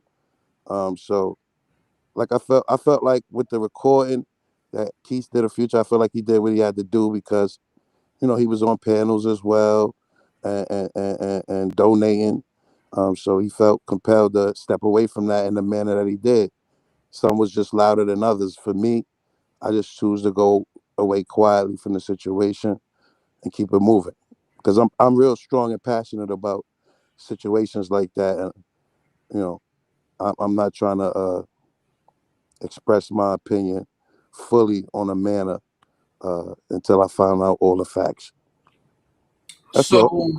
I stated maybe before you joined the live how I felt about the black travel space. I'm sure anybody that plays the live back is going to be a lot of smoke from me in the travel space because niggas are sensitive. But overall, my honest to God opinion is that we uphold some of the worst human beings in this black travel space. And because we uphold some of the worst human beings in this travel space, ultimately, when you're looking from the outside in, the space looks like garbage. Total garbage. Well, I was on Keith. I think I was somewhere the other day. Me and Keith got into it, and I was like, no, he was like, he was like Carter. He was on Future Channel. He's like, and Carter gonna put on that hub, and she said, go out in the Santo Domingo, and Carter gonna put on that hub and do what he do, right? And I was like, hub? What you talking about, hub? He was like, and he said it. I was like, nigga, you must mean homies, hub. I said, cause you ain't want it with him. Then he see me on another live, and he was like, yeah, you try to Matter of fact, when we talked on the phone with the Future situation, he's like, "You try to bait me with that homies hub, but I ain't fall for it." I was like, "Yeah." So it's not only Future that I'm speaking up for out here; it's homies hub too, bro. I mean, Keys is another story. I don't even feel like I need to entertain that shit. A lot of Just saying. a lot of niggas been telling me about Keys for a minute. I just gave him my, you know what I'm saying? I'm one of them niggas like I don't let other niggas tell me about you. I'm a figure you out on your own, right? So I don't really have much words to really say about Keith. Keith knows what he does. He knows what he does behind the scenes. He knows the type of nigga he is. He knows the dislike he has for me. That's pretty much it. And the only thing I'm not gonna do is tolerate a nigga trying to sun me. Like, nigga, I'm bigger than you. You can't sun a nigga that can sun you. That's just how I feel. So outside of him, he's definitely one of the propellers in the drama space. He definitely like I didn't even know he was the first nigga that came out with this Future shit. I don't even really watch his channel anymore because I know that's where a lot of the drama and the bullshit starts at. But when I started backtracking here through other niggas' live streams, I'm like, okay, Let me fix that. Pardon me, homie, on your own show. Yeah. Pardon me, bro. Let me fix that. Let me correct that because I don't want to be and disingenuous. Keith was not the first. I think he was one of the first people to know about it because he said the landlord came to him. You feel me? But okay. It was Primo the first one to put it out. So I don't want to get misquoted. Yeah. Okay. Yeah. So then I'll fix that then. So yeah. So.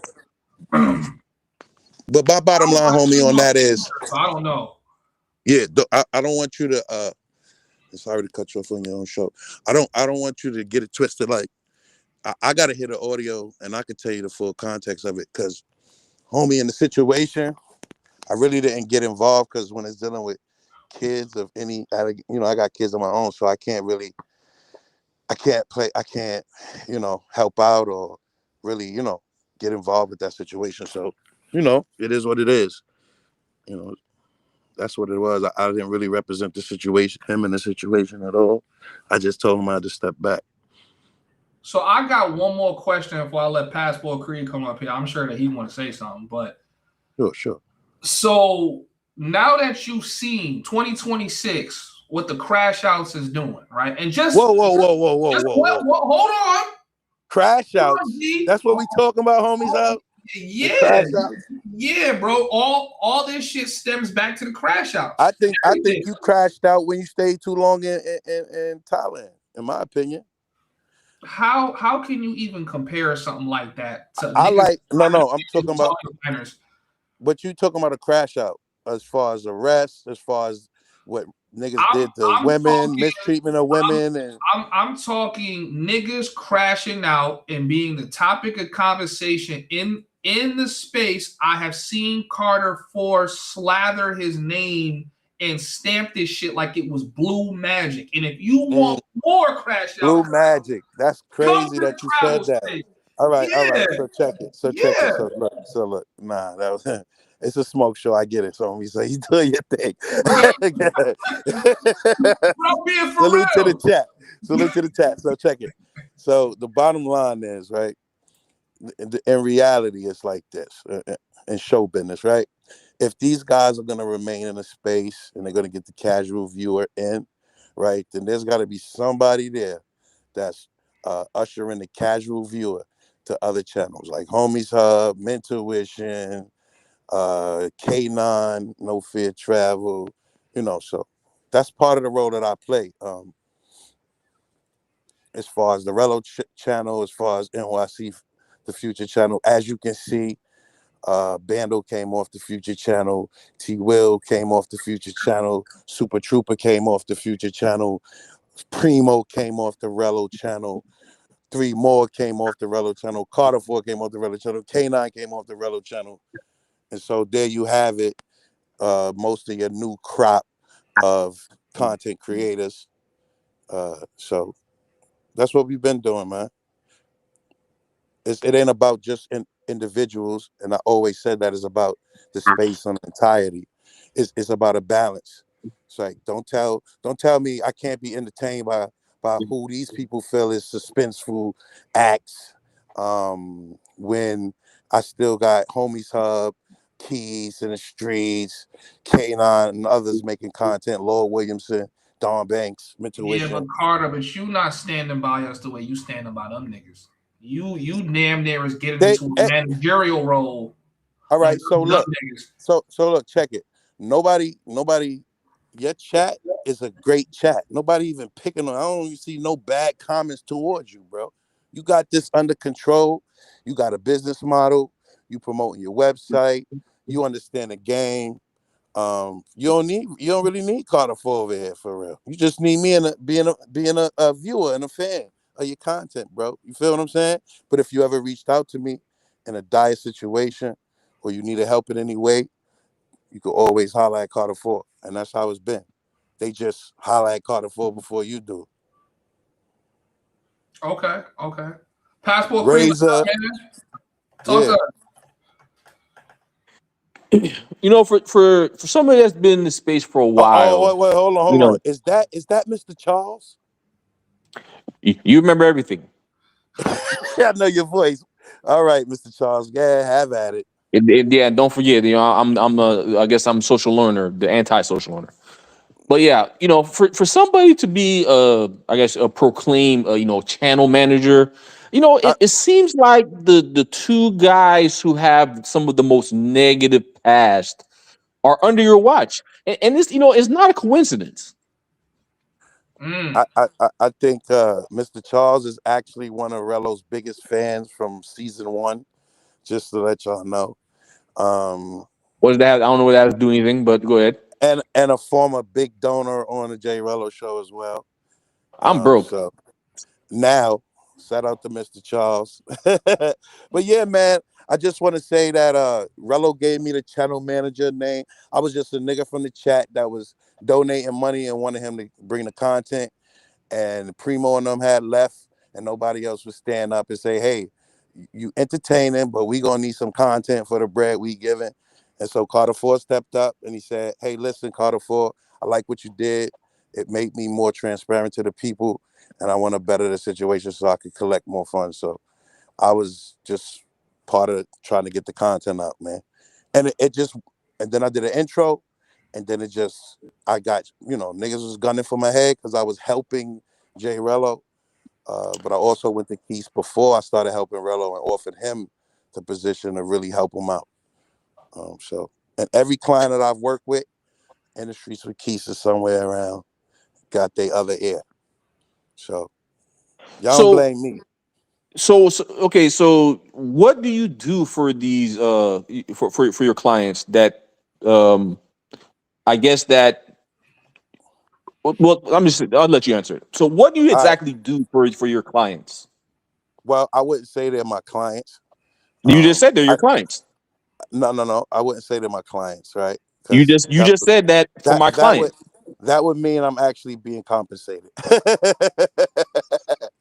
Oh, so you're doing this So pro bono. no. Yo, So that's you are my being compensated. yo homie Hub. Pardon me for a second, Mr. Charles. You seen the Mortal Kombat? Oh, he said we going at it. So see, I'm not being compensated. I think I got the subs sent me some donations on Rello channel after 2 years of helping them out over there. And they helped me out that way. With Future, I did an intro for him, so I received compensation for that. But that's about it, man. You know. But I wanted to help those guys. Some things that I've done for them, Mr. Charles, is tried to set them up with business bank accounts to further legitimize their brand and what they're trying to do. Gave them great advice.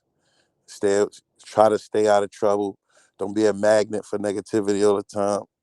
You know, uh, just help them if they need it, if they out and they don't got they budget travelers and they doing fundraisers. So if they don't got no money for no food, I'm gonna make sure. You know what I'm saying? I send them $5 to get some food.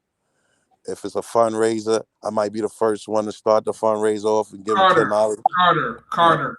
Can we just call this shit what it is? Y'all niggas made a bad investment. Who made a bad investment? It's blowing up in y'all niggas' face right now. That's As far as what? What are you talking about a bad investment? Bro, you talking about you set up business bank accounts for crash No, outs. he said, what are some of the things? I said I recommended. These guys Because that own. I'm trying to I'm trying to get to the point now, right? Like you are doing a fabulous pivot. You have great footwork when it comes to this basketball shit, bro. I'm gonna just tell you that off rip. This shit is Nothing blowing better up. than you. It's I used to Homies Hub in Colombia with Homies Hub for hoes, and it's not no, happening. shit, listen, man. Once I heard the sweepers was coming, bro, I got to moving. You feel me? But so you feel me. So there you go. But you basically invested time, energy, niceness, your companionship, whatever the fuck it was, because you saw Companionship is crazy. I never got a buddy pass or a companion pass on a flight, homie. So that wasn't me. You saw value in these niggas, and then it turns out, all right, these niggas is more of a liability than they are really like an asset. So now we stepping away. That's it. It's all right. Listen, man. I've never met those guys, so I think if I met them face to face, eye to eye, I think I would have been able to maybe guide them in a better direction more. You know what I'm saying? I think because, I mean, you've been out, you've seen a lot of these guys eye to eye. I haven't. And so because of that, we don't really know each other. I will never understand your level of investment in niggas you ain't never met. First off, it's a level of investment in the travel space. Those guys are some of the biggest entertainers in the space, whether Carter 4 is working with them or not. Is that can we agree on that, guys? Right? I wouldn't say that they're the. I wouldn't say that they're the biggest entertainers. They just attract the most. Space. How about that, homie? They just attract the most drama. Okay, suspense, drama, right? So I'm talking about as acts, and so for me, I know that they're gonna get the media attention on a bigger level. Wouldn't you agree, Homies Hub? No, I think no. I think you've been on World Star. See, Carter. The reason when did they make Warstar 4? Hold on. The reason I don't have as much smoke for you as I could today is because you're not really a YouTuber. So you don't really be pushing these niggas the way some of these other channels do. But I'ma just say this, right? I can't control their content, homie. Hold on, wait. So, listen, I really genuinely mean this from the bottom of my heart.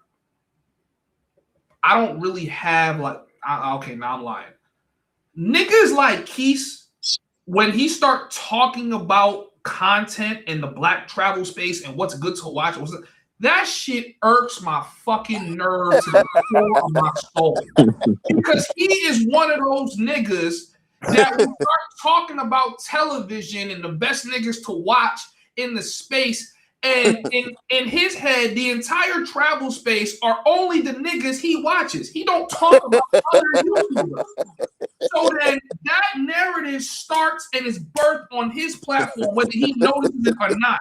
Then it travels over to Razor. Then it travels over to this nigga, then that nigga, and that nigga, and that nigga. And now by the time you know it, the travel space consists of NYC, The Future, and Rello.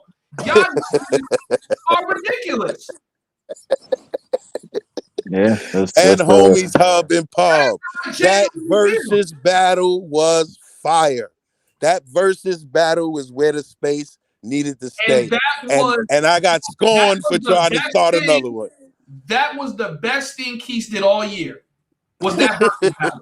Am I lying? Yeah, that's what I said. I think that versus was the best thing in the space all year, for real. And I thought y'all should have kept it right there. And niggas scorned me for trying to go and keep the content versus going just so you ain't got to deal with it. It's a balance. Nah. This is what it is. Niggas like that feel like if they can't sun you, you no good to them. Nigga, I am a part of the best thing you had all year. Respect the fact that I'm literally shooting on another level right now as a rookie. Respect it. Hold your ego for a second. Let's see how we can make shit work. We can set our egos and our differences aside because I'm Never not gonna you and happen. you're You not guys me. are egotistical Right. maniacs. And it's never gonna happen with him, right? But hold on, Carter, because we're not gonna focus this on Keith. I've said what I had to say to Keith already. That's it. So Okay, we can leave that alone. I Nigga, we forgot about I'm to on get the back to panel. you because Smoke. niggas Get is back to hold me. on. Niggas is pulling your card right now in the Discord. We gonna pull it up though. Pull it up. Niggas is pulling your card. He said that we're gonna play the clip. So just listen up to everybody that's here in the chat. Listen up. 16. Yeah, I said that. Okay. Hold on. Run that back. Hold on, homie. Hold on. Let me give you some context. No. Whoa. No. Let the clip talk first. Then give Okay, me and then context I'll as the respond clip to it. talk. Okay, I'll respond to it after. Go ahead. 17, 16. Yeah, I said that. Okay. But I wasn't even looking for that, bro. Like it was all vibe and stuff like that. You know what I mean? And then I wasn't looking for that, but she was a vibe. That's basically okay. And I basically said that. I said that. So your point is what? So their point is saying that Future point I'm making is, bro, and I'm not trying to. We'll discuss this in private, bro. But yeah, I can't. You let him trick you out your spot on that one, bro. Right there, before you say a word, Carter, it was like this nigga. He didn't dance around that question the way he should have. No. So it almost. No, it's not about the question. Hold on, Carter. Let me get my shit off. Let me get my shit off. All right. So it came across like, damn, nigga, you just buried yourself. You might have had the opportunity to not fall into that, that pothole. But the fact that you said what you said and answered it how you did, you fell into the pothole. Now there's 20 seconds left, so we can get full context. I'm just telling you, when I heard that right there, right, I said, hold on. No, because they asked. He recorded you. Okay. That's yeah. You know what I'm saying? Like you said, she looked 16, 17, bro. I said that she could look younger than 18. Yeah, she could look, but what she told me, 18 years old. It's evident. 17, 16. That's right out the horse's mouth, bro. Yeah, I said that. Guess who's the context now? Okay, give me context now. The context is I'm the one that they didn't. K9 show was going on. They had 200-300 in the chat. They did not even know Keith played that recording. I seen it on Keith's recording because I was telling them to go over there and face the landlord, right? So I'm the one that told K9 to play that Keith's joint. So that's the first context. Secondly, I told you, asked me about this earlier, homie. How about I explained to you? I told Future from the jump because he wasn't listening. I said, don't fuck with Keith. This is way before this incident even happened. I told him every time I was working with Rello, Keith was in his other ear on the low. You understand? I'm not working against. I can't say I'm working with you and you're working with other people I feel is sabotaging your channel. I realized on Future channel there was a lot of Keith subs on there supporting Future. Tone Polo got his voice over there. A lot of other people. So I knew what was going on over there. I told him this is a competitive sport, and this was way before this incident. So basically, when Keith came to him and with the situation, I was just like, yo, bro, that sound crazy. I think you gotta. She said they said something about a hotel. I wasn't at no hotel. I said, yo, I didn't even notice. I was ignorant. I was like, then you saying all that, you better go to the hotel and find the ledgers or forms, and that's it. After I said that, I hung up with Key. We got off the phone with Keith. I called Key separate, and we talked like we talked about the Rello situation, as far as trying to intervene with him and get him out of there. And that was that, man. I left it at so that right there. I'm just letting them know, like, bro, I can't rock with you no more, but I can't do it in public because that's not good. I'm gonna talk to them in private about it. So that's all that was, homies. Hub. I think you took it for what you got to know the context of it and what really the truth. Like once you know that, you won't be so up in arms about everything you're trying to investigate. You feel what I'm saying? I'm I think not you gotta up in arms with nothing. Keep for in you to mind say that this. for you to say to me you thought I was trying to basically say, hey, you should have shut up. Nah. I Of wasn't. course, I told him the truth is the light. The because truth gonna come out regardless. Carter, at the end of the day, we talking about a nigga you ain't never met. Mm-hmm. You have too much investment in a nigga you ain't never met. I'm And gonna you tell you, might you're not you might hearing me, never bro. meet. Nah, but you're not hearing me. It's not that. It's not that. I got investment in my children, bro. You got to twist it. So for me, it's not that serious. For me, it's if they're gonna be here and entertaining the people, and there's gonna be a lot of people in they chat, right? Then, like I said, as far as the travel space go, somebody got to be able to usher those new casual viewers into the travel space. You ever heard of Mollywood Talks? Mollywood to Ellis Durrell, homie. All Yeah. right, I so know him. I met him in person multiple there you times. go. There you go. So he came into the space watching Rello Channel, right? He's a trucker, just like K9, just like Rocky, right? They was truckers. They had a big voice. They was donating heavy in the space. So he came in on Rello Channel. He seen Rello having beef with Sin. Guess what he did? Went over to Sin channel, subscribed to Sin, sent super chats to Sin. Then he started watching Keys. Same thing. So that's how one. That's an example of how one casual viewer coming into space off of something viral he heard about, and then came into space watching that person. Then somebody came, a featured artist, or came over there, and then he went over to that channel and started donating to the space. Same thing with NYC. NYC brought a lot of people from the gaming industry over to this space, and then they just started going to different chats, popping up and supporting other Carter, channels. trust me, I said it when the stream first started. That's really my main problem with damn near every creator that's in the live stream space. Y'all niggas use each other. That's just all it is. There's no other way to say it. There's no other way to put it. A nigga cannot convince me it's anything else but that.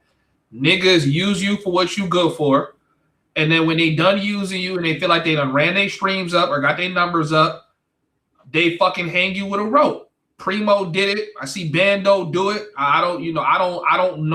I don't want to go at T Will because I don't really know him. I don't have enough information on him, but I would not be surprised if that's how he did it too. Because you go on any of these niggas' channels, they don't have videos up. They have live streams up. So you don't just build a fucking audience out of fucking nowhere. You came, y'all were supporting this nigga. Y'all were rocking with him until you wasn't rocking with him. And then you hung the nigga. And I told the nigga that was going to happen to him. I was probably the only person that told him that was going to happen to him. Homie, I have hung nobody. No, I'm not talking about you because, like I said, I don't have as much smoke for you because you're not a YouTuber, right? But I still got some smoke for you because you still low key look like you trying to protect the nigga that had already exposed his hand. You know what I'm saying? No, I wasn't trying to protect the nigga that had already exposed his hand, bro. I wasn't. What's good, Mulano? Talk to us, bro. All right. I was gonna say first off, you are not homie sub. You're not the only one that was telling him people were gonna do him dirty. And basically, He didn't care. No matter how many people gave him advice, he didn't care. He just wanted to click on the views and the engagement. Okay, let me finish what I'm saying. All right, hold on a second. I agree with you, but the whole point is, I told him to stay away from certain people. I was giving him certain advice, and a lot of people was taken as, when Milano, talked about him on the Cerise thing, he's trying to set him up. No, I was doing a layup. It was a plan to get Cerise curious about him, have her interview him. One, so he can start getting some attention from her followers. Two, so he can find a place that's decent for him to stay.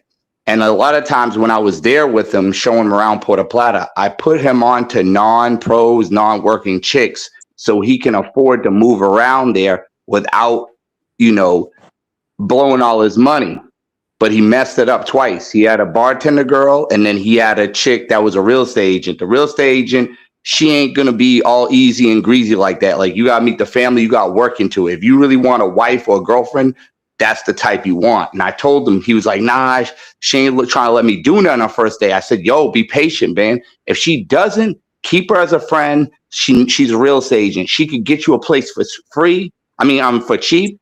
And you could probably learn Spanish from her. And on top of that, other stuff, you know what I mean? Networking.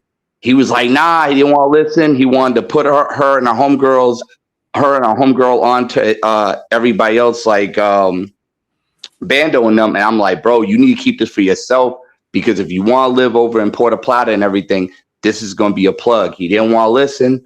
And, he ended up getting with that. I think if he would have did what I said and went through the way with her, he wouldn't have got jammed up with his landlord, and this wouldn't have happened. Another thing I told him to stay away from Caribbean Casanova. And I told him, yo, if you gotta get loans from people, I was like, bro, you might as well work and save up your money, bro. Do not get no loans from people, because they will use it against you. He's like, nah, I know what I'm doing. And again, he got jammed up. He didn't listen. You know what I'm saying? And then the last thing, and I'm gonna let y'all go and talk and stuff. But Primo talks all this big stuff, but NYC The Future hit me up like, yo, man, why are you putting up the videos about me? Bro, the video is already put up about you, about the thing on K9s. It's already there. You know what I mean? Just let me eat off this a little bit, man. I gave you advice for free, man. Let me eat. It's not like I'm doing you dirty. He's like, well, Primo calling me like, yo, that's your man Milano. Yo, why is he doing that to you? So if Primo's against people like that, why are you calling him on the phone, bro? So you faker than a $3 bill, Primo. And you definitely ain't going to see me in no boxing match. So you already know what it is. So it is what it is. You guys got to take this with a grain of salt with this travel space, man. A lot of these guys faker their $3 bill. You know what I mean? That's why I don't really take a lot of stuff serious. You know what I mean? Because people are wishy-washy. But go ahead, homies, Hub or whoever. Yeah, I mean, that's the whole point of this live stream. A lot of these like weird ass YouTube relationships and niggas trying to play victim and shit like that. Like I said it at the start of the live, y'all can play it back. You don't know any of us. Y'all don't know us. Y'all don't know what niggas is doing behind the scenes. You guys have no clue. So, for me, I'm not having personal investment in a nigga I've never met. And I'm definitely not YouTube beefing with a nigga I done met in real life. Because like I said before, I'm trying to keep the chat clean. 2026, I don't want no one to feel threatened. But if someone really has a problem with me, I take it off YouTube. Like, I was hitting Primo personally on the gram. If you got a problem, we could meet up. Like, this doesn't have to be a YouTube, I'm gonna get you smoked type of conversation. I don't even have conversations like that with a nigga if I'm really gunning after him. And that's just how I feel. But because I know this is YouTube and I know the majority of the niggas in this space are pussy as hell, I'm gonna say what I see. Y'all niggas was setting Future up to get hung. The nigga hung himself. I'm not giving him any leeway for talking to girls at 16, 17 years old. Same way I'm not giving Floyd any fucking leeway if or when he gets found guilty. You know what I'm saying? Like, but the fact of the matter is, y'all niggas are all using each other and y'all setting each other up for failure to benefit yourself. So to the audience viewing this, like I said, this is Mosa with the crystal ball. Most niggas are not going to tell you the truth. I'm telling y'all niggas that that's what it is. These niggas are befriending each other, doing collaborations, working with each other, doing all this weirdo shit because they're trying to boost their fucking struggle channels. And then when niggas get caught really doing some weird shit, like dealing with minors or doing other types of weird shit or shit that's really skeptical and questionable, then they try to distance themselves. But y'all gonna see how many niggas try to falter back to that shit and try to be cool with niggas again. As for me, that's not how I built my channel. I have built my channel hitting the upload button. I'm gonna keep building my channel hitting the upload button. So that's all it is. Yeah, man. My name Carter Full. Everything about me real. That's the real last name. I ain't know they was doxing in this sector. If I whether I met you on the internet or in person. If I think you're a good person, I'm gonna call you my bro. If you ask me for help, I'm gonna try to help any content creator traveler that asks me to help. Mulano can attest to that. Nah, because I asked you for help. You keep curving me, man. Deal, Milano. We have a I private want to see you in the ring. We going to Brooklyn boxing match. No doubt. Salute to you. I appreciate you for even thinking about me. But look, homies Hub, I appreciate you having me on. This was a smoke show. I never expected to come to the homies Hub for hoes and get treated like this in this manner. You need to, with this being said, you need to, I love your pivot, but you need to get back to Colombia. I love the show. I love this show too, but I love the show better when you was around them bad joints that I couldn't get in contact with. So salute to you, salute to the chat. Mr. Charles, we meet again. Hey, Carter 4. Yo. Carter 4, I want to tell you something. So when I guess when I was in Puerto Plata, I don't know if you knew or not, but Future had you on speaker, and I heard when you was talking, man. You really had his back. So I gotta give you his flowers, man, because you was giving him some gems and stuff. You're one person I'll say that had his back till the end. Yeah. Besides me, of course. But listen, if you ever hear Rello, he'll probably try to say the same thing. If you ever talk to Razor Rays, he definitely gonna say the same thing. We played on the same baseball team together as kids. So man, it's just like that, bro. Anybody in this travel space, any content creator, you need help from Carter 4 in the smallest way, just holler at me, man. And if I got time in my day, I make sure, because this travel space is not just about the acts that you see on World Star or the viralness or the negativity. It's about the positivity. It's about the content too, not just IRLs. It's about homie subs. It's about in the streets with Keys, the K9s, the Mentuitions, everybody that's doing it. You know what I'm saying? It's an ecosystem, right? It's a balance. All Carter 4 trying to do is improve the market, right? So everybody can start getting bread like they supposed to.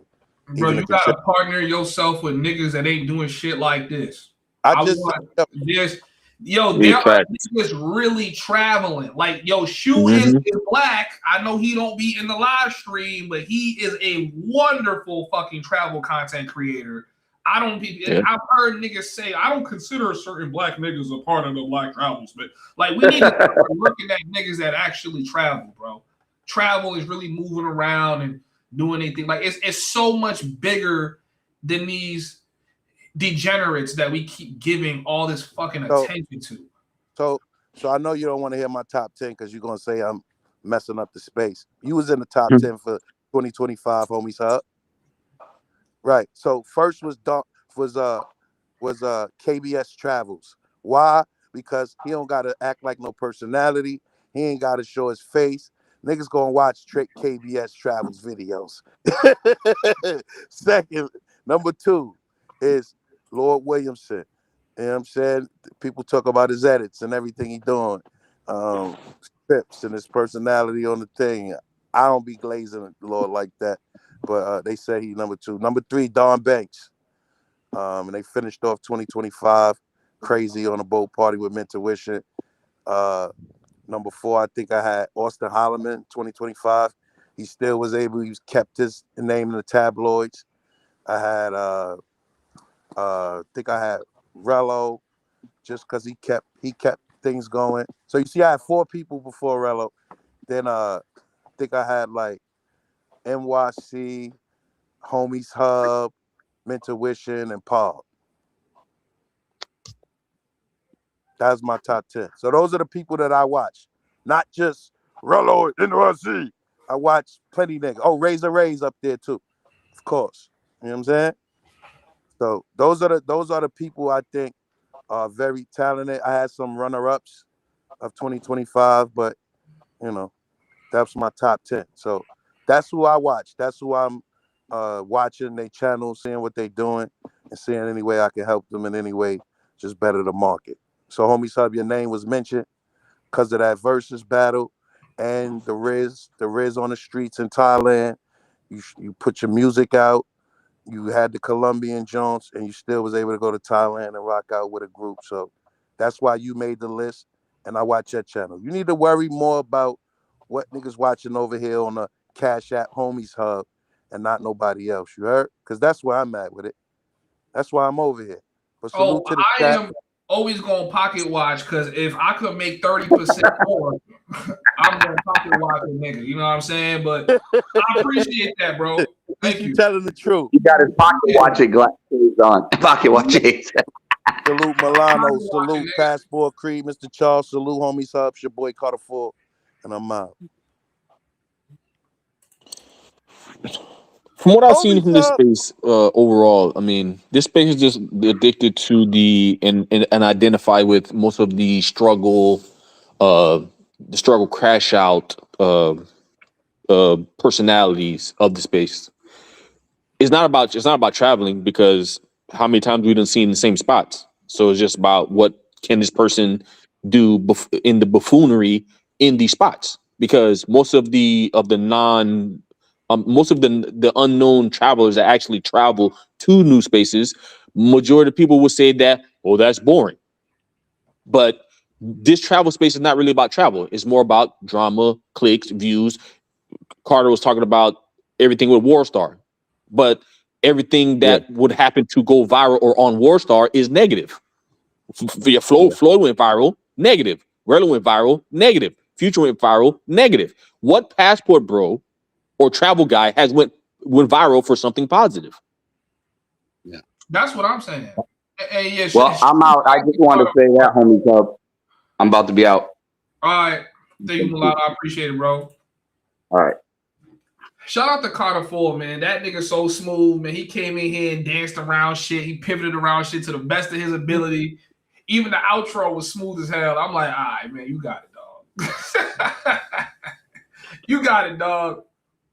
It is what it is. But yeah, man, that's, you feel me? Like, that's how I feel. I feel like we focus too much on crash out content, and niggas, I see what niggas doing is petty, and I'm calling it, I'm gonna like call it out as it happens, because I know niggas don't like me for that reason, right? Niggas don't like that I say the truth the way I do. Like, I see the narratives niggas try to start and spark before they take off. And I'm like, bro, we not about to start pumping this shit like there's nothing in the travel spit. Like, nigga, do you know what we could talk about?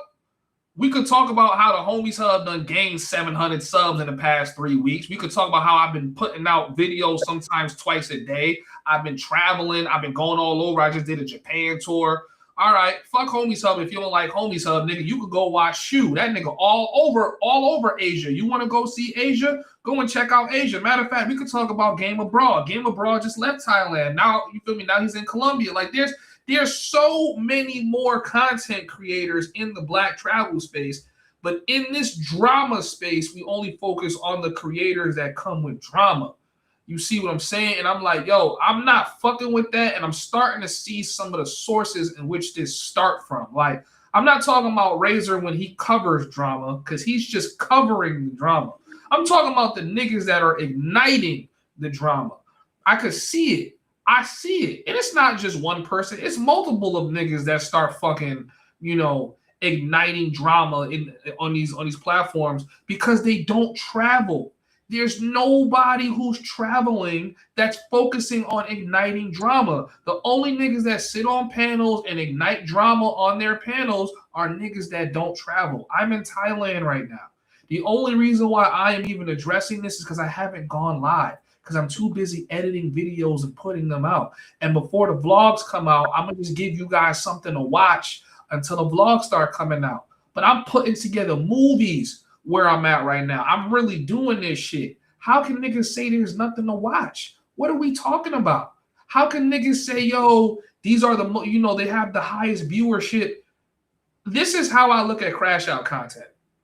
If motherfuckers get into a car crash and a car flip over and somebody dies in it, it's gonna make the news. If that's the most clicks and views you've ever gotten on YouTube, a fucking helicopter covering a car crash, it doesn't make you a good content creator. Okay? Because now you have to crash out every single time to stay relevant. That's why I was telling Future, even on that live stream that we was talking a couple months ago, I said, bro, your numbers are dwindling. I'm watching your numbers dwindle and dwindle and dwindle. There was a point in time, me and your sub count was right here.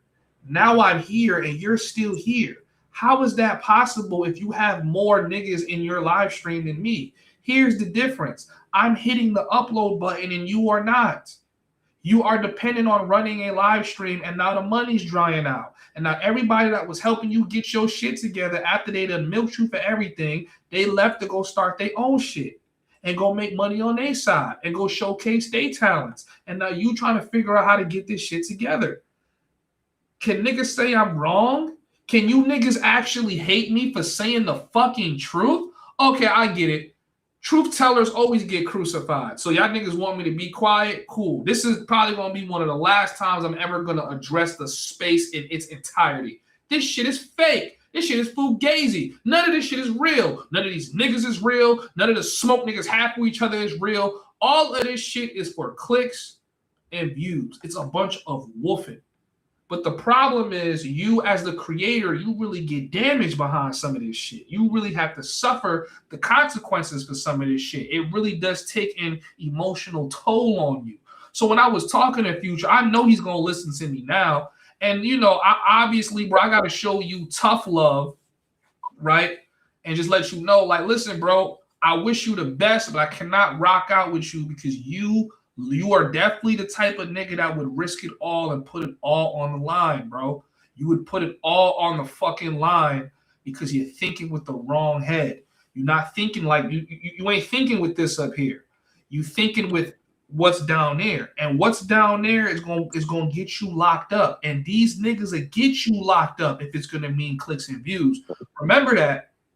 Remember that. Hold on. I think that's what he wants people to think of him, because I was watching Keith's live, like I guess his second recent live, and he said that when he was talking to Future, he was saying that Future was explaining in detail about analytics and engagement and I guess where is he trying to take the channel, and Keith was like, "Wait, how the hell you know all that for you to be so confused all the time on live?"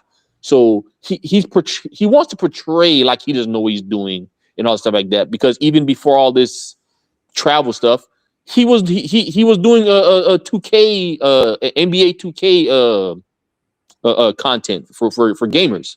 So he had to have some sort of how content works, at least with YouTube, and then him staying on live all day, letting people, roast them and stuff like that. It's engagement. It's engagement. It's clicks, it's views, watch hours, all that stuff like that. What he needs to I guess to be able to somewhat maintain himself, and then he'll get a couple of people like Casanova and Social Loner that will go over here and try to trick on them and send them 5 bands, and they get mad at him that he can't pay it back.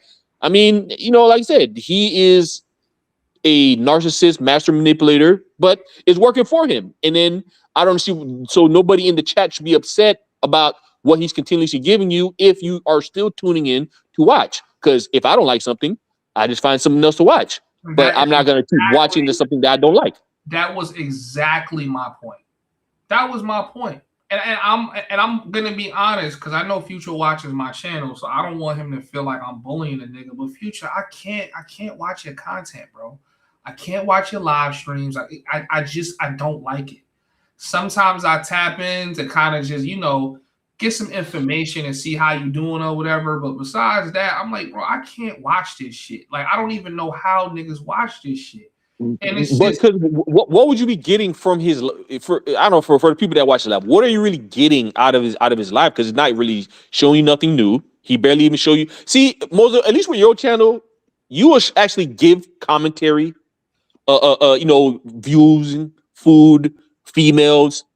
Actually, you're trying to be creative on providing the content, but Future's able to get away with just the lazy content. That's why I said that easy money that people was able to get from the lazy content, that's drying up. This is why, I guess Future's going through everything he's going through right now in the DR, and then Rello had to come back to the States to go to work to kind of regroup because all the easy content is gone. Now you have to, okay, what could I bring to the table that it would keep people entertained without me risking my life? Yeah. And I was saying that, man. I said, yo, man, that crash out content is not sustainable. And the fact of the matter is, YouTube is clipping channels now.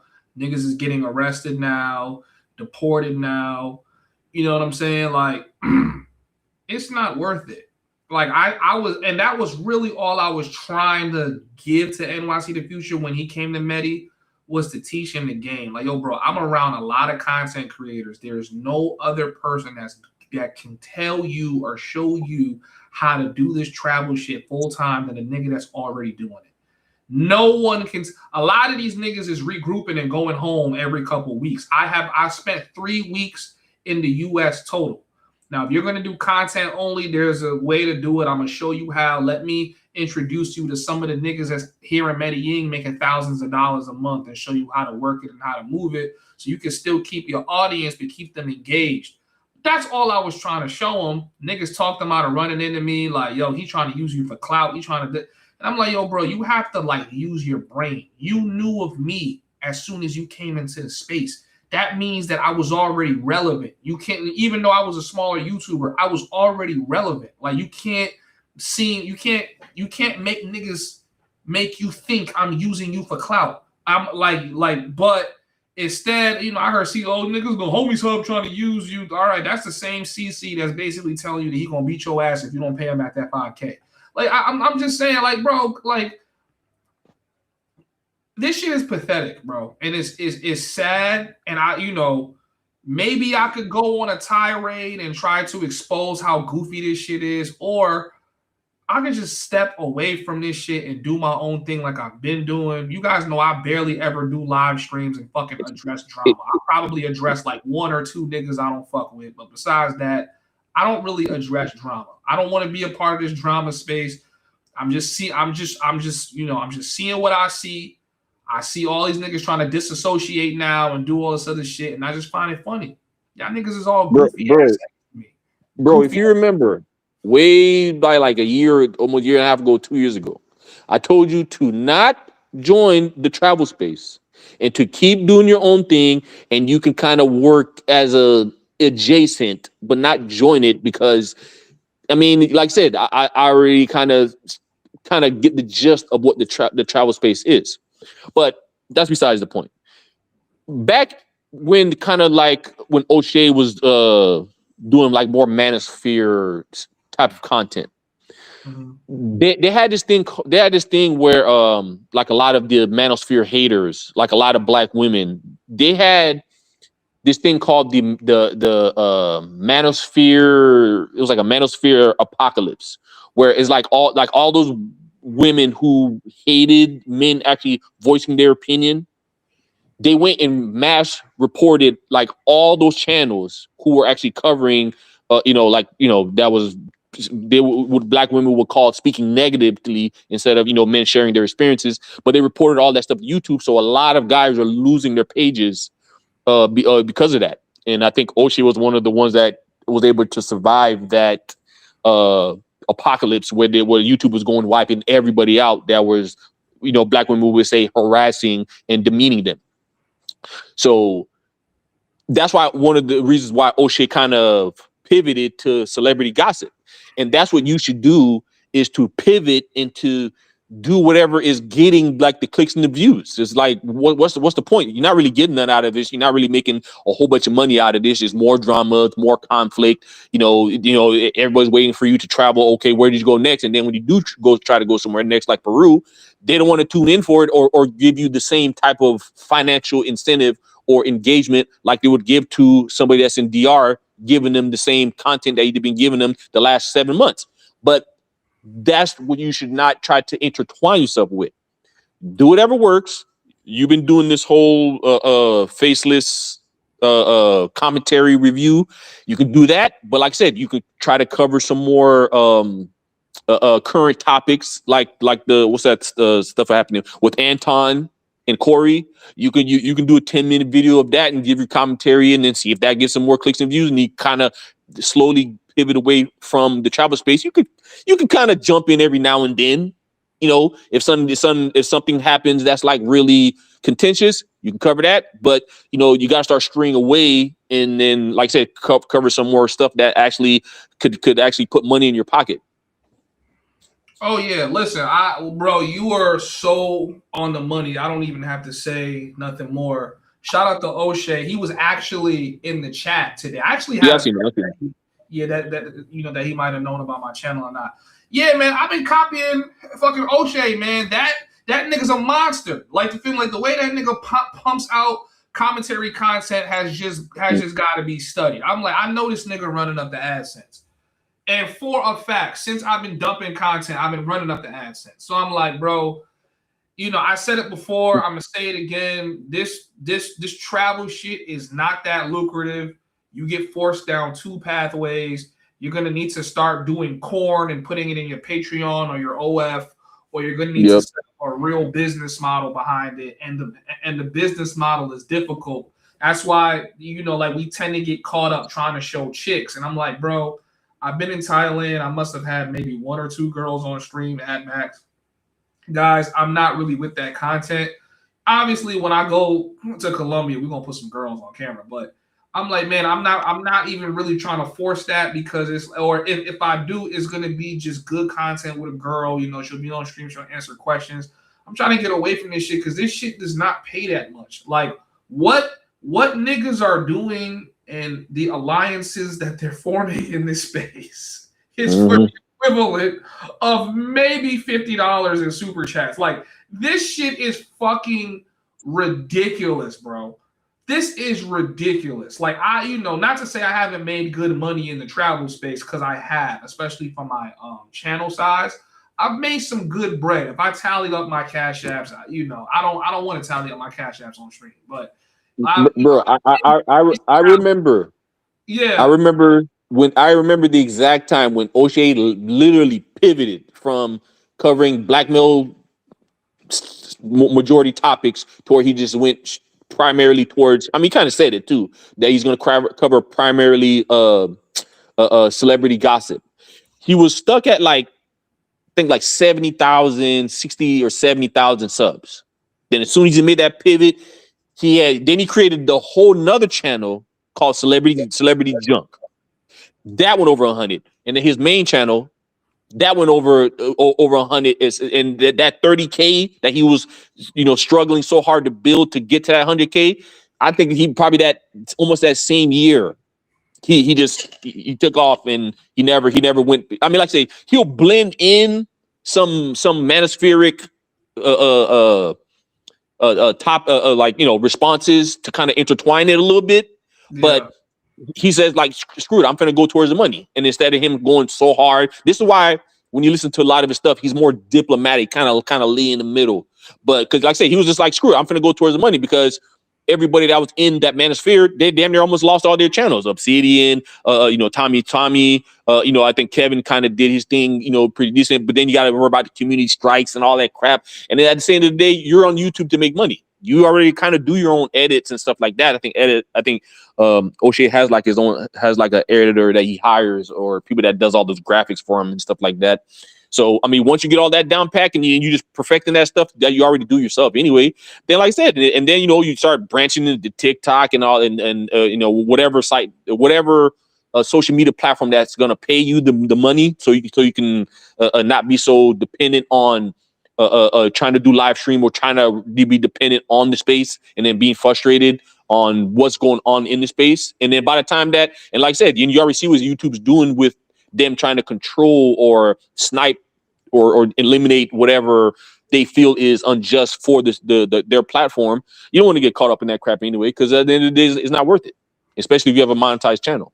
Yeah, it's not worth it. And like I said, shout out to O'Shea. That nigga is a beast. If there's anybody's channel I've been studying, that's why it was such a shock to see him. But it was like energy. So like I've been studying his channel for the last like 2 weeks. I'm like, this motherfucker is a monster. Like he like to even record that much commentary and shit like that. Like he's treating this shit like a full-time job. And I'm like, yo, we need to start talking about the money that can. But what it is when you have behemoths like Keese in the space, right? And I just want to Number one, I want to give Keith his props because I want him to know I'm not a hater, bro. I don't got no hate towards you. Like I said before, bro, I just think you soft. But you know, Keith is one of the first few huge YouTubers after KBS, of course, because KBS is a bigger channel, that was giving me hella love, right? Or even just acknowledgement. I wouldn't say hella love, but even just gave me some acknowledgement. But the problem with people like Keith is, and I said it to him this year, I'm like, he don't realize how much power he had in the space where when he says something, the way it trickled down to other creators and other YouTubers, and especially because of his strategy of like befriending people, he could paint this idea in your head, and now you're looking at the travel space through the lens of Keith's. And I feel like that's detrimental because, and I could go in all day about monetization, content creation, travel, viewership. I could talk about all of the different kinds of opinions that he has that's actually should be best kept to himself rather than sharing it, because he's the perfect like kind of example of a nigga that don't travel that much but got the most shit to say because he got a live stream and feeling like he got to keep up his viewership, but he's not traveling that much. I don't care about your 100 million views that you got over the course of the last 4 years when you were traveling. What's important is what you're doing now. And the thing is, you're living off that hype, which then gives you the authority to make commentary on shit that you shouldn't be commentating on. Like, you got to talk through the lens of a nigga that travels when he can. But you can't really talk to a nigga that's constantly on the road or is an expat. Because you got to keep up viewership, the only thing you end up doing is creating drama and creating these moments to spike viewership that have nothing to do with travel. And Keith ain't the only nigga, right? I'm not going to say that, but he's according to sub count, he's the highest sub count YouTuber in the travel space that live streams and which these narratives start on, right? Other channels do it too, but it's smaller channels. But he also goes to those channels and he like befriends them and he acknowledges them and shit like that, which then influences them. Right? I'm telling you, I see it. And Zoe said something really important to me after I interviewed. Me and him was chopping it up. He was like, when you're a bigger YouTuber, you almost should never acknowledge a smaller YouTuber. And he didn't say it like, oh, you shouldn't give him no props, but he was like, you shouldn't even really address a smaller YouTuber that might have something to say to you in terms of like, because it's like, it's not worth it, right? And I feel like it's like, I get where he's coming from. I get it even more than what he even knows. And I'm hoping the audience can understand what I'm trying to say. Like when you have these huge YouTubers that set the tone for the space, if he don't set the tone right, and like I said, I'm not going to blame Keith. Keith is like one pillar in a multi-pillar thing. But Keith has set one tone. Razor's panel will set another tone. That nigga's panel sets another tone. NYC The Future for a moment, a lot of narratives were spinning off of his shit this year. He set the tone. That guy set a tone. That guy set a tone. Almost none of the actual productive YouTube travel content creators that are actually traveling consistently, putting out blogs, making money, they don't even engage in the live stream space. So if you are a live streamer, you're almost better not live stream. I had to say it to Don Banks. I don't know if he ever actually listened to me or not. I was like, yo, bro, I see that you live streaming, bro. You about to run a bag up. My personal recommendation to you is to stay away from all these niggas and just do your own thing. Don't even hop on niggas' panels. Don't do none of that shit. Because once you come down to earth on niggas going to start disrespecting you. And I seen that shit as soon as he started doing his fucking live streams inside of Brazil. Niggas now got the most to say. Oh, he paying for box. Y'all niggas wasn't doing that shit when he was just chilling, dropping his videos. But now that he's getting more personable with niggas and he talking to the chat, is now you feel like you had the authority to start speaking on the nigga and talking about what he's doing and what he's not doing. And I'm like, okay, I see what it is. This is a swamp.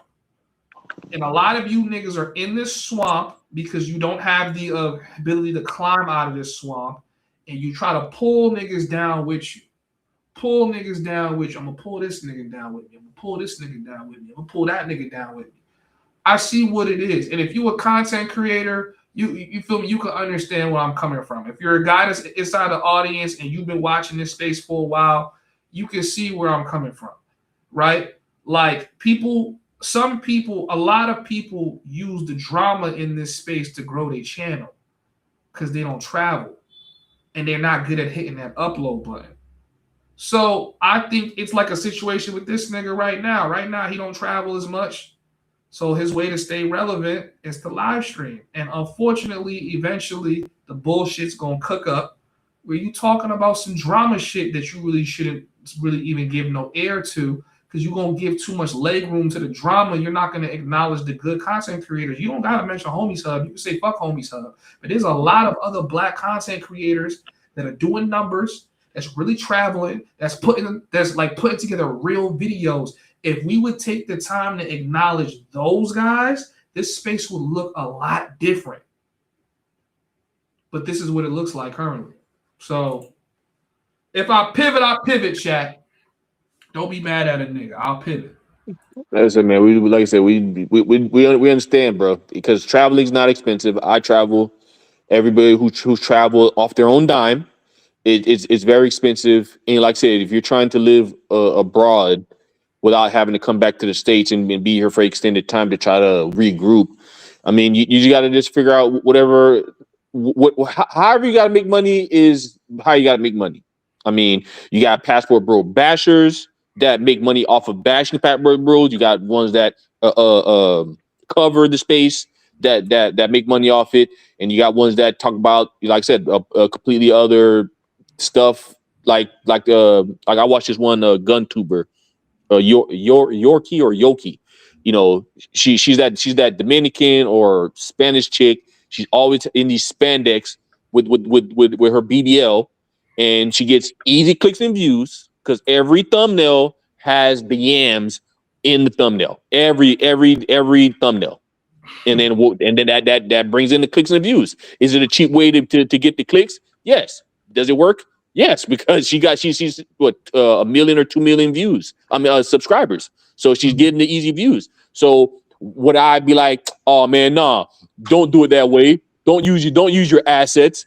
Just show off the product. You shouldn't do it that way. No, she's doing whatever works to make the money instead of doing it to the traditional way. So at the end of the day, you gotta look out for you and do whatever makes financial sense.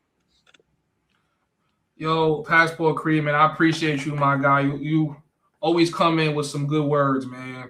I'm about to wrap up the show, but if you have any last words that you want to say to me or the chat, please feel free. Everybody in the chat, bro, you gotta have your own discernment. You don't need a channel manager to point you in the right direction. I was here when Moses was first getting his legs off the ground. He built his channel up without damn near no cosigns, just grind and posting content. At least when I was here. So you don't need anybody to as long as you have some common sense, you don't need anybody to kind of really give you. Insight is one thing, but you shouldn't have to have somebody hold your hand along the entire way of your travel, because you're gonna have to bump your head. You're gonna have to learn yourself, and just like I said, just have the basic necessities: money, common sense, and the willing to learn and improve along the way. That's pretty much it. But yeah, I'm gonna holler at you, bro. I appreciate you, bro. Thank you for coming on. All right. Mr. Charles, yeah, man. He would, I would be at the crib on an 8-hour live stream. It'll be Mr. Charles when he actually used to cam up. And a couple of other niggas, we used to be going at it for 8 hours. I'll be falling asleep on stream. That's how much I used to stream. Yeah, man. All I've ever wanted was for my black people to do better. And if it's by telling you guys to post better content, it is what it is. Anybody that has a problem with what I've said on this stream, go ahead and look at what they have a problem with. They just gonna sound like hoe ass niggas. Anybody who's a real nigga and got a real bone in their body will tell you I'm not saying nothing that's untrue. Maybe you don't like the delivery of it, but I think it's coming from the right messenger. You know what I'm saying? So for me personally, yeah, you guys have been seeing the content as of lately. Not that I'm not gonna talk about travel. We definitely gonna talk travel, but it's really gonna be travel. You know what I'm saying? Like it's really gonna be, like the sociology of being in Japan, the sociology of being in Philippines. I can tell you because I'm here. I can't make those little videos without going outside and living it. You know what I'm saying? So,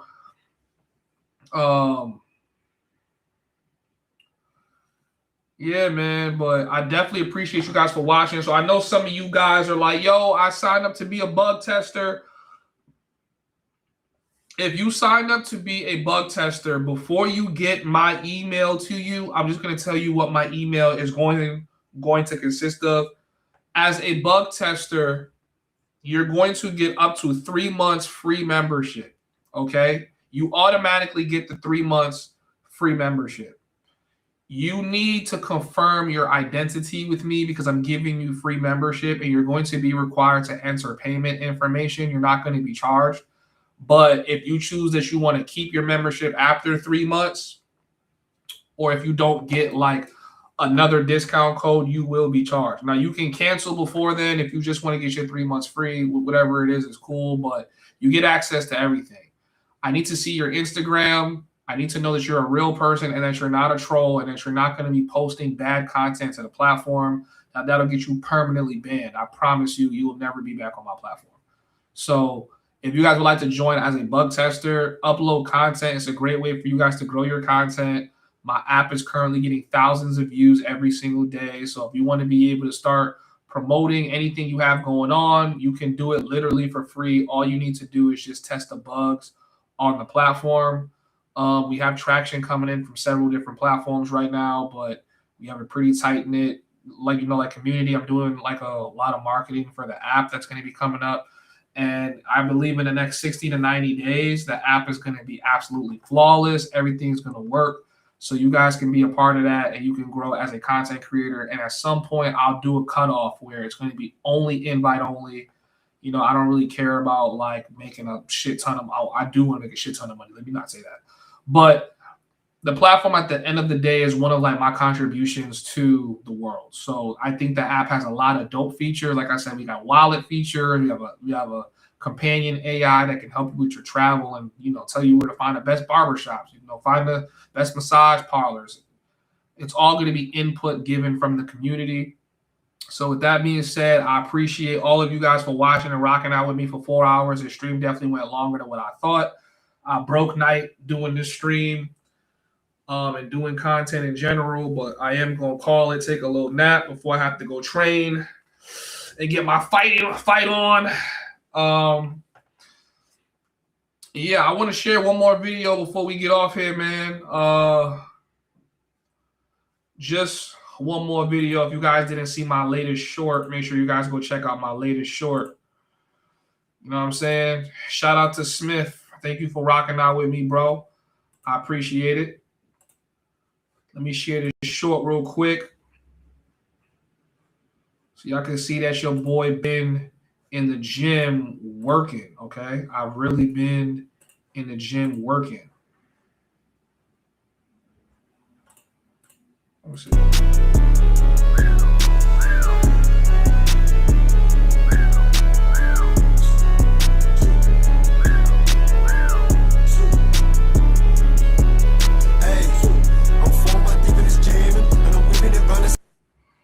Yeah, I can't. I'm probably gonna have to trim that shit out.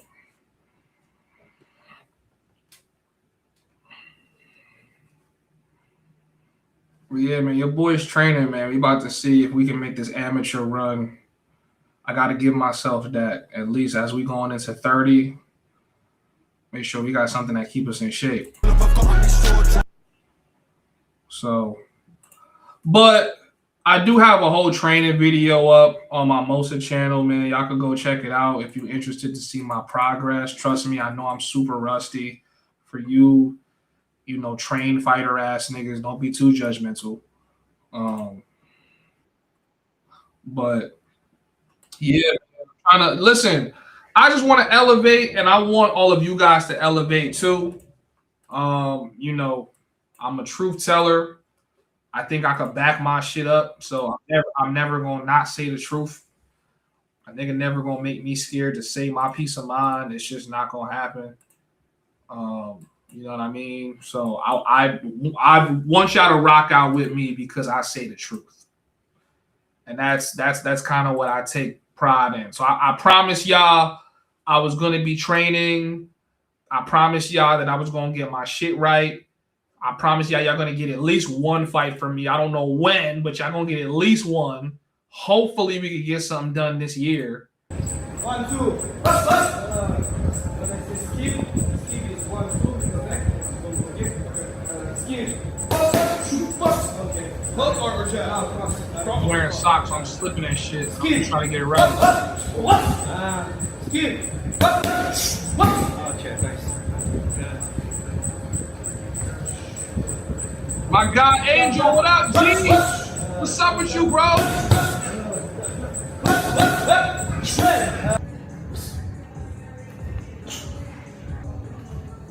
Yeah, train hard, man. Get your shit tight. Pause.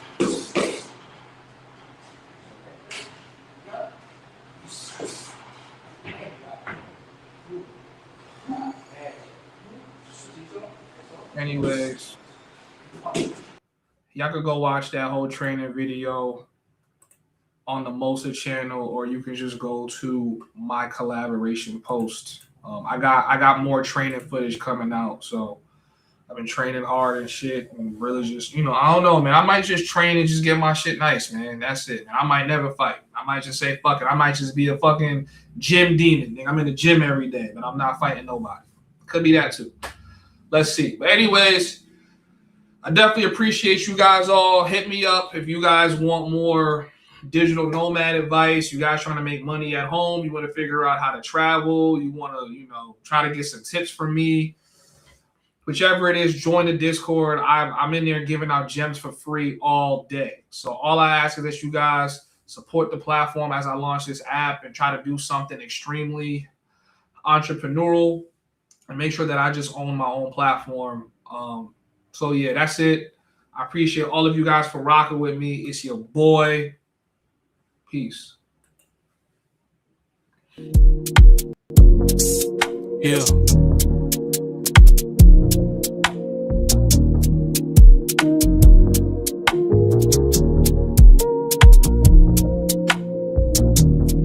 She know me as king, but today I told her she'll see me as sin or a god. Bow down, it'll give me your eyes. I come before you, but not as a mirage. To be the answer to all of your prayers. Get it now instead of waiting on later. Need a man that isn't stricken by greed. I'm only stricken when you get on your knees. Girl, don't pray for me, you can pray to me. It's blasphemous if you don't believe, cause I bear the fruit, but not off the tree. But I bear the fruit to show you you're free. Don't pray for me.